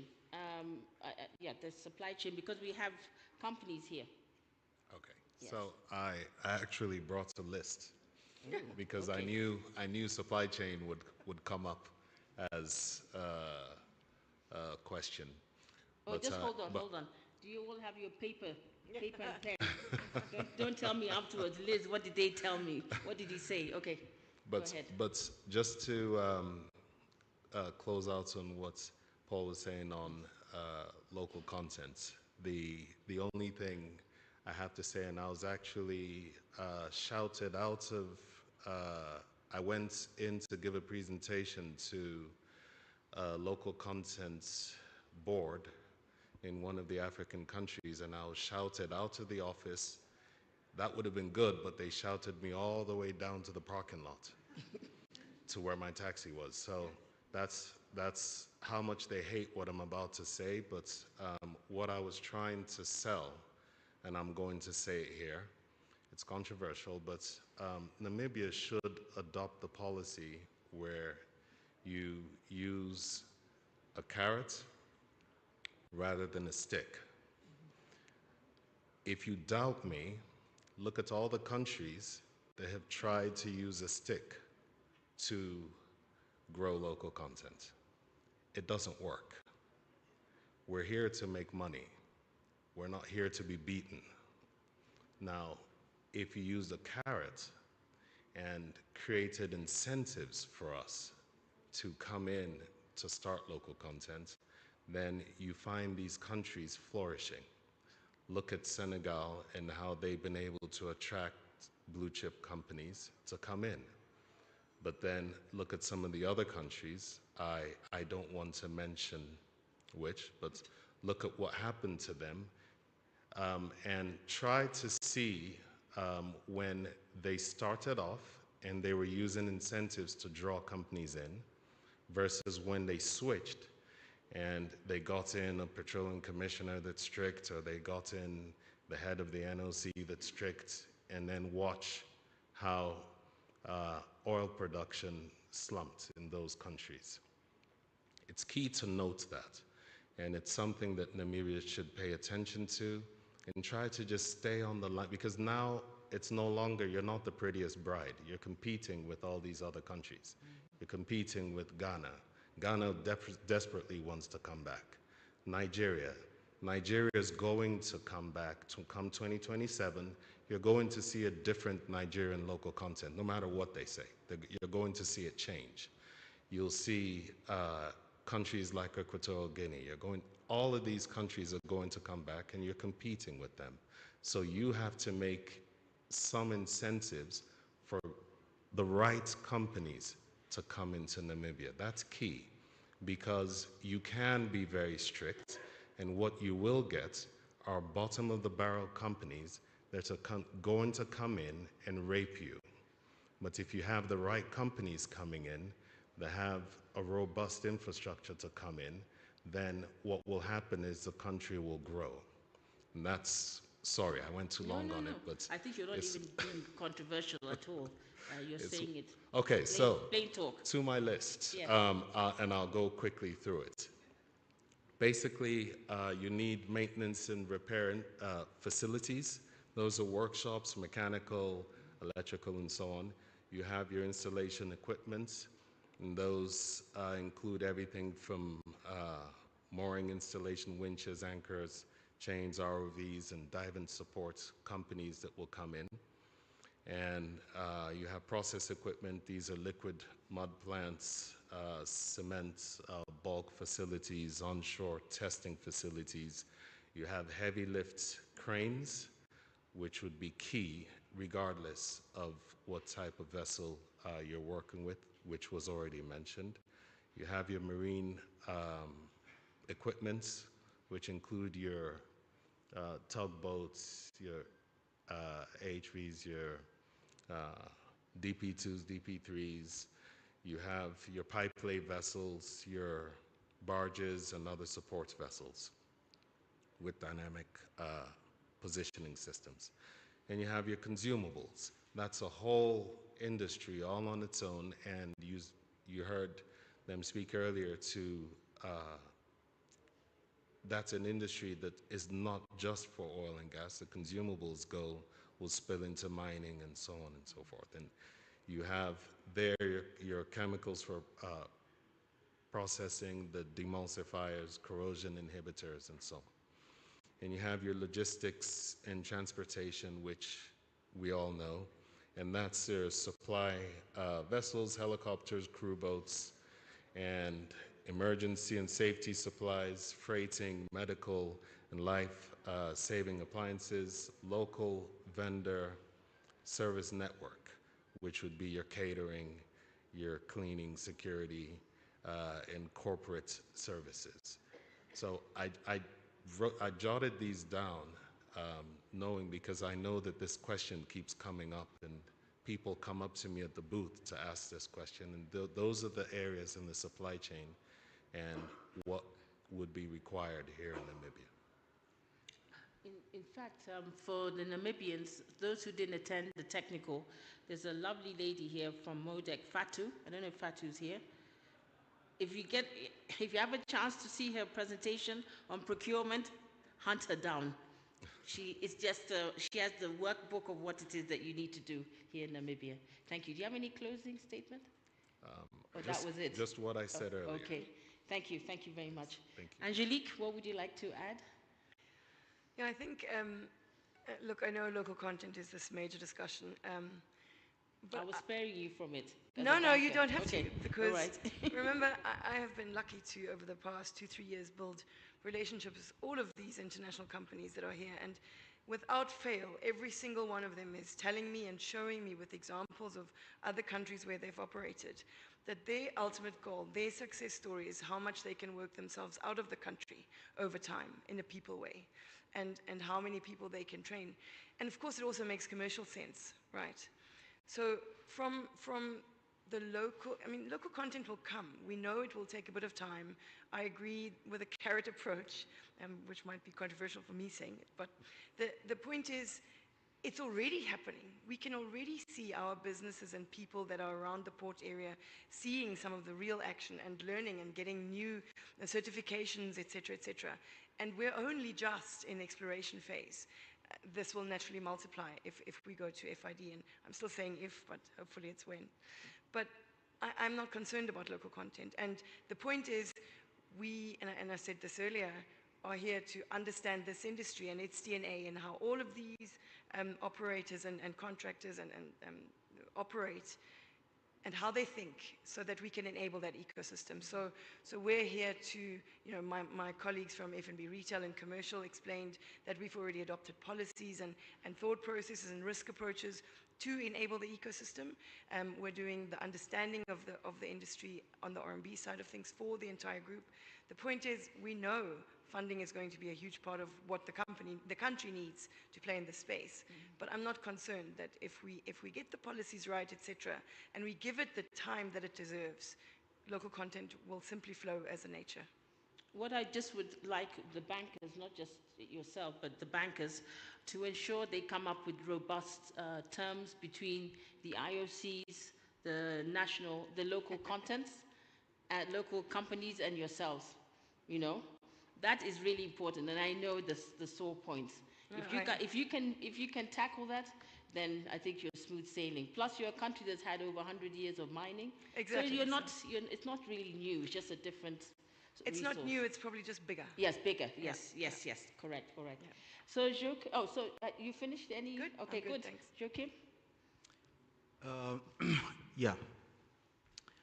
On the local content, from what Ozia just said, I think, yes, there is the country, the nation has a vision, has ambitions, but it's also a fact that there is a distance or time between what you're aiming for until you actually get it done, right? If I start looking at what we do in Sonels, we do integrated logistics services. For those who do not know, just consider a shopping mall with a quayside where a vessel can berth. So all services, any activity that is required to deliver to offshore is all conducted from that one spot. One of the advantages when we look at a local content could have been, for example, to integrate local companies into the value chain. But we are talking about services or activity like maintenance, so it's not really into a core activity of the oil and gas industry. Yes, there is programs to get people trained up, but they get trained and then they need time to get experience. In some aspects, yes, I think it's achievable, but in some other, depending on the complexity of the work itself, it simply just might take longer, and it will take longer. But I had an observation here that I really got astonished to see back in 2022. I visited the fuel discharge facility in Walvis Bay. And we do also have one of that unit, but it's like a third of the size of the Namibian one. And I was positively shocked to see very young engineers, like five ladies, taking care of that complex operation. So I think that's one of the examples, because we had one, and on the course of 5 years, we were not in charge of that, handling that facility yet. And I do not know how long it took for the Namibians to actually have ownership and control the activity of that installation. But it was, for me, very good to see that, wow, I mean, young generation just out of a new university and taking care of that complex activity, I think it was real positive. So, yeah, in some aspect, it will work that in shorter time, the Namibia will take over, but in others, it might just take a bit longer. Thank you, Joachim. Thank you, Joachim. Andrew and Ahmed, if we can round up, because I think there's a minister Yeah, we don't like to keep ministers late. Please, your comments? Yeah, maybe just on the aspect of local content, really just to indicate that from the port perspective, it's something that we are taking seriously and actually enforcing already. I know that especially during the exploration and appraisal phases, we faced quite a lot of pushback from a lot of the international companies because we are very clear that if you want to operate out of the port, you need to make sure that you provide for local content with respect to both ownership, skills development, involvement of Namibians in actual operations, but also with respect to the aspect of local sourcing. So it's therefore a requirement for us, for example, you see the development, the investment that we spoke about earlier in terms of the logistics supply bases that will be set up at both Walvis Bay and Ludretz. It is our requirement that companies that are actually going to operate out of these bases need to make sure that they have local content. There'll be specific services, those that can be done here locally, that would certainly be reserved for locals. And perhaps just a key example of what we have done, especially in Walvis Bay, with the setting up of the liquid mud plants. We have had quite extensive engagements with the international service providers, where they indicate in terms of their governance requirements, they might not team up with local partners, but we made it clear, yes, if locals cannot have a stake in your businesses, then you need to make sure that you actually enter into joint ventures with the locals. And I think that is one of the success stories, really, because we have a couple of local liquid mud plants that are now being operated by Namibians, initially, obviously, under the supervision of the international oil companies. And we are also becoming strict in terms of really ensuring that when we talk about local content, we must be broad-based as well. Because what we have seen is a focus more and more of, as long as you are Namibian, but we are also putting an emphasis on racially disadvantaged Namibians.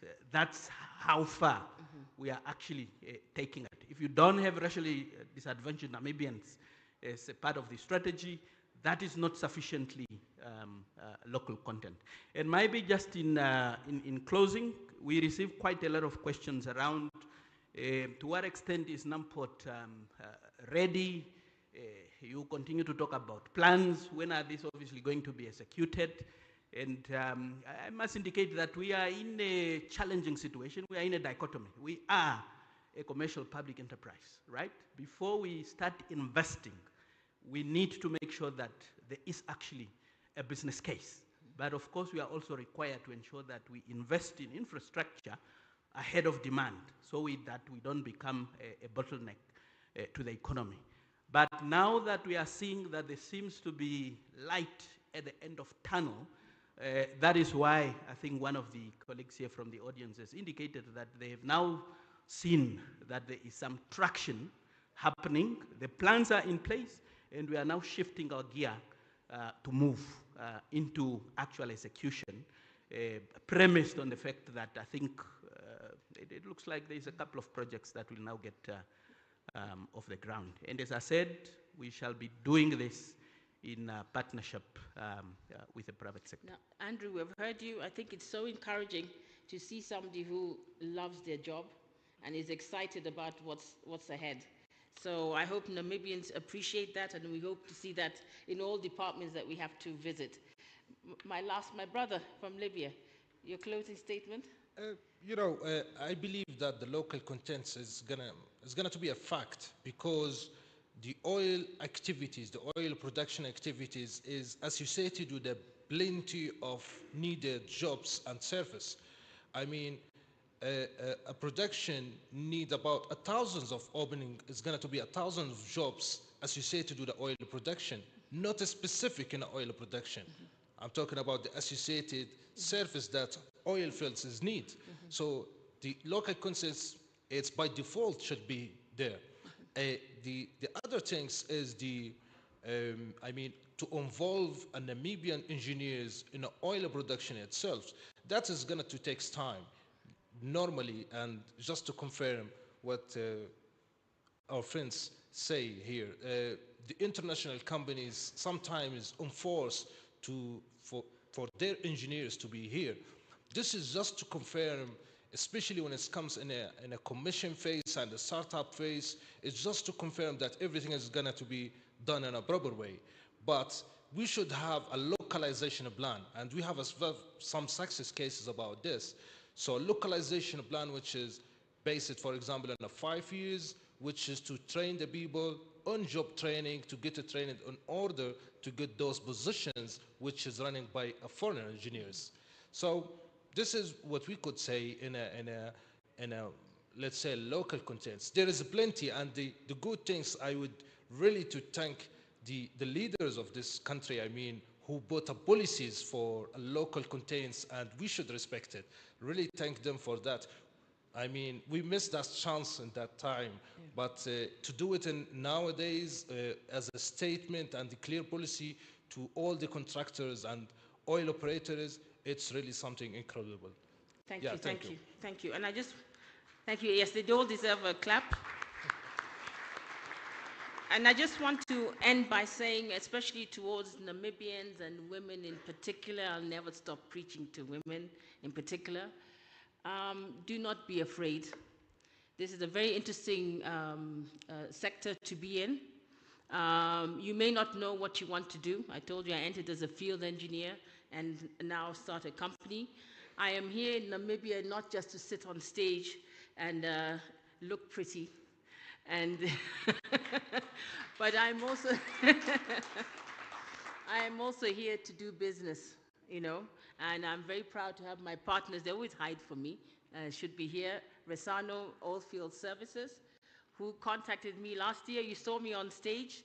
I told them it's going to be a long road. Be patient, and they're wonderful. Nobody has complained yet. This business is slow, but when it's fast, it's fast. In that year, start learning and understanding what oil and gas is. So I urge all of you. I have my brother here, Ranti, who's pretending he's not seeing me.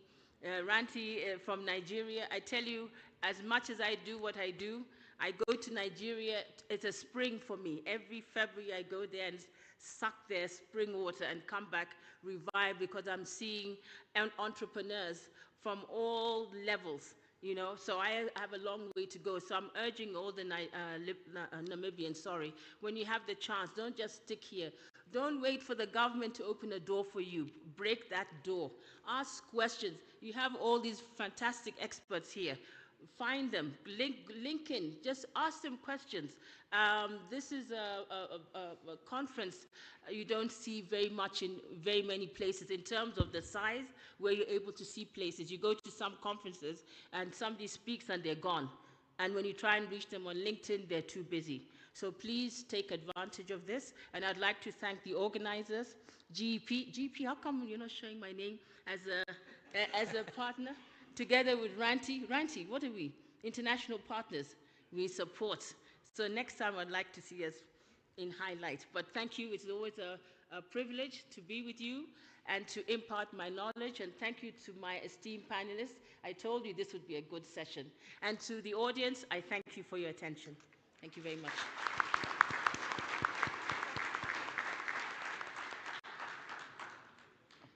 I guess we're going to do. Thank you so much to our moderator, Elizabeth Rogan. Now you understand why she is the queen of oil and gas. Thank you for that powerful message that you've left us with. And once again, thank you to our panelists for a great discussion. We'll capture that moment with our photographer. And then, ladies and gentlemen, as announced earlier, our Right Honourable Prime Minister, we are expecting him.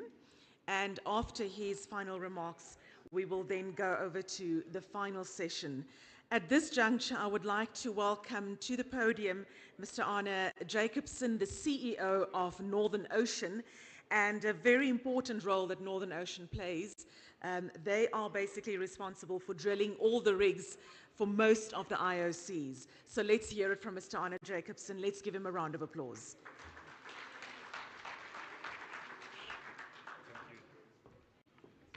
Thank you so much. Let's see.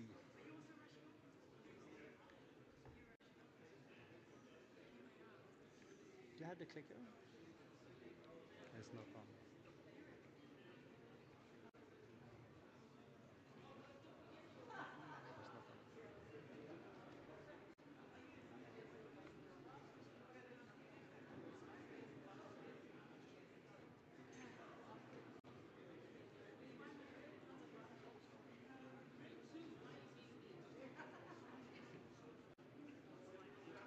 Okay. Okay. Oh, yeah, yeah. You want your stuff?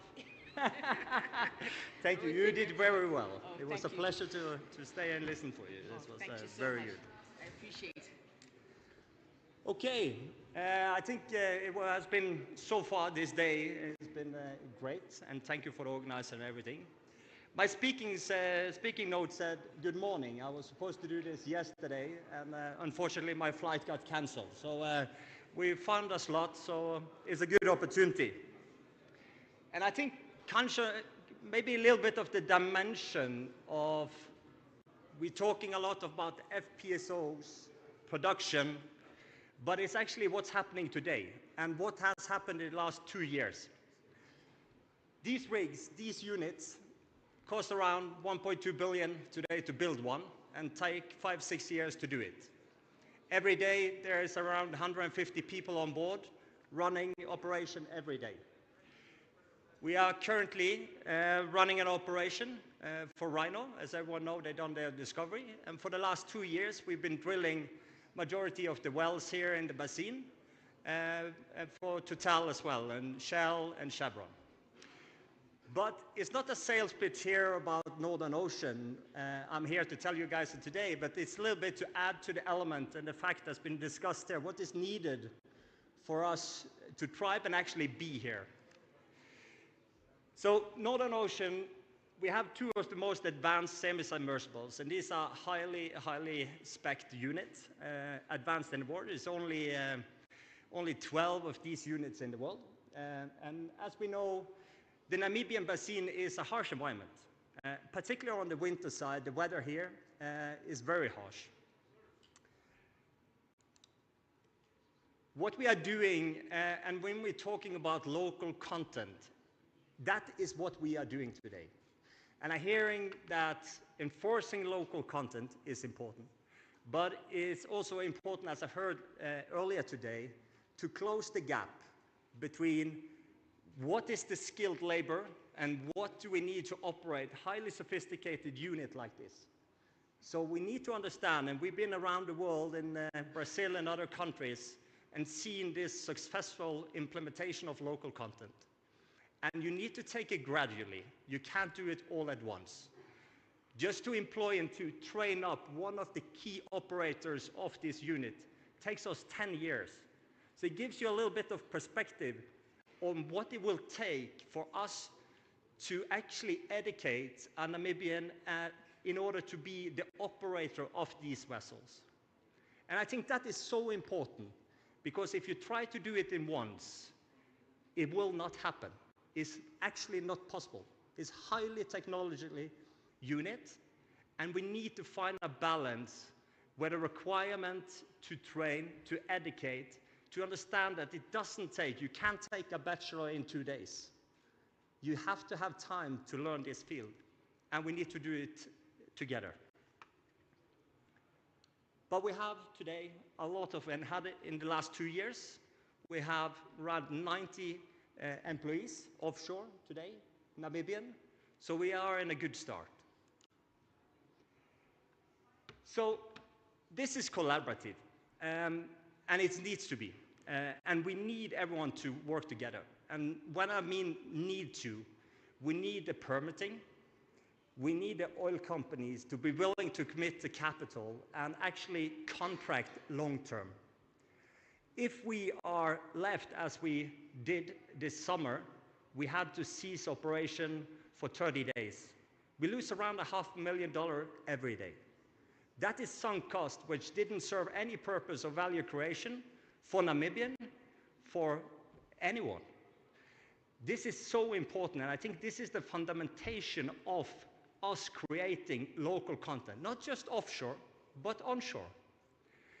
If we're going to give a contract to a transporting company onshore to transport our stuff, we need a contract offshore. If that contract is 2 months, we can give a 2-month contract, and nobody can buy a truck with a 2-month contract. If we have a contract which is 5 years, we can give a 5-year contract to a transport company. We can give a 5-year contract to the base. We give a 5-year contract to the Namibian catering company. We have the helicopter service. We have the boat service. For one job offshore, you are creating 7 jobs onshore. Every single day, there is no drilling operation in Namibia. It's a value destruction day for Namibia. Continuity in drilling is the only thing that's going to create value in this country. Production will come, but if you don't drill, there will be no oil. So that is what we need to do. And today there's a many operators in this basin. We did a cooperation with Rhino and BW, 2 independent operators which had different targets and different times. We sat down to them together with Rhino, Halliburton, and BW, and we said we need to pull this program together in order to create a longer string of work so we can keep our employees, keep giving the longer contract, and keep these machines running offshore. And this is also coming back to the government. We need the permit when we start. We can't sit and wait for permitting. That is just value destruction. And it's actually cost Namibia, if we're sitting waiting for a contract or for a permit, that ticks in as an expense, which means that when the rhinos and they start the production, they will have bigger tax deductions. We need to be efficient. We need to create this as $20 a barrel, but if we are not efficient, this is a big part of the cost of developing the field together with the infrastructure. And with the tax structure in Namibia, the expenses that we use to get to the oil production will be deducted. So if we are not efficient today, it will cost us tomorrow. So we need to really work together to find the right model and keep this unit going. And to illustrate that, these are the units been working here. And you see all this white space among these units. These are all billion-dollar vessels that has been in Namibia, and it's only one left. They've been here for short durations, and then they leave. What does it tell you? It tells you that none of these other units more or less has created any local content because they came for a short period, they took on board a little bit of Namibian, and then they leave again. What happened to these guys that was there? They went back on shore and there's no drilling. So you couldn't continue and investing in education, courses. So we need continuous drilling. It's no point of having 4 rigs here for 2 months and then nothing, because it doesn't create any values when it comes to local content. So, as I told a little bit earlier, the risk of talent strains. This is an industry which has a lot of money. It will attract the best personnel, but it takes time. And we also know, as was spoken about here on finest year of this industry, we have been, under the last 5 years, put on very, very strict capital restraints from the investment world and pension funds, because their investment in oil and gas industry has been reduced significantly.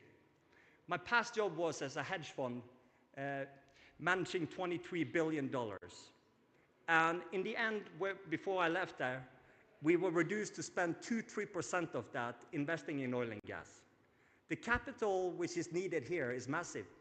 So we are in competition with all the other places in the world for oil and gas, which means that we need to have a favorable framework in order to attract that capital, because it's a lot of capital. And critical infrastructure. There's been so much talk about the infrastructure, but I'll refer to one thing that he said from NAMPORT, which said, well, we have time to build the port. If you think about this field development, there will probably be 5 or 6 drilling rigs here. Every 5 years, we need to come quayside to maintain these units for a period of 14 to 21 days. The capital expenditure, which we spend then around $40 to $60 million in that 14 days, 3 weeks period to recertify our equipment to have the highest standard of safety every 5 years. But we need a quayside to come into. I have an example for the Noble rig which was here. It went to Ghana, which didn't have the key berth either.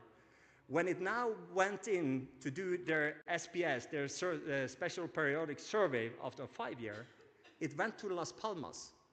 So all that local content, purchase of services, mechanics, tools, material, disappeared. That work went to Las Palmas because there was no quayside to park that unit or take it here.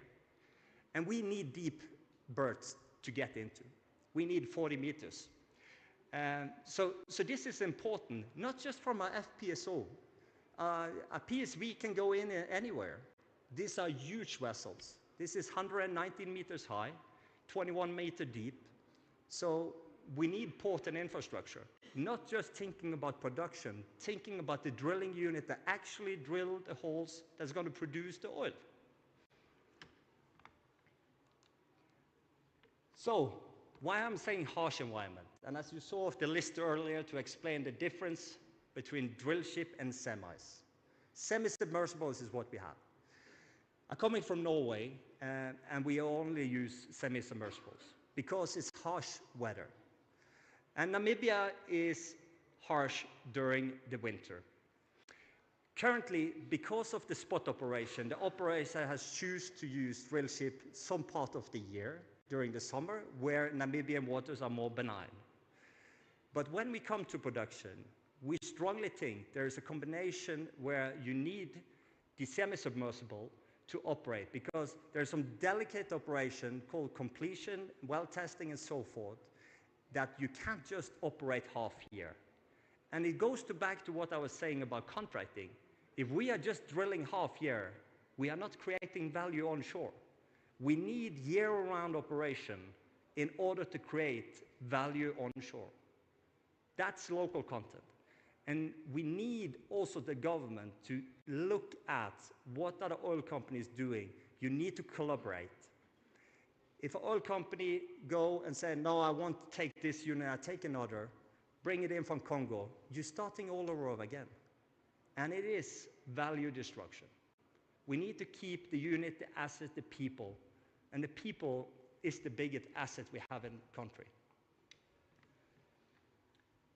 So we like to keep the mirror here. We were forced earlier this year to send Deep Sea Bolster to Norway on a 7-year contract. A 7-year contract. That was a national company, oil company in Norway, took a 7-year contract because it's the stability, it's the most effective unit, but now it's gone, it's gone. But we have one more left. We want to keep it here, we are investing here, but we need longer contracting. We can't operate on a month-to-month basis.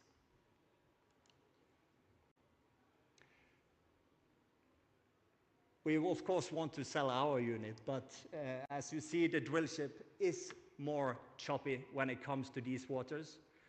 If you have high movement, you need to stop working.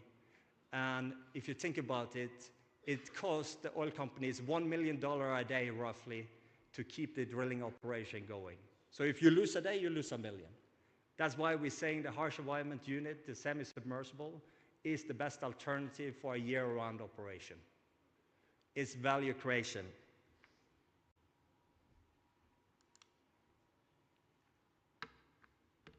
What are we contributing with? Yeah, we are investing, and we have done it for as long as we've been here. We have our Namibian entities, we have our Namibian employees, and we will increase that as we go along. But again, it's difficult to invest in the human capital if you don't know if these are the humans that you're going to have for the future. That is very tough. That is what everything about local content is about. It's not about writing it on a piece of regulation, because that's not going to work. It's actually the framework that you put in place, the contract that you put in place, that's going to determine how fast we can educate. How fast and how much can the government say, let's continue drilling, because that's the only thing that's going to get Namibia to a sustainable wealth and high local content fast. That was it, very quickly. It was in 50 minutes.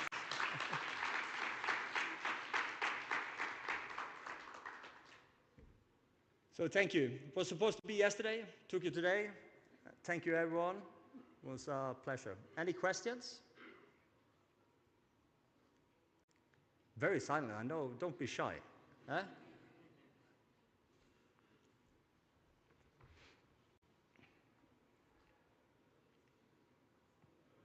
Hola, thank you very much. Jason Bodwin at Workstrings. We provide drill pipe to you guys offshore. How does your team on the business development side, how far in advance are they looking to try to keep these contracts going long term and less white space?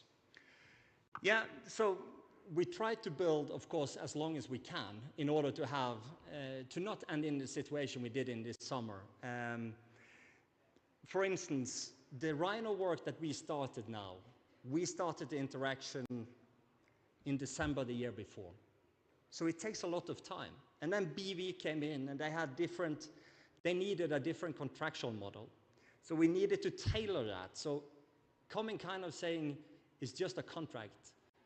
Just to set and stitch a drilling contract, easily take you 2-3 months to get everything right and negotiate and finish. So in Norway we say, if you don't have your next contract in 12 months out, you're going to have white space. Little bit different here, but I think you clearly can say that 9 months out, you're probably going to have white space. So if we don't get something this next 2-3 months, we will have white space next year.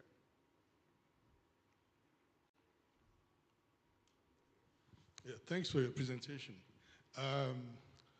Considering the fact that most of the IOCs, they do business and drill across in Africa, and some of them, they enter, let's say, 2-3 years contract with the rig owners, and they try to maximize the use of that rig.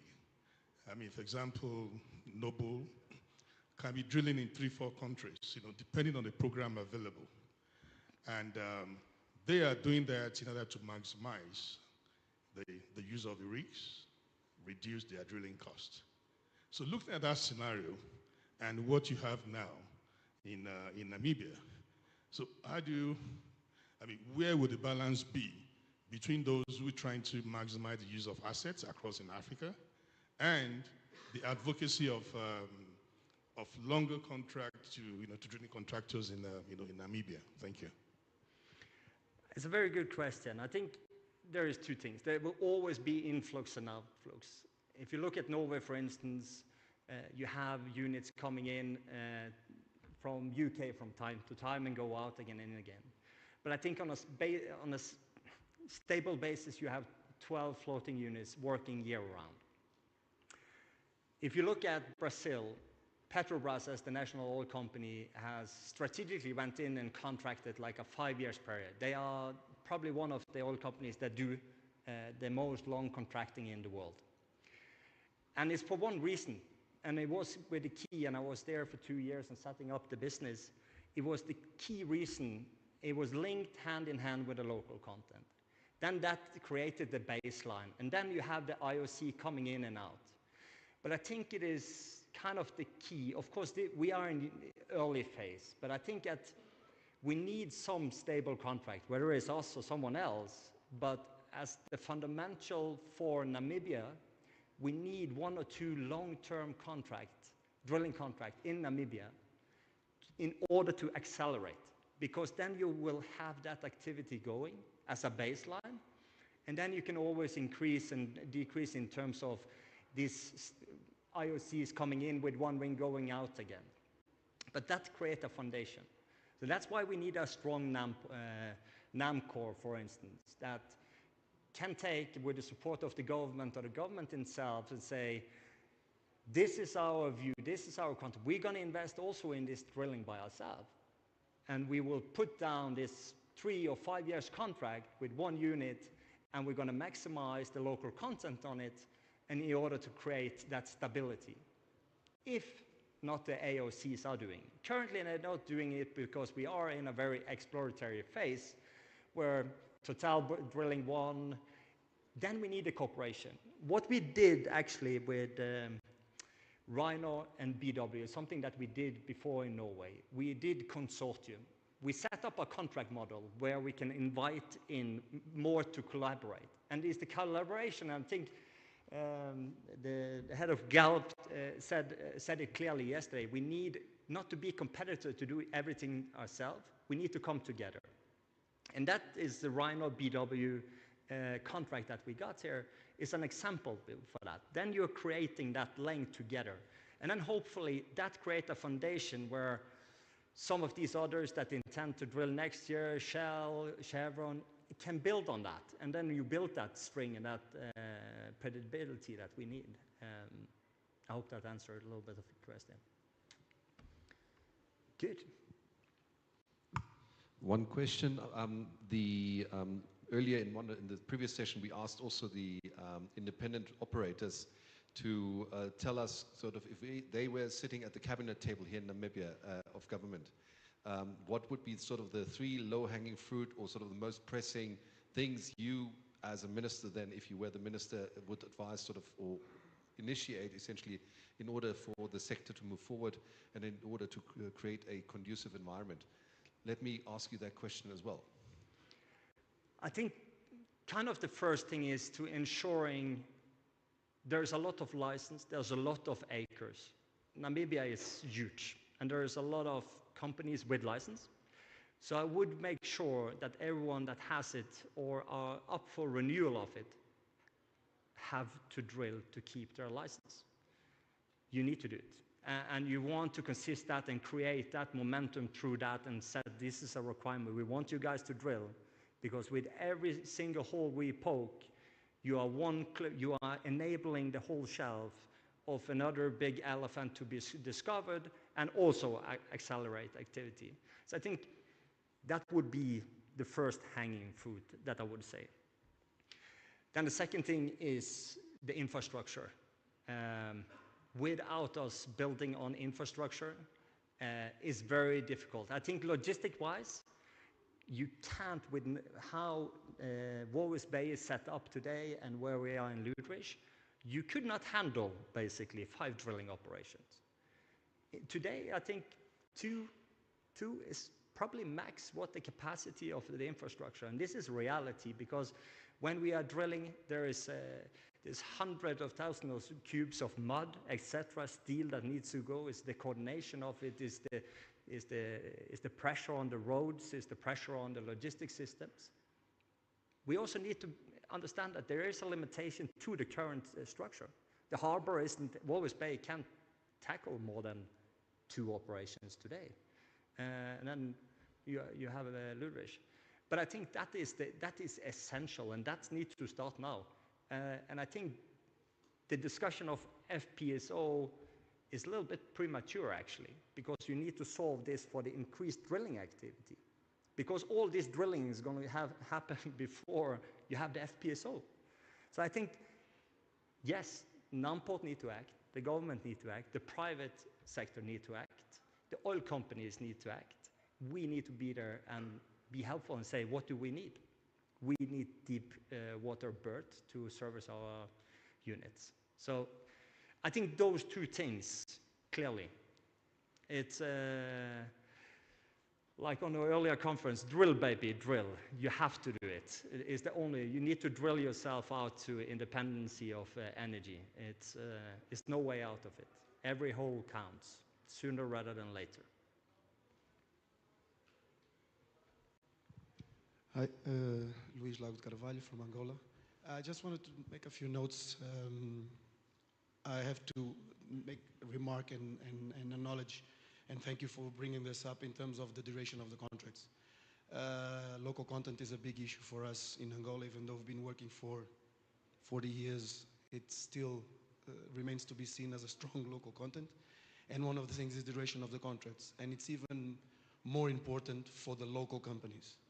Local companies cannot grow on 1-year contracts, 3-year contracts. We cannot train, we cannot. Everything you said there is even more important for the local companies. Why? Because international companies like you had the capacity to move your rig 7 years back to Norway. We cannot do that. We are only there.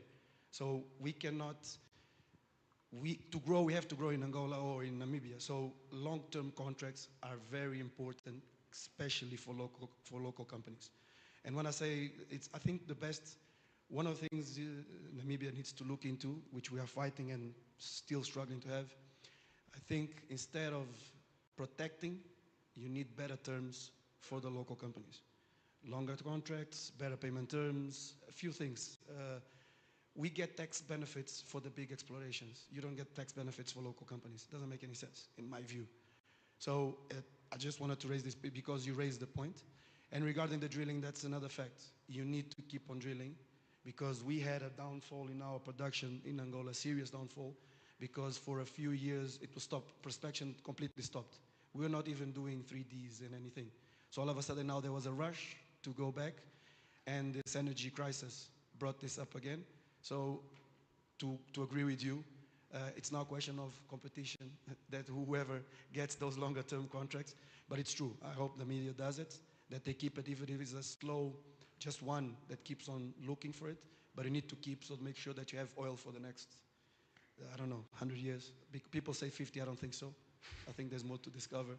But yeah, I would like to just make a note on that. Yeah. Thanks. Well, thank you for that support. I think clearly we are on the page. And this is from a time in Brazil, from being in Norway, being here, being in Ghana, being around to see this. It's not saying it because just we want to work. We want this to see. Of course, we want here and we want the business. We need to do good business. Otherwise, we can't be here. This is $1.2 billion assets for each of them. But we can't manage to do what a country like us to do if we don't have long-term contract. It's just not feasible. And there is no investor or no banks that's going to lend any money to any local business which doesn't have a long-term contract. It's where it starts. We can discuss all the other regulation is not going to solve it.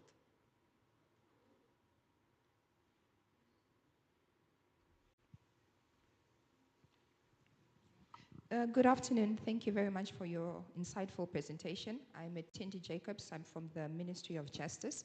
I wanted to find out, I may have missed it because I had stepped out, but what are some of the contributing factors that government is responsible for that have caused the short-term periods that you are having a problem with?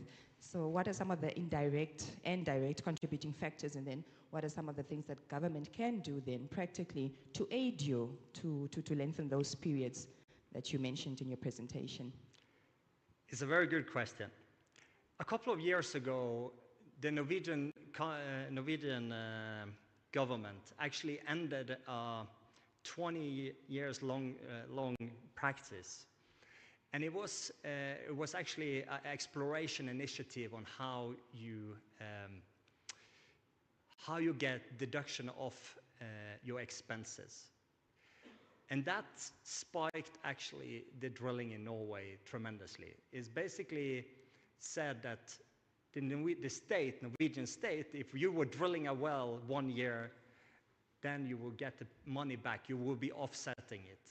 So actually, it was a tax structure put in place, and I'm not going to quote it direct how it worked, but that exploration tax structure that the Norwegian government put in place was very effective because it nurtures a lot of the smaller companies to actually take the risk of the drilling because they got back money which they recirculate to drill a new well. So that is clearly something, but it also required then a bigger burden on the state funding to keep that momentum. It's actually basically a tax funding of drilling. So have a look at that structure that Norway put in place. That at least the result of that was that Norway had a lot of smaller oil companies which did a well, and you created this consortium that we now did with BV and Rhino. So in Norway, we used to have a lot of these consortium of small operators going together to lowering the cost and then combining their one by one well in order to create attractiveness of a long-term contract in a combined force and lowering the cost for everyone. So, okay. Very good. Thank you. Thank you, everyone.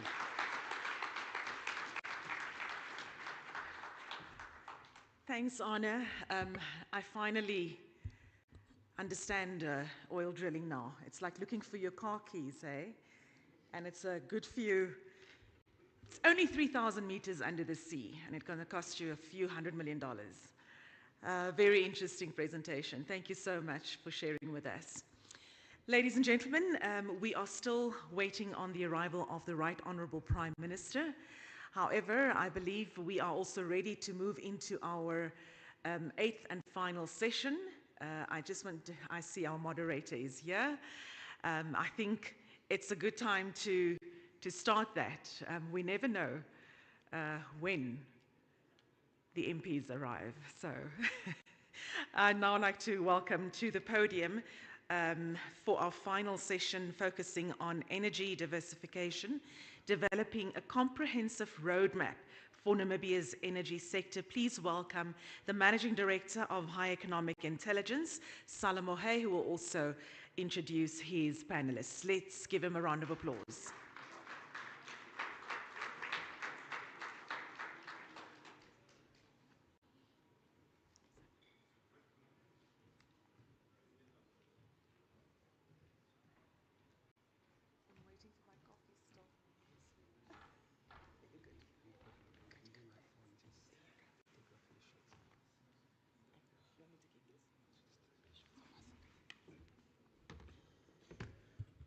Good afternoon, ladies and gentlemen.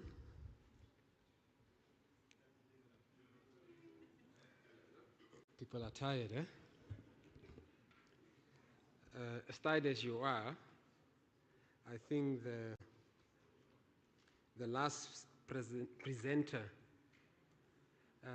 really set a very good scene, especially in relation to me seeing some of my clients here and those short-term contracts that you give to local content. Clearly, you need to change that now.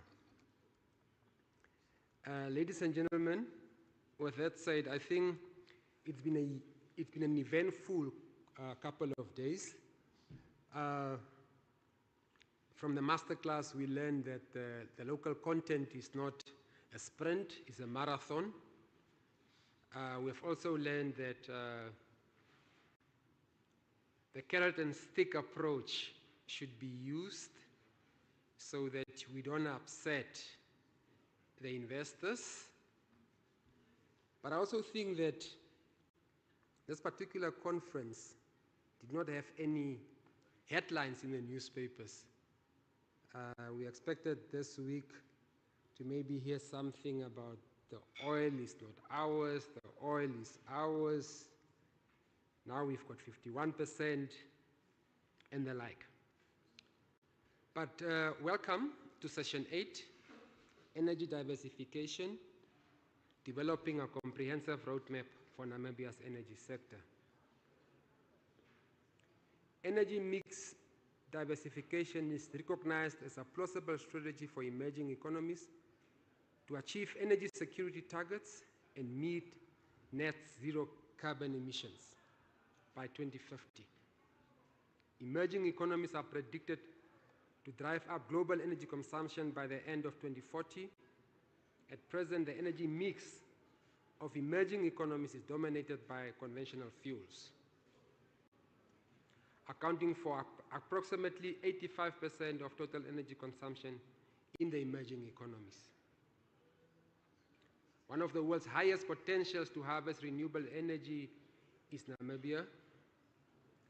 This potential can be leveraged to produce green hydrogen in large quantities for low cost.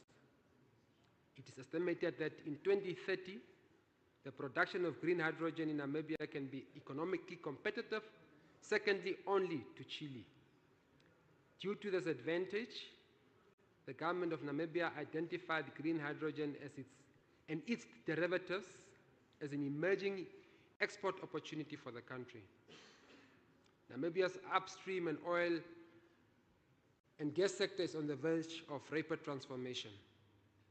Significant discoveries made in the Orange Basin, obviously the differential that have been drilled there. According to Namibia's,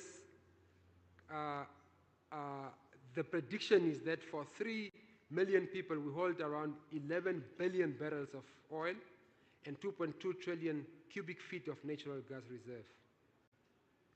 Now, to unpack around this particular engagement, I would like to call upon the following distinguished panelists to come to the fore. Firstly, Mr. Hafeni Motsi, Senior Energy Investment Analyst, Namibia Investment Promotion and Development Board. Madam Sue Ruther, Energy Sector Lead Africa Group, SLR Consulting. Dr. Clemens van Dor, Resident Representative, Hanns Seidel Foundation. Vita Mateoso, I don't know whether they made it.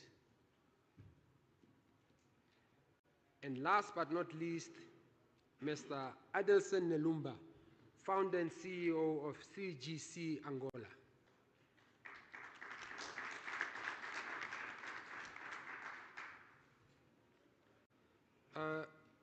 My session will take a slightly different approach in terms of the Q&A. I would rather focus on an engagement. I don't know, Roche, may I sit? Or am I allowed to stand the whole time?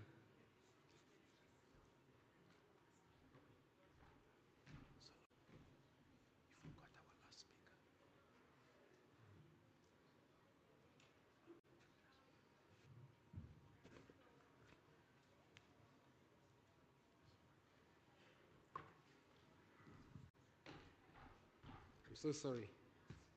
It is really the last session of the conference. I forgot, in fact, Vita Mateoso's replacement is witness, from the Green Hydrogen Commission in Namibia.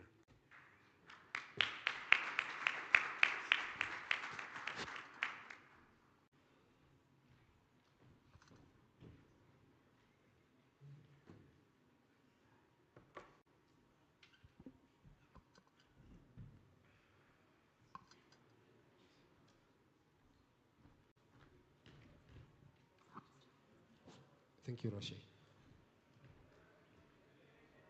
Thank you so much. I think everyone is in the room now, right?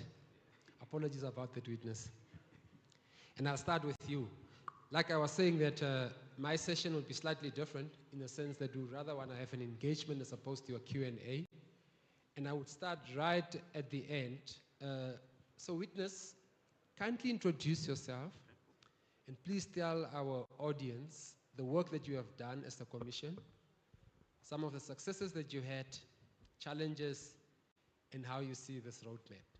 Okay. Thanks for having me. It's an honor to be here on stage with all of you guys, especially my former high school mate, Mr. Hafeni Motsi. And as a small slight request for the little mix-up, maybe if I could ask that you maybe just ask all the tough questions to Hafeni and give me all the easy ones. But yeah, I am Dr. Witness Martin. I am at the Namibia Green Hydrogen Program. I'm the senior energy engineer over there. A little bit of a background on myself.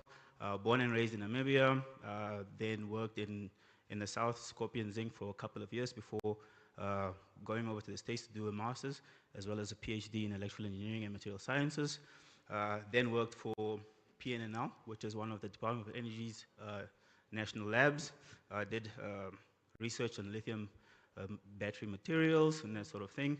And then really got interested in what's happening in Namibia in terms of the energy space. I mean, obviously, the discovery of oil, green hydrogen space, and decided to come back and actually add and contribute to what we're doing here in country. In terms of what the Commission has been able to accomplish over the past couple of years, I recently joined earlier this year, so moved back last year, joined the Commission this year. But to be honest with you, it's been an eventful 2 years. We've actually already have 2 projects in country that are producing green hydrogen. Our flagship project, the Hyphen project, which is located in the south, they're busy doing their feasibility study. So that's a 2-year process, which will hopefully come to a positive FID sometime in December next year. And a bunch of other different projects within the Central Valley region, so the Irongo region, also looking to do a bunch of really cool stuff in the hydrogen space.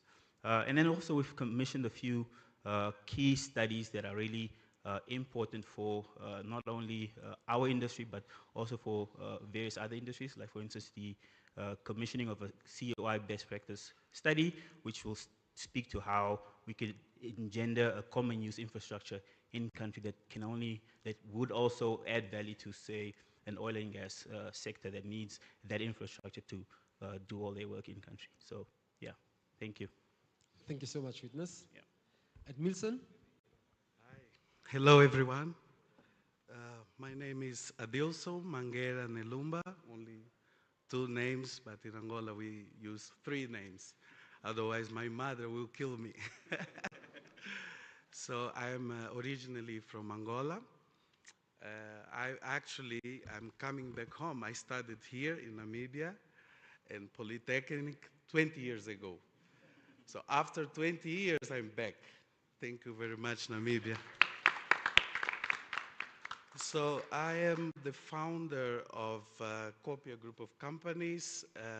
I founded this company back in 2014. When I left Sonangol, I used to work for Sonangol at the exploration management part. I was the assistant project manager for 2,600 kilometers of seismic. I'm a civil engineering by background, so imagine me straight away from university and going to study or to check if there is oil. It was a terrifying experience, but 20 years almost after, I'm here sitting in Namibia Oil and Gas Conference. Can you imagine? Huh? So please never stop dreaming. Namibia has oil. It's a fact now. That's why we are all here. Telling a little bit about my company. My company, Copia Group of Companies, is a family company. It's being managed by me, my wife, my kids. Yes, I have a kid that is already at the age to manage the company. So we are managing as a family company. We are now working as a leader of the consortium that is doing the supervision of Kakulu Kabasa hydroelectric in Angola. It's a 2,172 megawatts hydroelectric. We constitute a consortium with several, maybe 3 companies from Brazil, Intertechne, from Israel, Baran, and from Dubai, Anglostar. And we are the leaders of that consortium. The dam is now at 40%. It's the biggest dam in Southern Africa, I think, until now. Let's see. And that's it. Thank you very much. So. Yeah, good afternoon, good evening, ladies and gentlemen. My name is Clemens van Dodra. I'm the resident representative of the Hanns Seidel Foundation. I've been asked numerous times now, what is actually the Hanns Seidel Foundation? In a nutshell, it's a German political foundation, and the reason why we actually now part of this is that we are here to actually support democratic development here in Namibia. And with that also not only the values of democracy, rule of law, good governance, also economic development. We can all dream about moving emerging or developing countries to industrialized or developed countries, but we obviously have to work for that. And ultimately, then it doesn't need any development corporation as such anymore. And with regards to oil and gas, the world, obviously we all can agree on that, is sooner or later wants to move away from oil and gas. But until we get there, it's still a long mile to go. It's a long way, number one. Number two, where would be developed countries, nations be without fossil fuels? Where would they be without coal? Where would they be without gas, with oil, and all the derivatives from that? They would not be developed, or certainly not the way they are today. And so every nation which has resources like oil and gas should have the right to develop in that direction. And at the end of the day, where are the customers for the oil and gas and the products? They're not sitting in Namibia, not to the extent. They will be in those countries. So we also need to ask where's then the responsibilities into that context. Be it as it may, the point is Namibia has a fantastic opportunity, and it actually can help also, similar to the Norwegian example. We had Arne here from Ocean earlier, Northern Ocean.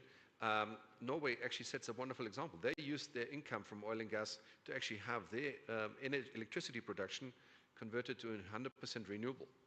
And I think this is a model I'm happy to support and to push forward on behalf also of the foundation. And in order to provide a platform like this conference to actually engage, to discuss, to learn from each other, but also to ask the critical questions, and sometimes maybe also push the different entities, whether that is in the public or in the private sector, to actually move forward. And only when we have this critical debate, we actually can make progress. So that's essentially where the foundation is coming from, and happy to walk the walk and to do what is necessary to get Namibia there.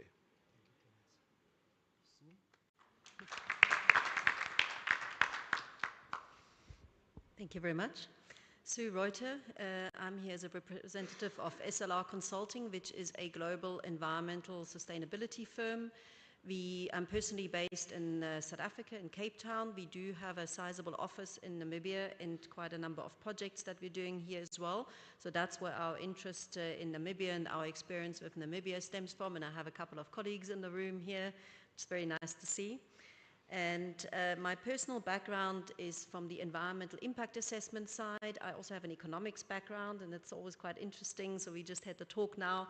And at the end, economics talks at the end. There are lots of aspirations, but if it doesn't somehow manage to pay for itself, then it doesn't really happen. So I have kind of both of those lenses in my glasses, basically. And throughout my career, I've been involved in environmental impact assessment and economic impact assessment across Africa and other regions of the world in quite a wide range of sectors. So I'm not sort of purely oil and gas focused or experienced, and the challenges are similar across the different sectors. And with a more specific focus on energy, so we are currently involved as a company, as colleagues in oil and gas permitting processes, impact assessment processes here in Namibia and elsewhere. We are equally involved, or probably even more involved, in renewable energy permitting processes, wind and solar farms, in hydro permitting processes, hydropower, in green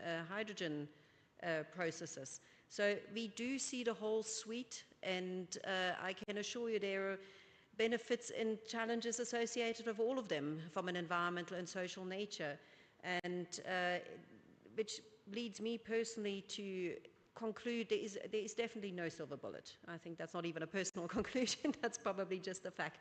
There's no one technology that solves all of our problems, and in fact, if we just go forward with a single one, we increase the negatives associated with that technology. So there needs to be some sort of mix, and that mix will be location specific and circumstance specific, depending on what you kind of find in a society, in a country, geographically, resources, and so on.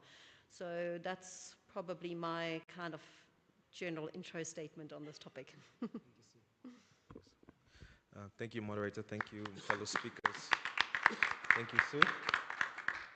My name is Hafeni Motsi. I am a senior energy investment analyst with our Namibia Investment Promotion and Development Board. We're also one of the partners hosting this conference. And we're an investment promotion agency. So as a typical IPA, we support projects across the investment value chain from inception until operation and even beyond. And we're basically a part of government's soft infrastructure, for lack of a better term. We have found that in the past, before our establishment, investors have more often than not struggled to navigate Namibia's relatively complex systems, processes, and institutions that we're very proud of, but can be quite daunting to those who are not familiar. And we exist basically to make, to create the socioeconomic impact or help realize the socioeconomic impact from these investments sooner rather than later by just trying to streamline this entire process. So there's virtually very limited things that I can say we don't do. If it's legal, we can probably assist you with it. But we exist to serve our investors, for our key stakeholders, as well as advise government on how to better the investment climate. Thank you. Thank you, Afeni. So, Afeni, having said that there's literally nothing that you don't do, can you just give us a bit of insight in terms of the policy framework that speaks to this diversification and perhaps the optimal energy mix? Thank you. So maybe I need to clarify that there are things we don't do, but it just depends on who's asking and what it is. So Namibia has been very, I think from a policy side, we have a very clear national energy policy direction that states that, if I have to summarize it, that the government is going to promote the beneficiation of all of our resources. This is now mineral and energy resources, to promote energy security, and to uplift the social economic status of our people. So that's very clear. Although it might not be termed energy mix policy or whatever it might be, these new catchphrases we use these days, it's very clear that whatever we have access to at our disposal as a country, we need to explore and exploit those opportunities in the most sustainable way to create value for the Namibian people. We've done really great work as a government from a policy side in developing our electricity sector. We've done a lot of really great work in developing upstream policy during exploration. Now we're in a position where we're seeing a lot of emerging technologies that are quite disruptive in terms of, like was mentioned earlier by Witness, we're seeing now with the demand for cleaner energy sources, new energy carriers like green hydrogen and synthetic fuels are emerging. And we're now beginning to also witness that there's some gaps in our, probably not in policy, but definitely in our strategic position as a country, in terms of where all these different energies come together. The Green Hydrogen Program with the Ministry of Industries, Mines and Energy has done a really great job of crafting in record time, a really short but concise Namibian green hydrogen strategy with, a master plan of almost where they foresee these emerging economic clusters and the infrastructure required to unlock them.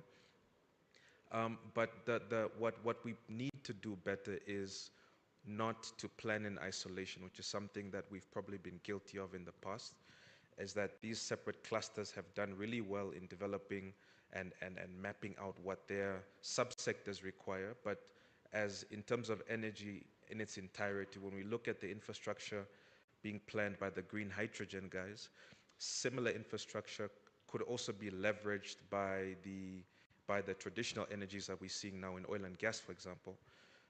We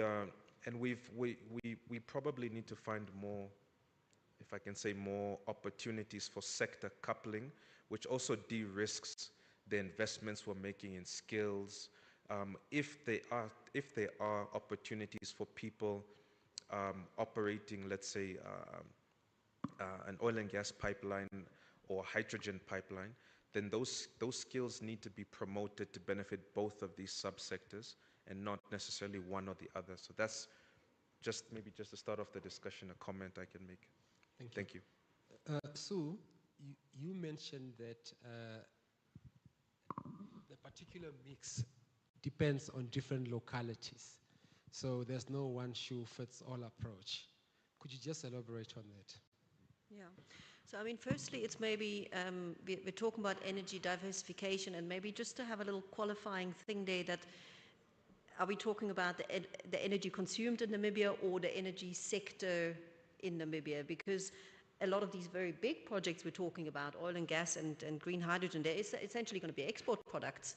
The way I see it at the moment, they're not really going to play a role in Namibia's energy consumption. Maybe small, but I mean, they need very large scale, and it's kind of the equivalent of creating a car factory and exporting it to some extent, right?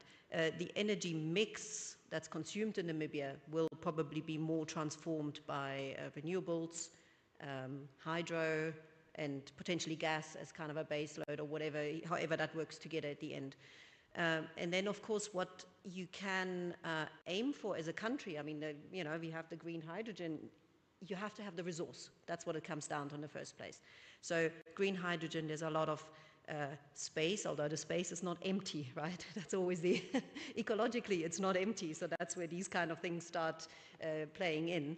But you do have an element of space, you have a lot of wind, you have a lot of sun, you have the coastal space for the desalination and so on. So that is a resource that is present, right? And in the right combination in the right place. Oil and gas, you have the resource, right? Can it be commercially developed? You'll find out. You know, I'm not the expert on that. I'm sure we will find out over the next year or so whether these FIDs are being taken, but the resource is there. And same for the other aspects. What else plays a role once you have the resource? Can it be? Is there a market for it? So again, it comes to export, it comes to local requirements, consumptions. It's relatively small in Namibia, small population, not a huge industry, so your market for consumption is not that big compared to many other countries in the world. Is the export market there? Oil and gas, we have heard it will probably decline over time. We think, we will find out.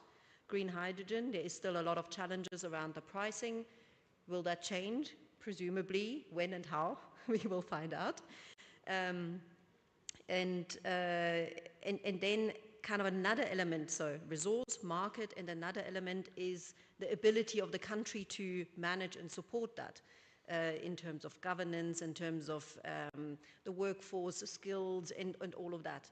And there, of course, one has to be also, in terms of getting the investment in or having the investment locally available, and one has to be, of course, careful to not completely overstretch, sort of pursuing 4 or 5 industries at the same time, which all require a huge amount of investment. That requires a lot of management effort and oversight and all of that. So one has to be careful to pace that as well in certain respects and find the synergies, as we've just heard, but also be able to have enough attention for each one of those aspects. So there's probably resource, market, and the kind of governance and being able to manage it locally aspects that play in there. Clemens, you spoke about that the majority or all the advanced economies industrialized based on what we now know as fossil fuel. We also know that the majority of the emerging markets are still pre-industrialization. In your view, do you think we're doing enough, Namibia as a country, to be able to get that message that the pre-industrialization phase that we find ourselves in would have to rely on perhaps what is now termed as not so clean energy? I think it's a question of the mix in that regard. I think the beauty is actually, like we've also now heard also throughout the past few days, that Nigeria had to also go from the beginning, early beginning 60 years ago, where they are today. They had to make had to learn a lot of hard lessons in terms of making use of fossil fuels and damages to the environment, social questions and inequality and so on. But they've now adopted increasingly positive or other models which actually have a much better and much more positive impact to the social development in Nigeria. And so the beauty is, you know, Namibia is coming as a freshman or freshwoman to the market, now can leapfrog some of the technologies and can avoid mistakes others have made. And so the beauty is now Namibia can adopt the best practices around the world, can learn from others from a technology point of view, from a governance point of view, from a structural point of view, but it needs to get into action mode. And I actually would like to add to what Hafeni said is, you know, we see all those developments about green hydrogen, and now it's oil and gas, and maybe in a few years' time we see something else also. And Namibia is well endowed in terms of resources when it comes, especially comes to energy. And I think Namibia actually has the one massive advantage is to say, hey, there's an abundance of energy we can actually supply to the market. If I remember the numbers correctly, you will know this better than I do, but a few years ago the numbers were that Namibia could supply potentially 3% of the global hydrogen demand, not only with any hydrogen, but green hydrogen. And I mean, that actually Namibia can provide a premium product to the world. But in order to achieve that, in order to get there, I mean, we need to get a lot of blocking stones actually out of the way, and we have to overcome barriers to move forward. And Travis earlier, he said quite rightly, in my view, that it is, at the end of the day, it's about a national oversight, that we have a strong body, a regulator of some sort, who actually understands, has the competence of what is actually going out there, what the technology requirements are, what the human resource requirements are, and essentially also a regulator which has a vision and a roadmap to get there. And that actually should integrate, and that actually speaks to our panel now, or our topic, it should integrate not only oil and gas, but I think also green hydrogen, renewable energies, to actually really have a consolidated effort. And if I look at one of the biggest challenges now, you need specialized welders, for instance, especially for hydrogen gas, because it's an extremely volatile gas, and those welders need to be extremely well trained in order that they know what they do and that there's not even a hair crack in your pipe. Similarly, for gas, normal natural gas, you will need equally, it needs to be just as good. So here we have commonalities, so we need to bring those two actually together to really get the country also equipped with the skills, with the human resources available to all those developments. And so, as also now pointed out by our colleague from the CEO from Northern Ocean, is essentially Namibia needs to get into the action mode, and also as we've put out in the title, from exploration to action. So I really think, you know, if we really want to succeed in all of this, we can't sit on our hands, we need to get into action mode. Thank you, Clement. Adilson, from exploration to action. Yes. Our Angolan brothers have already worked the journey. Please tell us about your experiences, real sort of practical experiences in relation to us that have got this new window of opportunity that's opening up to us. And we sort of, in a sea of uncertainty, what would you tell us? What is 3 basic mistakes that we must avoid as a country, especially in relation to oil? Great change, Saloma. Thank you. So we were talking earlier today in preparing this presentation. My experience as I worked for Sonangol for 10 years almost, we did a lot of exploration. At the early days, let's say between 2007 until 2015, roughly, we did a lot of exploration. We're processing all the data. And Angola, obviously, for quite some time now, is the second oil producer in sub-Saharan Africa. So I see the enthusiasm of Namibia with the 11 billion barrels now that you found, which is great. But I also want to urge, sorry, English is not my first language, so I have to think in Portuguese and speak in English. Sorry. But saying that, I want to urge the Namibians to calm a little bit. Exploration and production takes a long time, a lot of studies. Actually, this time that will take is a good time for Namibian people to prepare. As I heard a lot about the local content. So prepare yourselves, prepare your young people to welcome this oil. The mistakes that you should avoid during this period is enthusiasm. Okay, please. Is enthusiasm a mistake? It's a mistake. It's a mistake. At least at our experience in Angola. Okay, so it's a mistake. We need to calm down, trying to understand exactly what you guys have. You need to study these discoveries. Calm down. Now, if I can bring back to the subject that we're talking with Fanny and Ruth, actually I did some comparison about this energy mix between Angola and Namibia during my research. Namibia is about 3 million plus people. Angola is close to 40 million. Okay. We, as all of you know, we are in peace since 2002, and we develop almost 7 gigawatt of energy. 70% of that is our renewable energy, okay? And we are oil producer country. So please look into that way as well, okay? Oil is great, is amazing, but Angola, strategically, and I'm not from the government, okay? I'm a private company guy. So Angola strategically looked into all the other different energy sources, especially hydro. We have 4,000 gigawatts, or 4,000 gigawatts exactly, that we are now producing. And we are now looking forward to, we also have the gas with close to 2,000 gigawatts. There's a lot of gas being done in Angola, it's a combined cycle.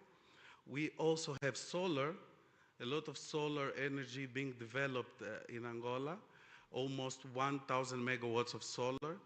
So the theme here as energy mix, energy diversification, and we from the north of Namibia, of course, we are now 7 gigawatts, and 70% of that is renewable, hydro, solar, not wind, not hydrogen, that I'm aware of at least, but solar, it's a lot. Hydro is our biggest power, and we are only 20% tapping the hydro power capacity of Angola, 20%. And we are now 70% of total energy that we are producing in Angola. So Namibia, to answer your question now, bringing back to your question, is to look at these discoveries, these oil discoveries, these gas discoveries, and now balance with what you were doing before those discoveries. I believe this is the most important. So before you were doing well, I used to live here for years, and I never saw electricity failing in Namibia, okay? So something you were doing well back then. So now with oil, it will be much easier for you. Or you can be used to build power plants, okay? Let's say you still have geothermal power plants, you can do it. You can use the heating of the land, of the earth. You still have, you need to study your grid to do this diversification. I don't know where Namibia is in covering all the country with electricity, but I believe that most of your people are covered with electricity. I don't know if in Angola, obviously no, but Angola is, as I said, we are almost 40 million people. You are 3, okay?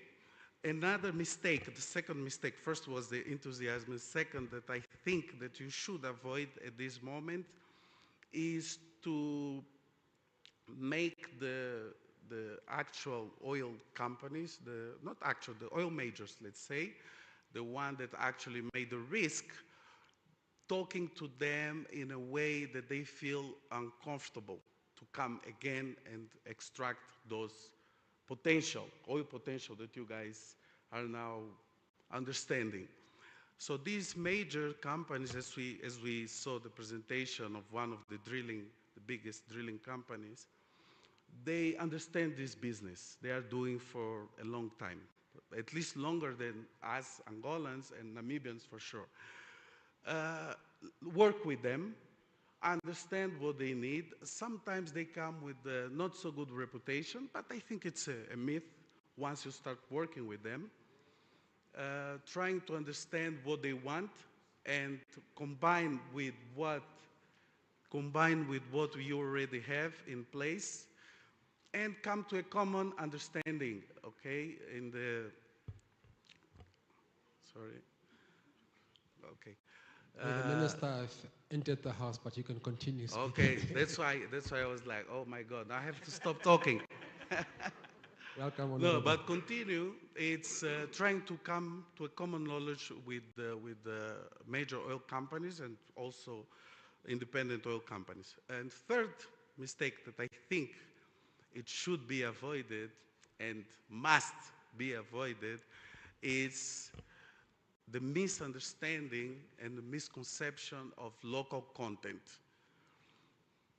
I've listened to the debates. Most of the debates are correct. Local content, the policy of the government. I was careful to look at the NDP 6. I think it's a National Development Program of Namibia for 2025-26 to 2030.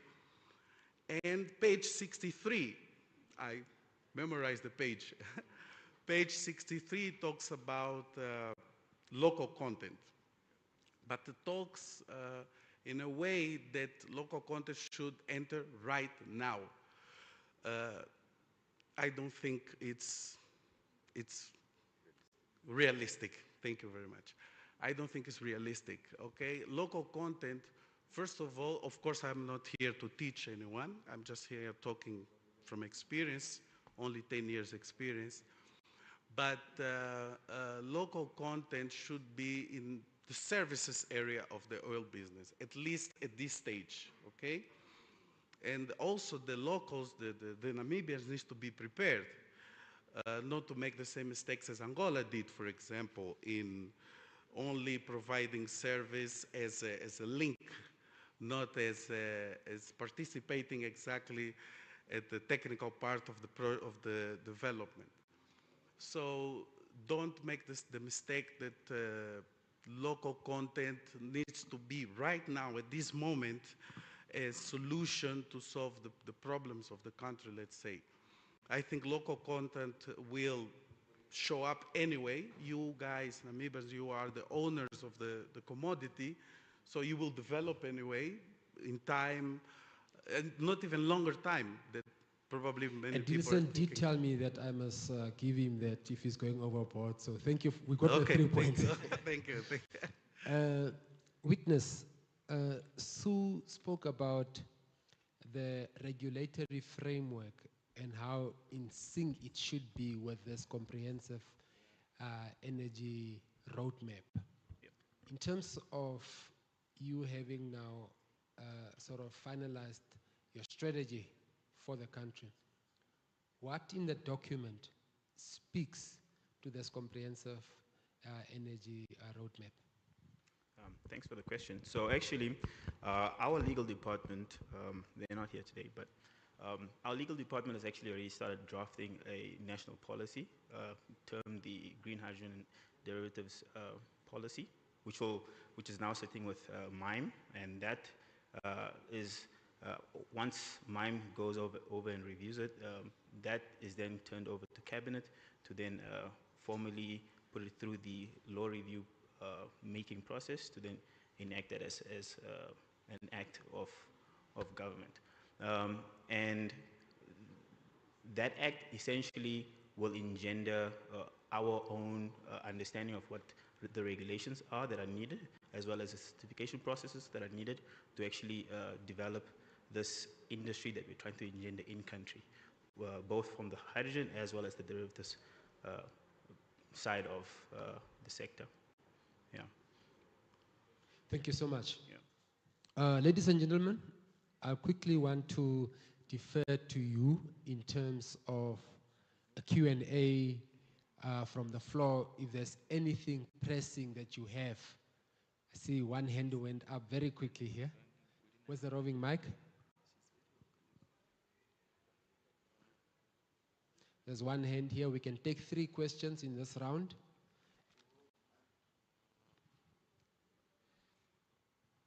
Please just introduce yourself, name and organization you come from. Okay, thank you. My name is Manuel Peliganga. I come from Angola, and I'm here to represent TechSep, which is a local private services company in Angola. And I also represent the Angolan Geophysical Association, that which I'm the director for teaching, investigation, research, and projects. So this is an independent association for geoscientists, a platform that supports also the oil, mining, and construction industry in general. And I have a question regarding to the energetic transition. By the time, let me say 20 years ago, as my countryman just said, I used to study also here. I started my career in oil fields with Schlumberger, and I was recruited from UNAM, because at UNAM I was studying geology and physics. So my basis of the oil industry, everything I learned from the beginning, I learned it here in Namibia. And I used to tell my colleagues and my lecturers at UNAM, okay guys, you have hydrocarbon occurrence in Angola, but just because no wells are being drilled, that's why we're not finding it, you know? Because from the knowledge that I have, the little geological knowledge that I've been reading about, I know there are occurrences here in Namibia. And I heard about the Kudo gas plant. And the Kudo gas plant has been producing since 1974, but there was not, the source rock from the petroleum system was not known and at the time, but the reservoir rock was there producing the gas, holding that gas till to date. But there was no source rock, which does not complement the petroleum system.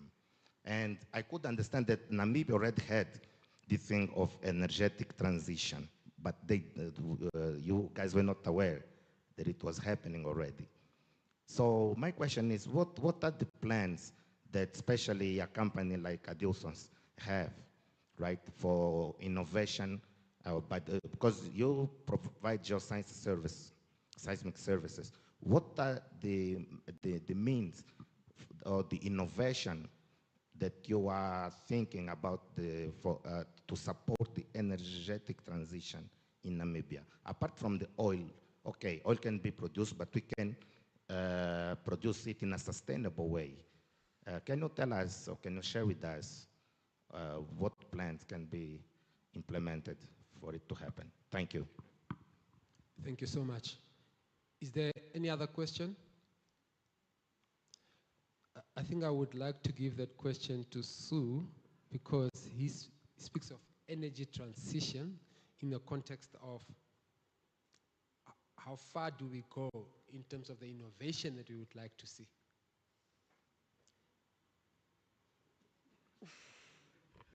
I'm a little bit stumped, I must admit.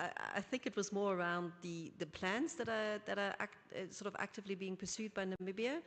So I'm not sure I quite have that overview. I mean, I can say that the plans are certainly very ambitious, and I think Namibia is pursuing quite a wide range of alternative energies, and as noted, not all for necessarily local consumption, but also for export markets, which is an economic diversification as well, and playing on quite a number of strengths of resources that are found here. I'm not entirely sure about sort of overarching plans, and I think we have heard earlier that perhaps there needs to be a little bit more integration at some point. And I mean, my personal view is kind of the impossible. There needs to be an element of planning between the different sectors, and at which speed and at what pace to take them. But also you need to let market forces get into play, because governments and any one person doesn't know the future, right? It's very, very hard to predict how these things will work out in terms of demand and supply in the world and costs and all of that. So there needs to be an element between seeing what the market permits and demands, but also having a certain regulatory function sort of pointing things in directions that are sustainable for the country, which is a tall ask, I know.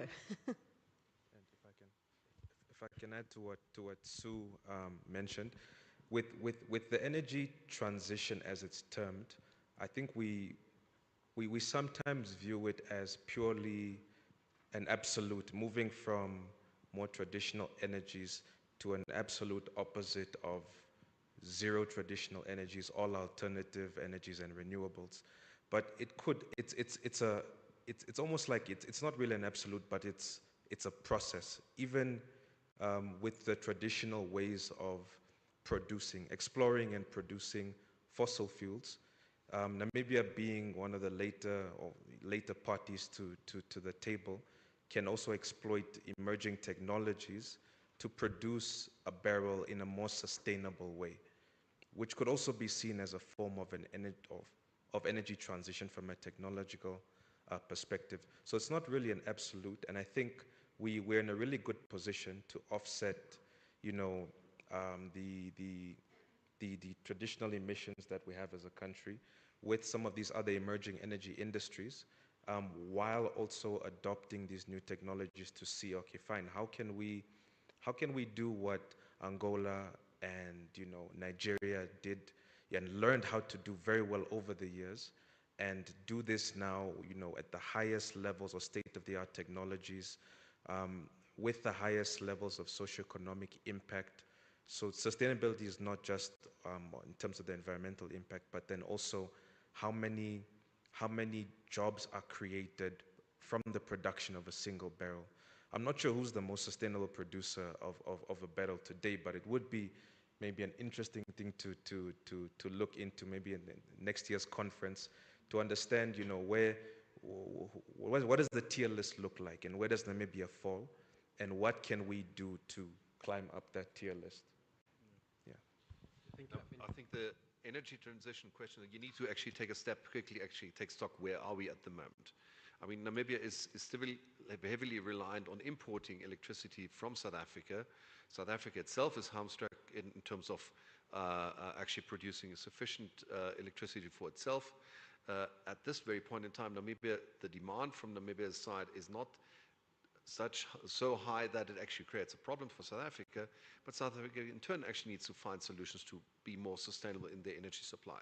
So actually this offers an opportunity. So natural gas can be used, either exported directly to South Africa, for instance, or to help them also for the petrochemical industries and whatever, but also we can also produce electricity within the country to actually provide a base load and then actually export electricity. And Namibia can and will, I'm sure, I'm convinced of that, will become an energy exporting nation in the midterm. But we also need to consider another aspect. Namibia has 3 million people. It's about 3 people per square kilometer on average. Meaning also that in order to get electricity to your customer is far more expensive than in most other countries around the world. Because, just to get the electricity line there, to get the substation there, so to service a customer with power is far more difficult. So my opinion on that is actually Namibia needs to follow a mixed approach.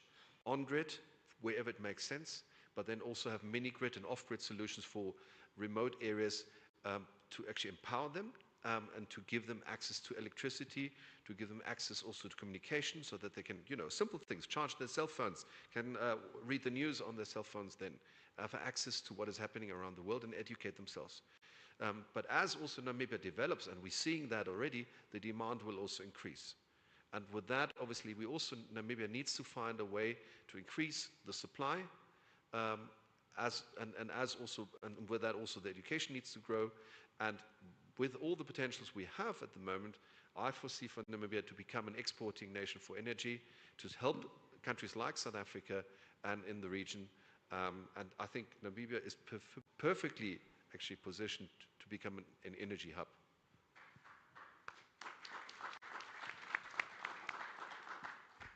I mean, if I can add to that as well. So Namibia's grid is quite constrained in terms of its capacity to actually transport these electrons to either its local consumers or even into the SAPP. So our policies and strategies also need to speak to how we're actually going to beef up that infrastructure to actually make sure that any energy that we want to inject or sell locally can actually be delivered to our customers. With that also, there are currently studies that are being conducted to actually look at how and what phases that can actually be accomplished. There are some studies that we are looking into as well. So from the program's perspective, we are termed the Green Hydrogen Program, but in actual fact, if we are to be honest with ourselves, we're actually more the industrialization program, because we're trying to engender a lot of change, not only from green hydrogen perspective, but also just from an infrastructure perspective. Some of our projects are actually quite large when they get to full scale, right? And with that excess energy, how do you actually tap into that potential to actually then sell that molecule or feed that molecule into the SAPP, and then we can become a net exporter of power instead of a net importer. So, yeah. Addison, before you add to your countrymen's input, could you also just speak to us about what Witness earlier alluded to when he said that we can leverage some of perhaps the green hydrogen infrastructure into perhaps the other sort of energy sources? Thank you, Salomo. On the notice, I just want to tell a small story, if you allow me. It's 5 seconds. So I came to Namibia and I said to myself, I will meet Mrs. Shilunga. I'll meet the Minister of Industry. I'll meet Jason. I'll meet Mr. McLeod. I didn't meet them, but I had a revelation this morning. God promised me that he would deliver the top management in front of me today. Thank you, God. They are in front of me, so they will have to listen to me now. First, my fellow Angolan, Pelinganga, is a good friend of mine. We are discussing all the time about all the questions he just mentioned. When Mr. Shilunga came in, I forgot the question, but I remember. So I think Pelinganga was asking about what we as a company can offer. Maybe we made a combination, because as soon as he saw Mr. Shilunga came in and the minister, I gave him the notice that he can ask me the question.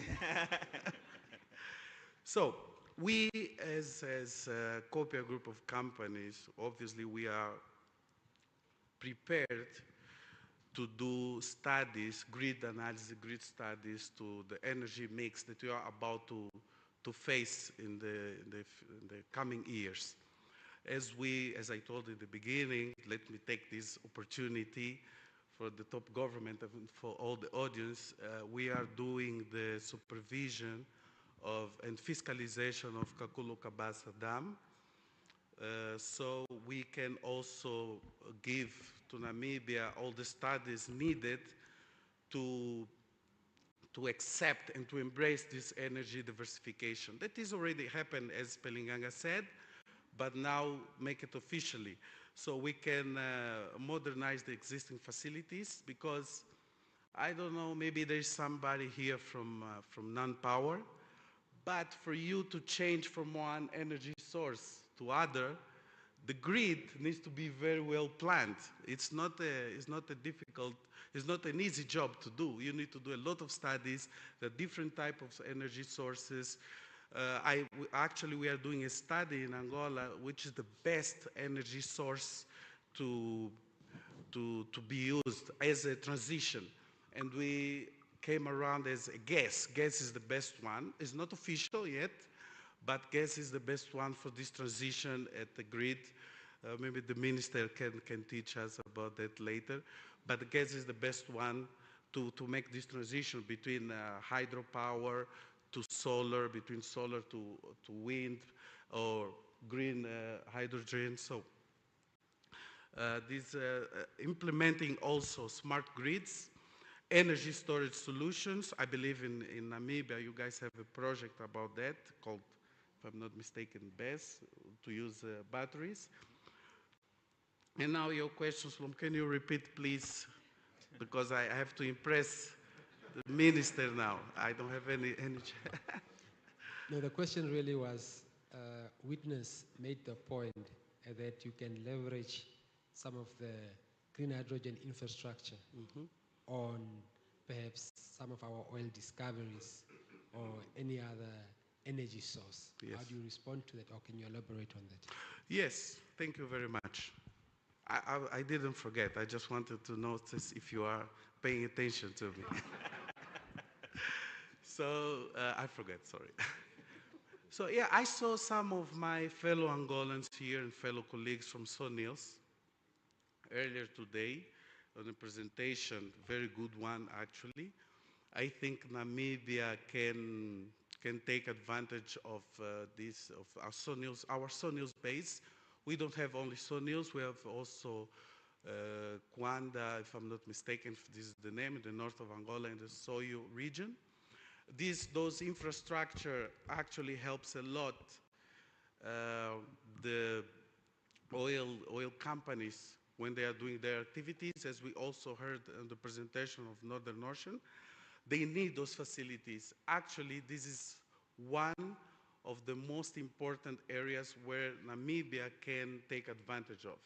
Because this is, okay, they can come and they can put these facilities, but you can do it yourself. It's just a kind of harbor, okay? So Namibia can invest on this, can control these pipelines also that will be built to transport the gas and the oil. There is a lot to be done. And for the local content policy that the Namibian government is developing now, it will be very easy to include those logistics base, okay, to develop your oil and gas projects. Thank you. Distinguished panelists, as we are slowly coming to the tail end of our conversation, maybe Hafeni, what to you would be some of the collaborative approaches from a public and private sector participation in terms of this diversification towards this comprehensive roadmap? Thank you, moderator. There's a lot of collaboration already happening, perhaps not proactively, but definitely there's a lot of collaboration happening. One of the ambitions or approaches of the current administration, but even the previous one, is to facilitate more public-private platforms for dialogue. I mean, a conference like this is an example of a platform where ideas can be shared between the sectors in order to come up with these strategic policy positions that will help unlock the value we want to create. So a lot of these conversations are already happening. We probably need to be not, a bit more deliberate about having more of them, probably more time to have more in-depth technical conversations. We have a similar platform of this nature that we that we are coordinating as the NIPDB called Productivity Task Force. We do this for various sectors that we believe have the potential to ramp up in terms of their productivity. And there's no reason why something similar can't be done for other energies. We have one for electricity supply industry at the moment, but similar frameworks could also be rolled up across other strategic economic sectors as well. Yeah. Thank you. So, from your experience, what would you say, what can we take as lessons as a new player in this game? Yeah, it's a very big topic, so experience, but also maybe kind of my common sense, which might not be common to everyone. But so my view is there are a lot of actors involved in this, private and public actors, and everyone can easily run off in different directions, and it's hard to coordinate, and there needs to be a lead. And in my mind, that lead needs to be government, because that's ultimately the democratically elected authority, and there is a strategy behind it. And it's very important, though, for both the private and government sectors to lead and listen at the same time, because government has a much wider range of aspects to consider. So there's a lot of soft issues that government has to consider, social issues and so on, government, state, national economy issues and so on. The private sector, on the other hand, is a lot more pragmatic and has much more experience on feasibility, again, a little bit along the lines of what we heard in the previous presentation, what actually works and what doesn't work. And if those two actors come together and really listen to each other and learn from each other, that's an unstoppable force in my mind. Well, thank you very much. At the end of the day, I think this is, one could look at this also like a dance. And if only one person comes on the dance floor, you can go to a club, but that's not dancing together. I think the public and the private sector really need to find the rhythm together, need to come together to the dance floor and actually then do the tango, do the waltz, I don't know, whatever you do want to dance. But I mean, we need to find the rhythm, understand what we want, in which direction we want to dance. And yes, I agree, government needs to provide leadership in that regard. It's like in the traditional way, the man who leads the dance, and the private sector can and should then follow. But obviously, both of them parties need to enjoy the same rhythm and enjoy the same sound. And that's, I think, is something we need to work on. And I would like to actually use this opportunity also, at the end of the day, also whatever we do in this country and whatever is being developed actually needs to be done on the basis of the Namibian Constitution. And it gives the Namibian Constitution is actually one of the most beautiful ones we have around the world, because it talks even about the environment also, and about protecting it, but also making use of it in a sustainable way. So I can only encourage all of you actually to take a copy of the Namibian Constitution. You'll find a basket over there to the left. So feel free to take a copy. But I think it is actually fundamental also. We're talking about regulatory and legislative frameworks. They all have to be built on the basis of this very constitution. So actually being familiar with this very document is critical in my view. And but maybe that is also sort of the notes, which then form the music according to which we then can all dance then. Thank you. Please, no story this time. Only one more. Thank you, Saloma. So I think, according to the research I made for this presentation, Namibia now, and according to the plans, according to the NPD 6, will increase their capacity almost 400 megawatts until 2030. Our company working in such a strategic project in Angola is Kakulu Kabasa. We are ready to do and to give all the support that the Namibian government and the Namibia people need. I'm also Namibian, as I said in the beginning, so consider it a local content to do this. But I really want to take this opportunity, Salomo, to thank the organization of this event. You did a great job. And it was very easy to talk to people, to meet new people. I will come back for sure, for more. And I would like to invite everybody that participated in this conference to come to Angola. We will have our own Angola Oil and Gas Conference at the beginning of September. It will be good also for you to see what we are doing over there, what our company is doing to offer services, and also at the energy sector, power sector, because Portuguese energy is power. So it's different. I have to turn off the Portuguese side of me. So thank you very much, Namibia, for this opportunity. In Angola, we'll also be doing some presentations. I will talk about you. I will say what you are doing here, which is great. Please continue. Thank you very much.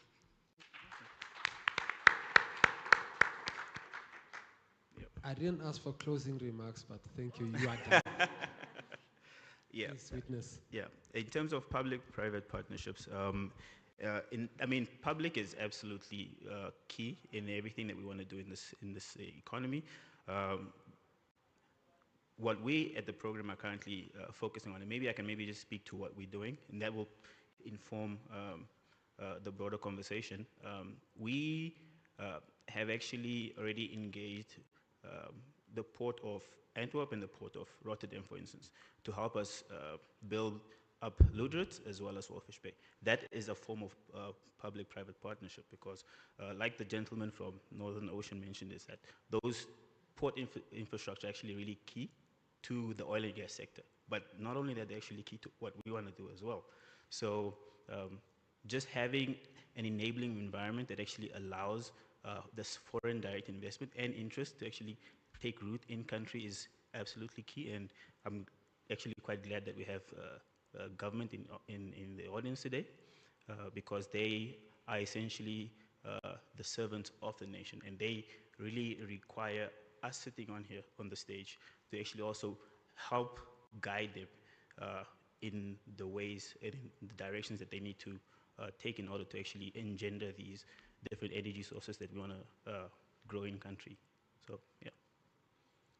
Thank you. So, ladies and gentlemen, I think essentially what we are picking up is that energy diversification is almost, you can't avoid it.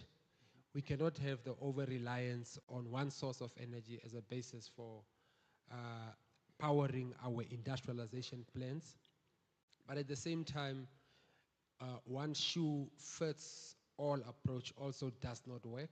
I think the point was really made that we need to be able to understand our conditions in a particular country to be able to sort of tailor it to optimize what we enjoy as comparative advantage in some of the different energy sources. And this roadmap, I think, really is not going to be a sprint. I think the point really has been made that it's a marathon, and we need to sort of thread in a very balanced sort of approach. But at the same time, there's a real need to make sure that the local content, and especially from the last sort of presenter, the gentleman that was from Norway, where he made it very clear that the local content approach should benefit the locals because the ripple effect or the multiplier that comes as a consequence of that will have broad-based and long-lasting sort of impressions on the source country. So as we conclude in less than 30 seconds, and this time we will jump at Dilson, we'll start with witness, and then we come this way. Closing remarks? Closing remarks. Yeah, so closing remarks from our side, I think, first of all, just thank you for having me. It really was a pleasure to serve on this panel with all of you. From the program's perspective, we are actually quite excited for the future of Namibia, and some of the work that we're doing currently is actually not too far off. So if we think of oil and gas, first oil is expected to be in 2029, maybe after 2030. We have our form of first oil or first hydrogen that happened in March already of this year. So just to sort of speak to where we are as an industry. So please be cognizant of the fact that we are not here to compete with oil and gas. There's a lot of sentiment in market or in I guess, the general public that, the two industries can't coexist, which is absolutely not true. There's a lot of complementary synergies that we can leverage off of one another. And for any information that you'd like to gain, we're always open to any inquisitions or any inquiries. There's a lot of information that we can share that is already public, but we'll direct you in the right direction. So thank you. Yeah.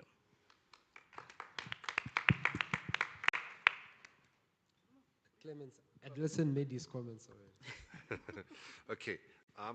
Let me summarize it actually with just a number of keywords. I just would like to read out again, just to also sort of, repetition sticks.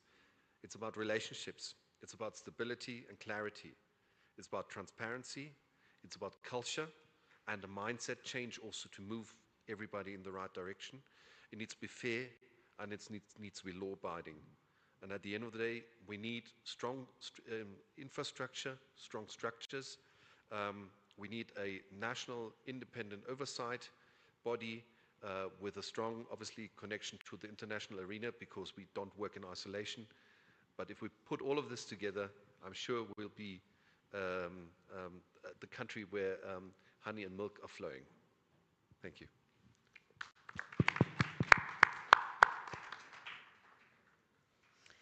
Okay, I kind of come away with three thoughts at the end. So Namibia has an incredible array of resources. Not even in terms of transitioning, you can serve pretty much all of the current and future global trends at the moment. Sustainability should definitely be a very strong guidance, or in my mind is a very good framework to use as an underlying sort of check and balance thing. Sustainability consists of environmental, social, and economic sustainability. All of these things are important and critical. There will be trade-offs between some of them, but it needs to be ensured that none of them suffer beyond a certain point, that they can all continue to function and thrive. And the third one, I did like the point made earlier, don't be too enthusiastic. It's very good to be enthusiastic, but I held a presentation about stakeholder expectations just earlier and how dangerous they can be to kind of future success. So to look at these things with a critical and strategic eye and remain flexibility and adaptability going forward in line with local and global contexts.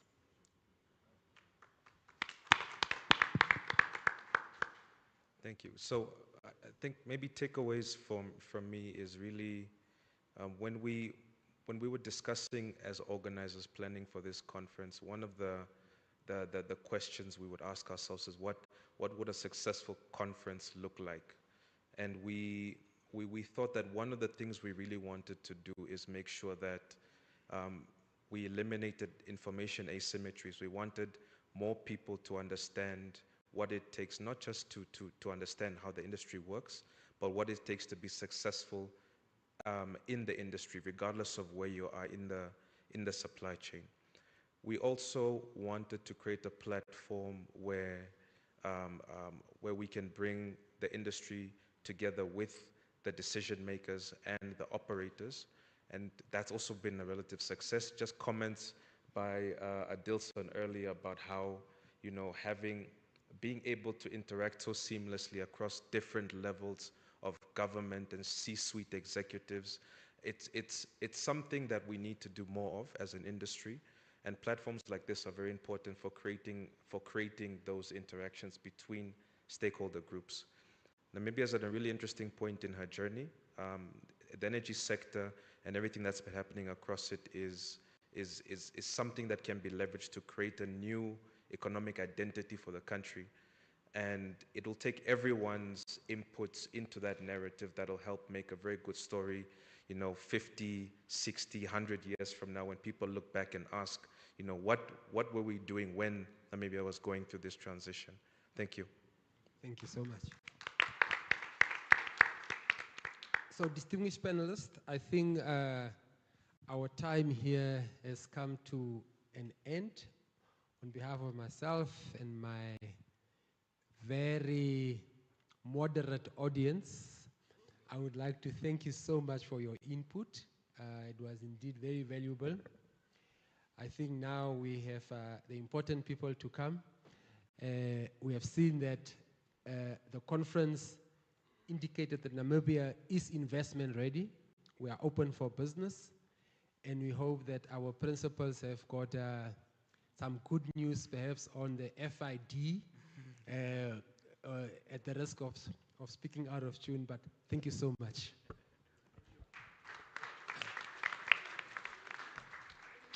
Thank you very much to our moderator as well, Mr. Salamohe, and our panelists. If you can just group for a photo, and let's give them a round of applause again.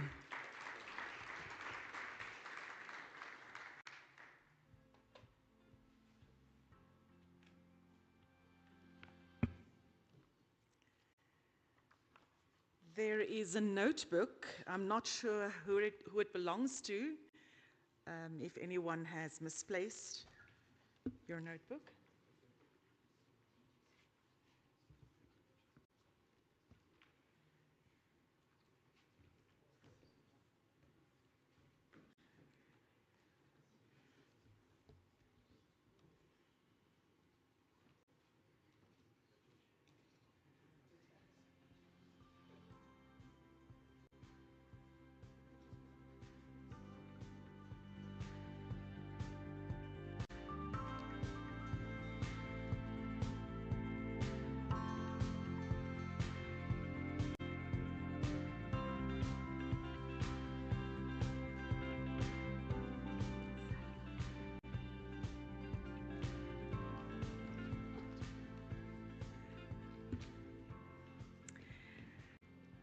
Well, esteemed delegates, ladies and gentlemen, we have come to the last part of our conference, and for that, I'm now going to welcome to the podium the Right Honourable Deputy Prime Minister and Minister of Industries, Mines and Energy, Right Honourable Natangwe Tete, to officially close the Namibia Oil and Gas Conference 2025 with his final remarks. Let's give him a warm applause.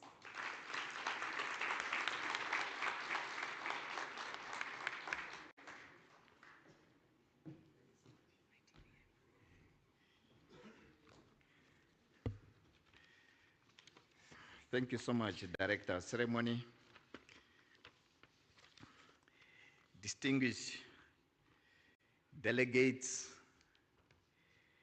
members of Parliament, if present, Madam Honorable Cornelia Shilunga, and the Deputy MacLeod from the Upstream Unit in the Office of the President, Captain of Industry, esteemed local and international guests, ladies and gentlemen, good afternoon. It is again my honor to deliver this closing remark on behalf of the Right Honorable Prime Minister Dr. Shitunga Eliangurare at this year's Namibia Oil and Gas Conference. Over the past 2 days, we have engaged in insightful discussion, challenge our thinking and forge new strategic partnership. We have affirmed our stance that Namibia oil and gas discovery represent more than geological success. They signify the potential for industrial growth, for skills development, and for building a more resilient economy. Her Excellency, our President, in her opening remark, laid out a clear vision for shaping a transformative oil and gas industry, one that places the Namibian people our people at its heart. I equally echo those same sentiments in my speech yesterday during the opening session. Ladies and gentlemen, as a country, we are looking at unlocking the full potential of oil and gas, developing infrastructure, market, and regulatory certainty. We discuss how local content can ensure that Namibia enterprises and workers benefit at every stage of the value chain. However, what matters is how we manage those resources. Therefore, we should govern with transparency and accountability, with a long-term vision that extends beyond the oil and gas era, and most importantly, with a commitment to equity, so that every Namibian in every region, village, and household see the benefits. Therefore, let's spread the oil and gas cake across the table in all 121 constituencies. If oil and gas can fund their education, health, roads, security, and sport, so be it. A Namibian inokangwati, Beseba, Wahanas, Okatana, Tamanzi, Omdaungilo, Epukiro, Okombaye, Simbinda, Pungu, or Tubises. Let every Namibian feel proud of the precious oil discovery. Director of Ceremony, ladies and gentlemen, allow me to quote the President once again. The President says, "Our collective sense of accountability will inevitably develop in us the desire to want the best for ourselves and others, and to ensure that we all enjoy the spoil of our resources. Therefore, being unaccountable simply means that as leaders, we are merely stewards entrusted with the various resources of the country, and as such, we must be answerable when it comes to the utilizations of those resources." End of quote. We understand and truly appreciate the interest foreign investors have expressed in our economy.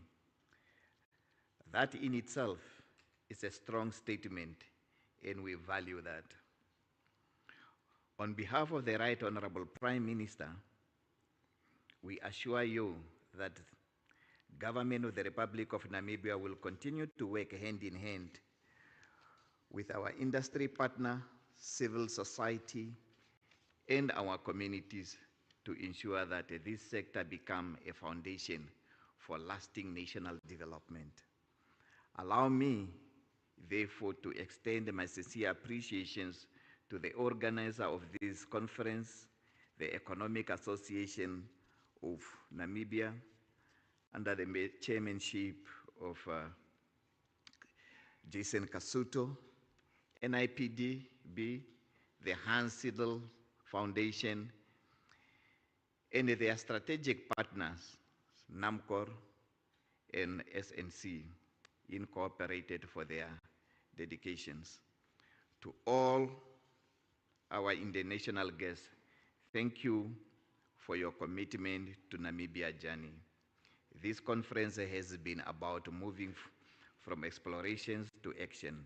Let us now take that action with urgency, purpose, and unity of vision.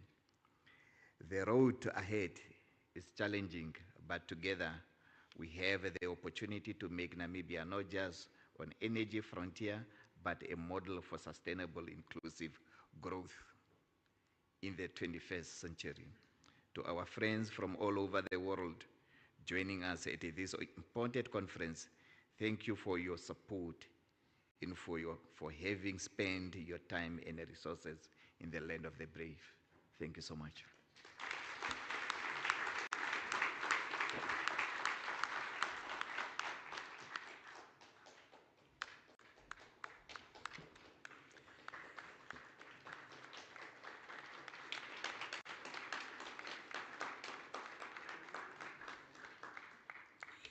Thank you. Thank you to our Right Honourable Prime Minister. Well, ladies and gentlemen, we've received the thanks. What an incredible 3 days it's been. Together we've shared knowledge, we've forged partnerships and ignited ideas that will surely shape the future of Namibia's oil and gas industry. And of course, Africa's energy sector. On that note, I'm going to ask that you please rise for the singing of the AU and national anthems. From myself, Rochelle Locke, your Director of Ceremonies the past 2 days, thank you so much. It's been a pleasure, and we see you at the next Oil and Gas Conference. Thank you.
Namibia.